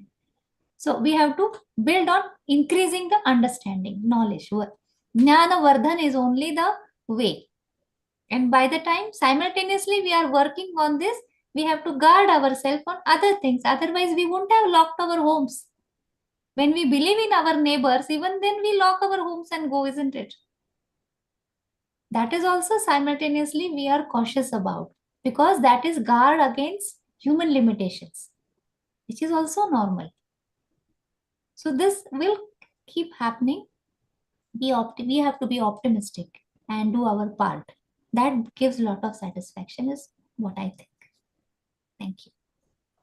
Wow, Kalikaji, thank you so much for all of your brilliant insights here today on Jnana Yoga. It's wonderful to see how it's just one of the 4 paths of yoga that people can take, but really to gain a deeper understanding of what Jnana Yoga and Dharma actually stand for.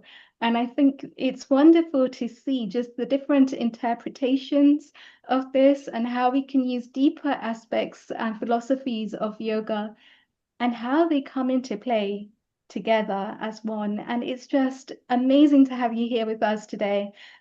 People that want to know more about Kalikaji, please do go and check her out at the Hindu University of America. They are doing wonderful work, and a lot of it is very dharmic. A lot of it is looking further into Samskriti, it's looking further into Sanskrit. And it's really just bringing out the Hindu values in today's world in a much needed way. So thank you so much, Kalikaji, for your wonderful insights as well. And Thank you so much. Thank you so much, Rahulji and Yoga Kulam, for having me here. I'm always open for any collaboration from personally from my side as well as from HUA's side. So connect with us. Thank you so much. And really, while you are here, let's keep Dr. Kalika on the screen as well. Let's quickly watch Sharon's video because it has covered some points where Dr. Kalika has covered. So they can chit chat. And Dr. Kalika, meet Sharon here when she comes to Dallas to meet Danada, who is not very far from you and you do know of each other. Maybe you can collaborate together and expand the family. That's what Healing Our Earth likes. Sharon, if you can kickstart your video as soon as possible, so we can have some comment as soon as the video finishes, and we can have some more comments. So wonderful, Dr. Kalika. Remember, as you say, live and let live. So let's look at this video, which has got some of the points that you even mentioned, but in an alternative way.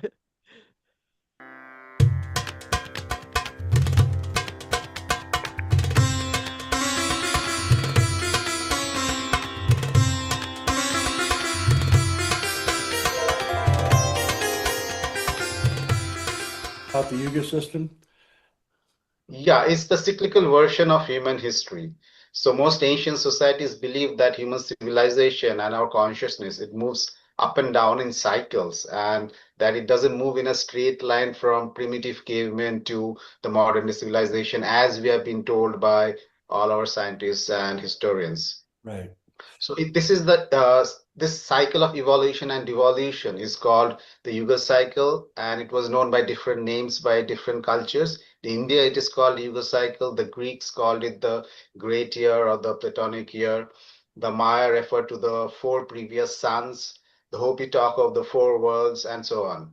A lot of people familiar with the Yuga cycle, they think that, the Kali Yuga is going to last 432,000 years, and which really would make the whole Yuga cycle really not very important to us since we only live like 75 years. So can you please explain to me how you came up with this 24,000 ascending, descending yuga cycle, and why that makes a lot more sense for us in the human condition? Well, first of all, that aligns with the data that we get from other cultures. You can't have a separate Yuga cycle for India and a separate one for Greece and a separate one for the Mayas. There's one for the whole world. And when I was looking at these different doctrines, it's the 12,000 year cycle that seemed to be the one that everyone was talking about. The Persians, for instance, they talk about a Yuga cycle of 12,000 years. And then when you add the two halves together, that becomes 24,000 years. The Greeks were also talking about each age being of around 3,000 years duration.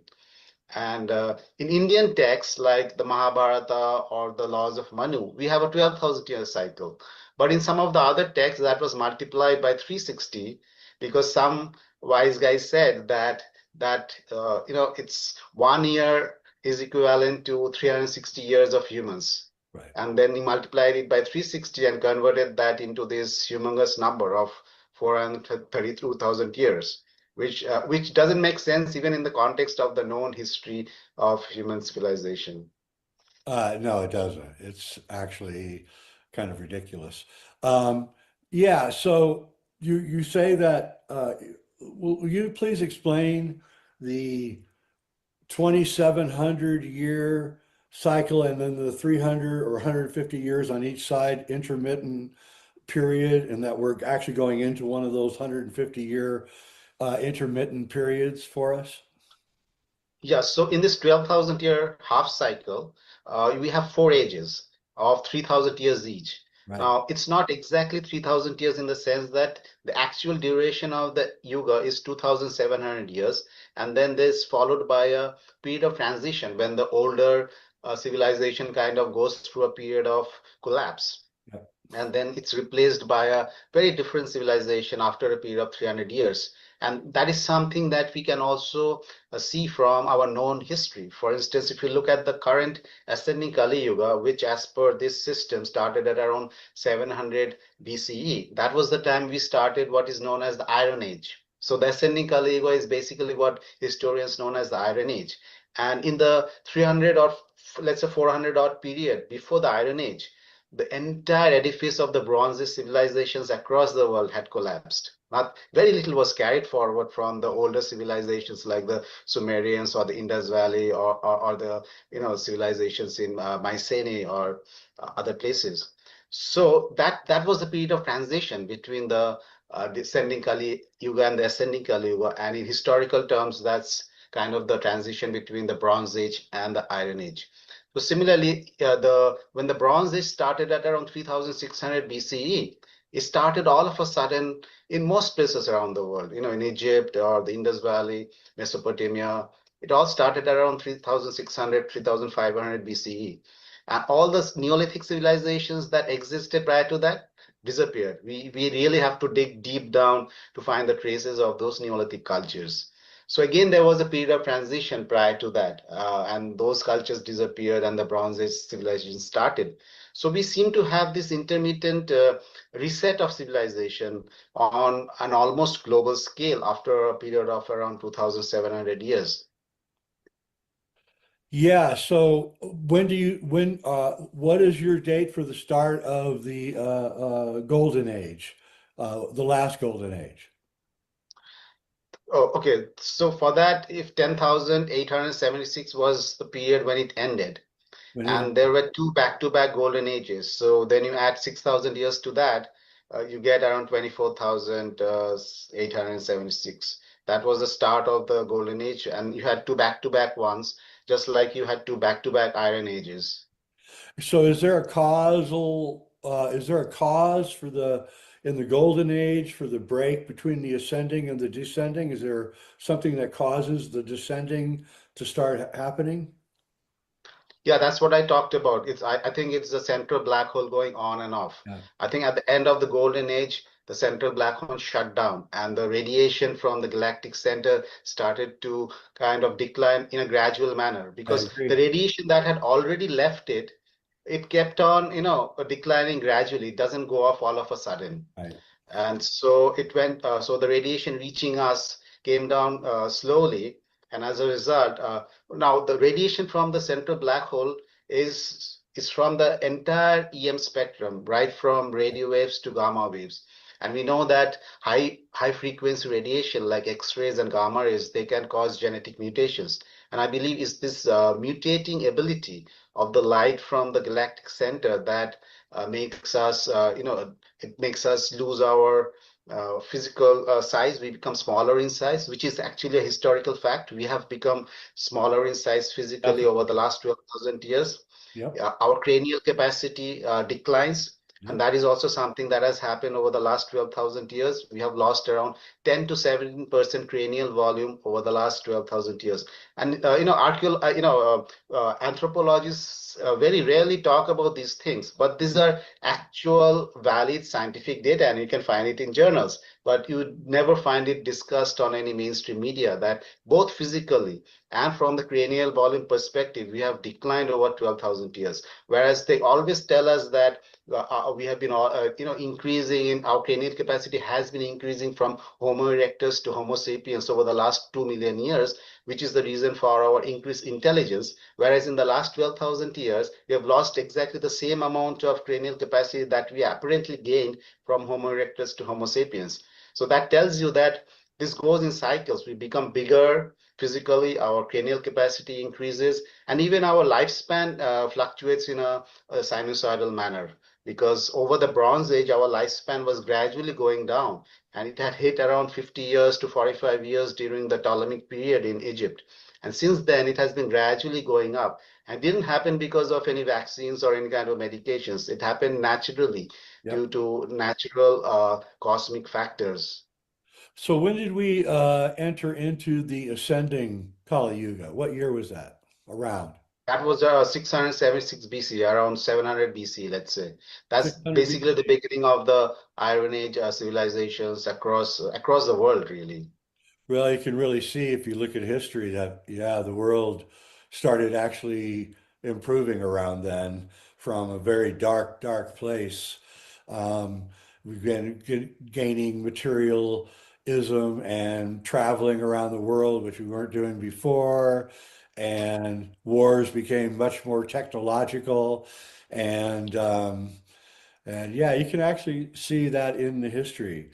So, and you also had a number of new spiritual leaders coming up during that time period and laying the framework for the new faiths and the new religions that emerged in the Iron Age. That's right, Buddha and Jesus, and yeah, and kind of teaching this new philosophy of, cool it out, baby, take it easy, because the Kali Yuga's got a long way to go. So, you can get excited all you want, but I'm just going to sit under a tree and breathe because there's nothing you can do about the Kali Yuga.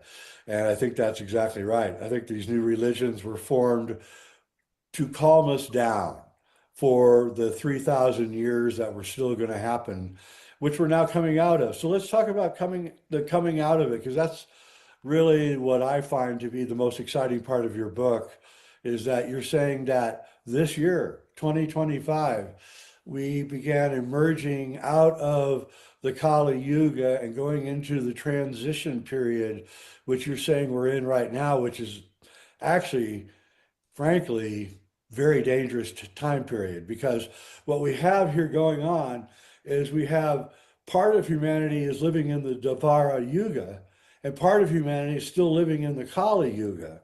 And I say this a lot because it helps ease kind of the confusion that's going on right now.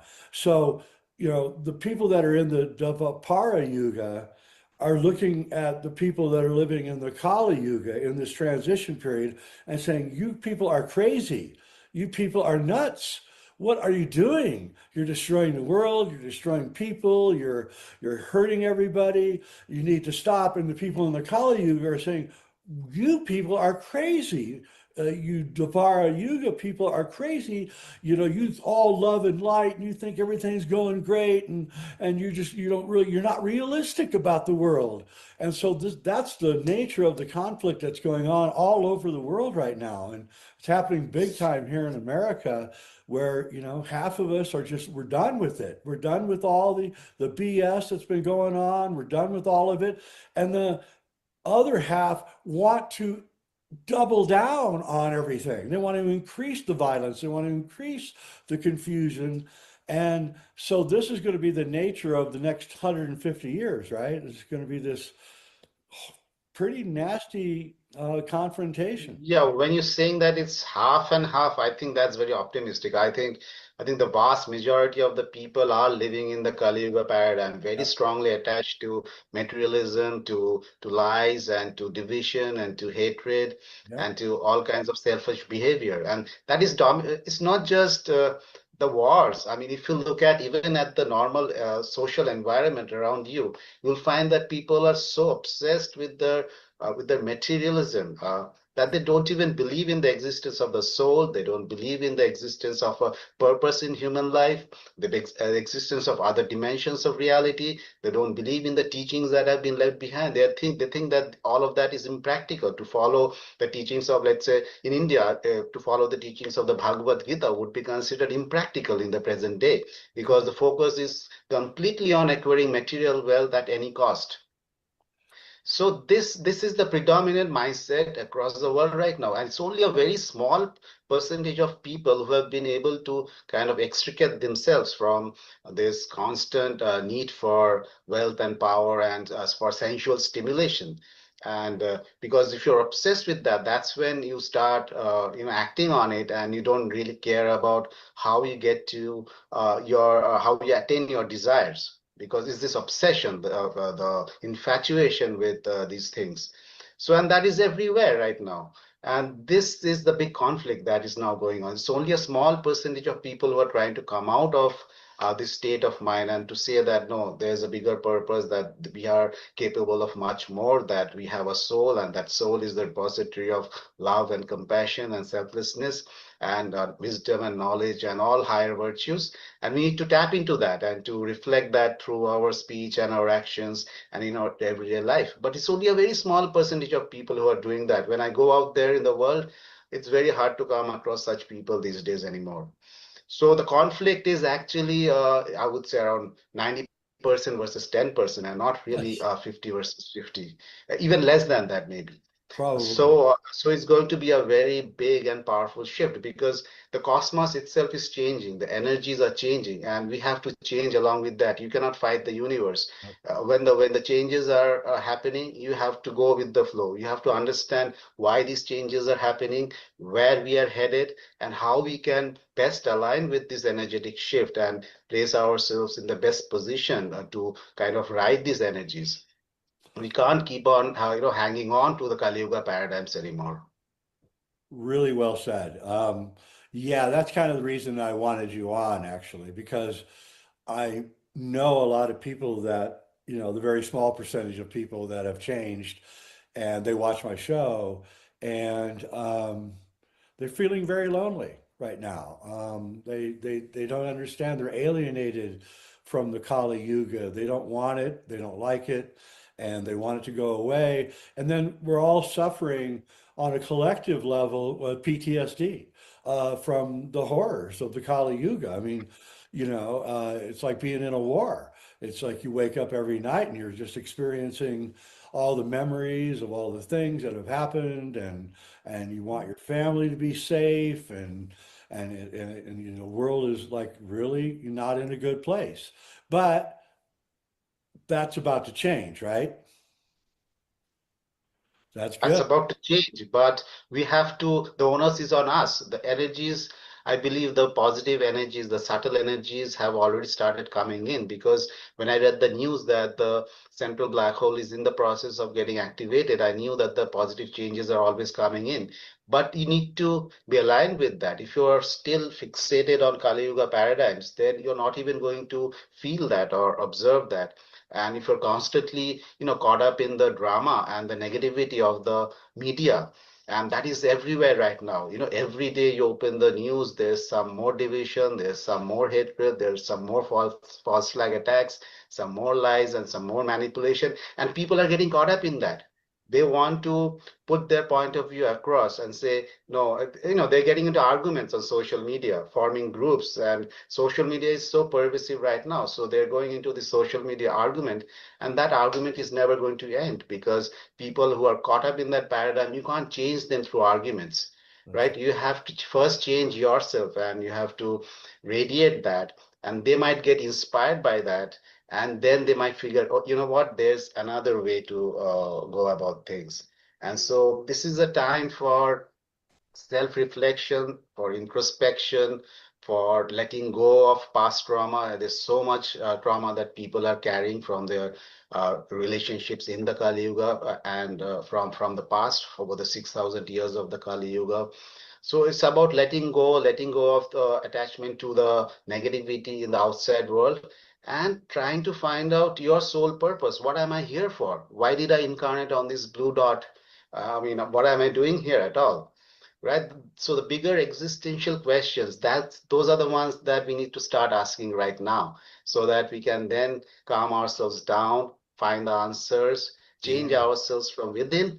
And then once we change ourselves, then we are in a better position to help others, to guide others, because we can't give out anything of any value unless we have first gone through the transformation ourselves.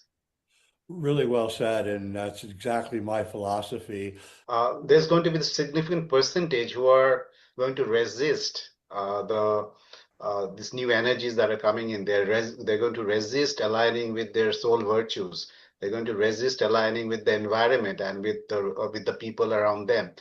And they're going to continue with Kali Yuga paradigms and beliefs and technologies and ways of doing things. Whereas the small percentage is going to kind of wake up and try to wake others up. And since the energies are shifting, we are having this great noticing, which I can also call the great surfacing of truth. Yep. Because what is happening is that every time one of these events happen, a lot of truth comes to the surface. And even veterans are like, oh, I didn't know that. Even though you know that they're lying and manipulating all the time, but even then new truths will keep on surfacing. And this will happen not only at a collective level, but also at an individual level. At your own level, you'll find that new truths are coming to the surface of your own mind. You are realizing new things about yourself or your family or your work or your environment. So this is the time of rediscovery of truth. And some of that truth is going to make you very angry and frustrated. I know that's the initial stage of awakening, when you find that everything is a lie, everything is manipulated, everything is manufactured. That's the time of disillusionment. And a lot of people get caught up in that phase for a long period of time. You're like angry and frustrated for a long period of time. But then at some point, you need to let that go. And you need to ask yourself, what next? How do I make things better? Where am I going? Where is our civilization going? And how do I make things better? And that's when you start tapping into who you truly are at your core, and start bringing your gifts to the world. I mean, each of us have to bring our gifts to the world. Only then we can make it better. We can't keep on fighting the old system with the old methods.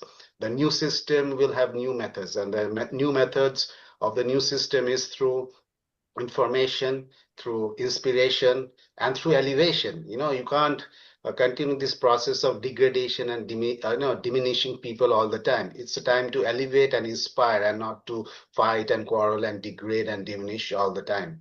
So these are the changes that people are going through and will continue to go through as we move into this period of transition. And the environment is also changing. I mean, you had this, and I said that in my book, that we are going to a transition which the Greeks call ekpyresis, or the cleansing by fire. Yeah. And last couple of years, the fires have been really powerful, and we've been having these earthquakes and volcanoes and very powerful wildfires, and the storms are also getting more powerful and more dangerous. So it's a time of environmental cleansing as well. And nobody really knows what's going to happen when it comes to the environment, what's going to happen next. But the planet itself is changing. The planetary energies are changing. The earth itself is going through its own cleansing process. So it's like a collective cleansing going on right now at an individual level, at a collective level, at an environmental level. All of that is happening right now. And I think I said in my book, I said that 2025 March is when Kali Yuga ended, and 2025 has actually been a period of a year of very powerful changes at a global level and an individual level. Let's discuss here before we go. What do you think is you described it beautifully in your book. Um, what's the Satya Yuga, the Golden Age? What's that like? What's it like when in 10,000 years from now, when we're finally in it? What's it going to be like?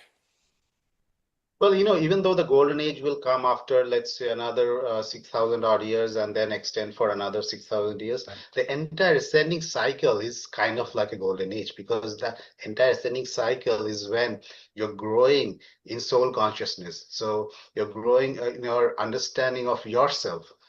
You're radiating your virtues. And when everybody does that, can you imagine what life would be on earth if everybody is radiating love and compassion and selflessness and Nice. wisdom, knowledge, and joy and bliss, and nobody's fighting against each other. There's no strife, there's no discord. The environment is giving us in abundance, because the environment is also shifting along with these energies. You get you get all the food that you want, you get everything that you want. So it's a time of abundance. It's a time of abundance of spirit, of abundance of love, abundance of natural prosperity. And it's a time when people will shun any kind of action that causes either men to become greedy or depraved or violent, or in any action that can cause harm to the environment or to any other animal or being within the environment. So that is the soul consciousness, that is the higher consciousness. And when there's higher consciousness, there's utopia. And that is what the entire ascending cycle is about. So the descending cycle was when we moved from soul consciousness to ego consciousness, and all the egoic desires and the proclivities, they began to dominate our mind. And then the ascending cycle is when we move away from the ego into soul consciousness, into heart alignment. And that's when you get into the ascending cycle, when you don't have these kind of problems that you face now. There'll be less diseases because of these new energies. That's high frequency radiation. It actually kills off harmful germs, so you'll have less diseases, you'll live longer, you'll be bigger in size, you'll be able to do more work, although there won't be any need to do a lot of work. You'll be manifesting a lot of what we call higher mental faculties, or siddhis. These higher mental faculties, like intuition or clairvoyance, or even having out of body experiences, the ability to heal any disease on your own, or even to our texts tell us that you can even increase or decrease your size. If you're really powerful, you can increase or decrease your size. You can willfully manipulate the forces of nature to carry out miraculous tasks. But none of that would be guided by selfish interest. All of that would be done for the welfare of people. Anything that you do in a higher cycle, you do for the good of all. You don't do it for your own profit. And in the Kali Yuga, what happens is everything that we do is for our own profit, and we don't really care what kind of effect it has on other people or on the environment, which is why we are stuck here right now. So the ascending cycle is one of expansion of spirit, and descending cycle is one of diminishing of spirit. And we're in the transition age right now between the two. I think you're right. I can feel that you're right. And the people around me feel that that's going on. And so I think it's a wonderful time to be alive. And, if you can just get through the conflict of the two yugas battling each other at the moment, I think that we are on our way to a much better place. Yes, we are, and this is the time when all of us have this grand chance to evolve, to transform, to bring to align with our soul purposes, to manifest what we want to manifest without really considering the outcomes. We don't really want to focus on what the outcome of my effort would be, but just to manifest my desires and my potential. and serve the welfare of the world. It's a time of service. It is not the time to become selfish. It is the time to be of service. And we will also transform with the energies. And it's going to be a grand journey, a roller coaster of a ride, both positives and negatives. But as long as we understand what's happening, I think a lot of people will have a tremendous experience. Yeah, so everybody, the world looks dark and dour, but actually there is a glimmer of light. The sun's starting to rise above the horizon.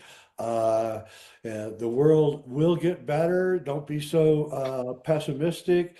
Uh, and to be honest with you, the powers that be want you to be pessimistic. They want you to wake up every day in a depression. They want you to have this dark feeling about the world because it reflects how they view the world. That's how they view the world. And they want you to view the world the same way. And we have to resist. And we have to say, no, I'm not going to go down that road. I'm not going to be that kind of person anymore. I'm going to reflect the coming age that's coming. And I think it's really incredible. Great time to be alive. Okay. It is. I want to thank you for coming on, Bibhu Dev Misra. It's Yuga Shift, the end of the Kali Yuga, and the impending planetary transformation. You can get it on Amazon, Barnes and Noble, anywhere else that you can find a good book. It's really worth reading. It's long, which I really loved. It wasn't like a 200-page book. It was long, deep, delving into the Yuga system. If you want to understand the Yuga system, it's a great book for understanding the Yuga system and the periodicity of time and the cyclic nature of time, and that time is not a beginning and an end. Time is a circle, and it goes around and around and around forever. And and I just really want to thank you for coming on. I really appreciate it. Thanks, Jay. It was a pleasure talking to you, and I hope your listeners find our discussion interesting. Oh, they will. I imagine you're going to get a bunch of book sales out of this. All right, everybody. Thanks for watching. I'm Jay Widener. This is Reality Check, and thank you.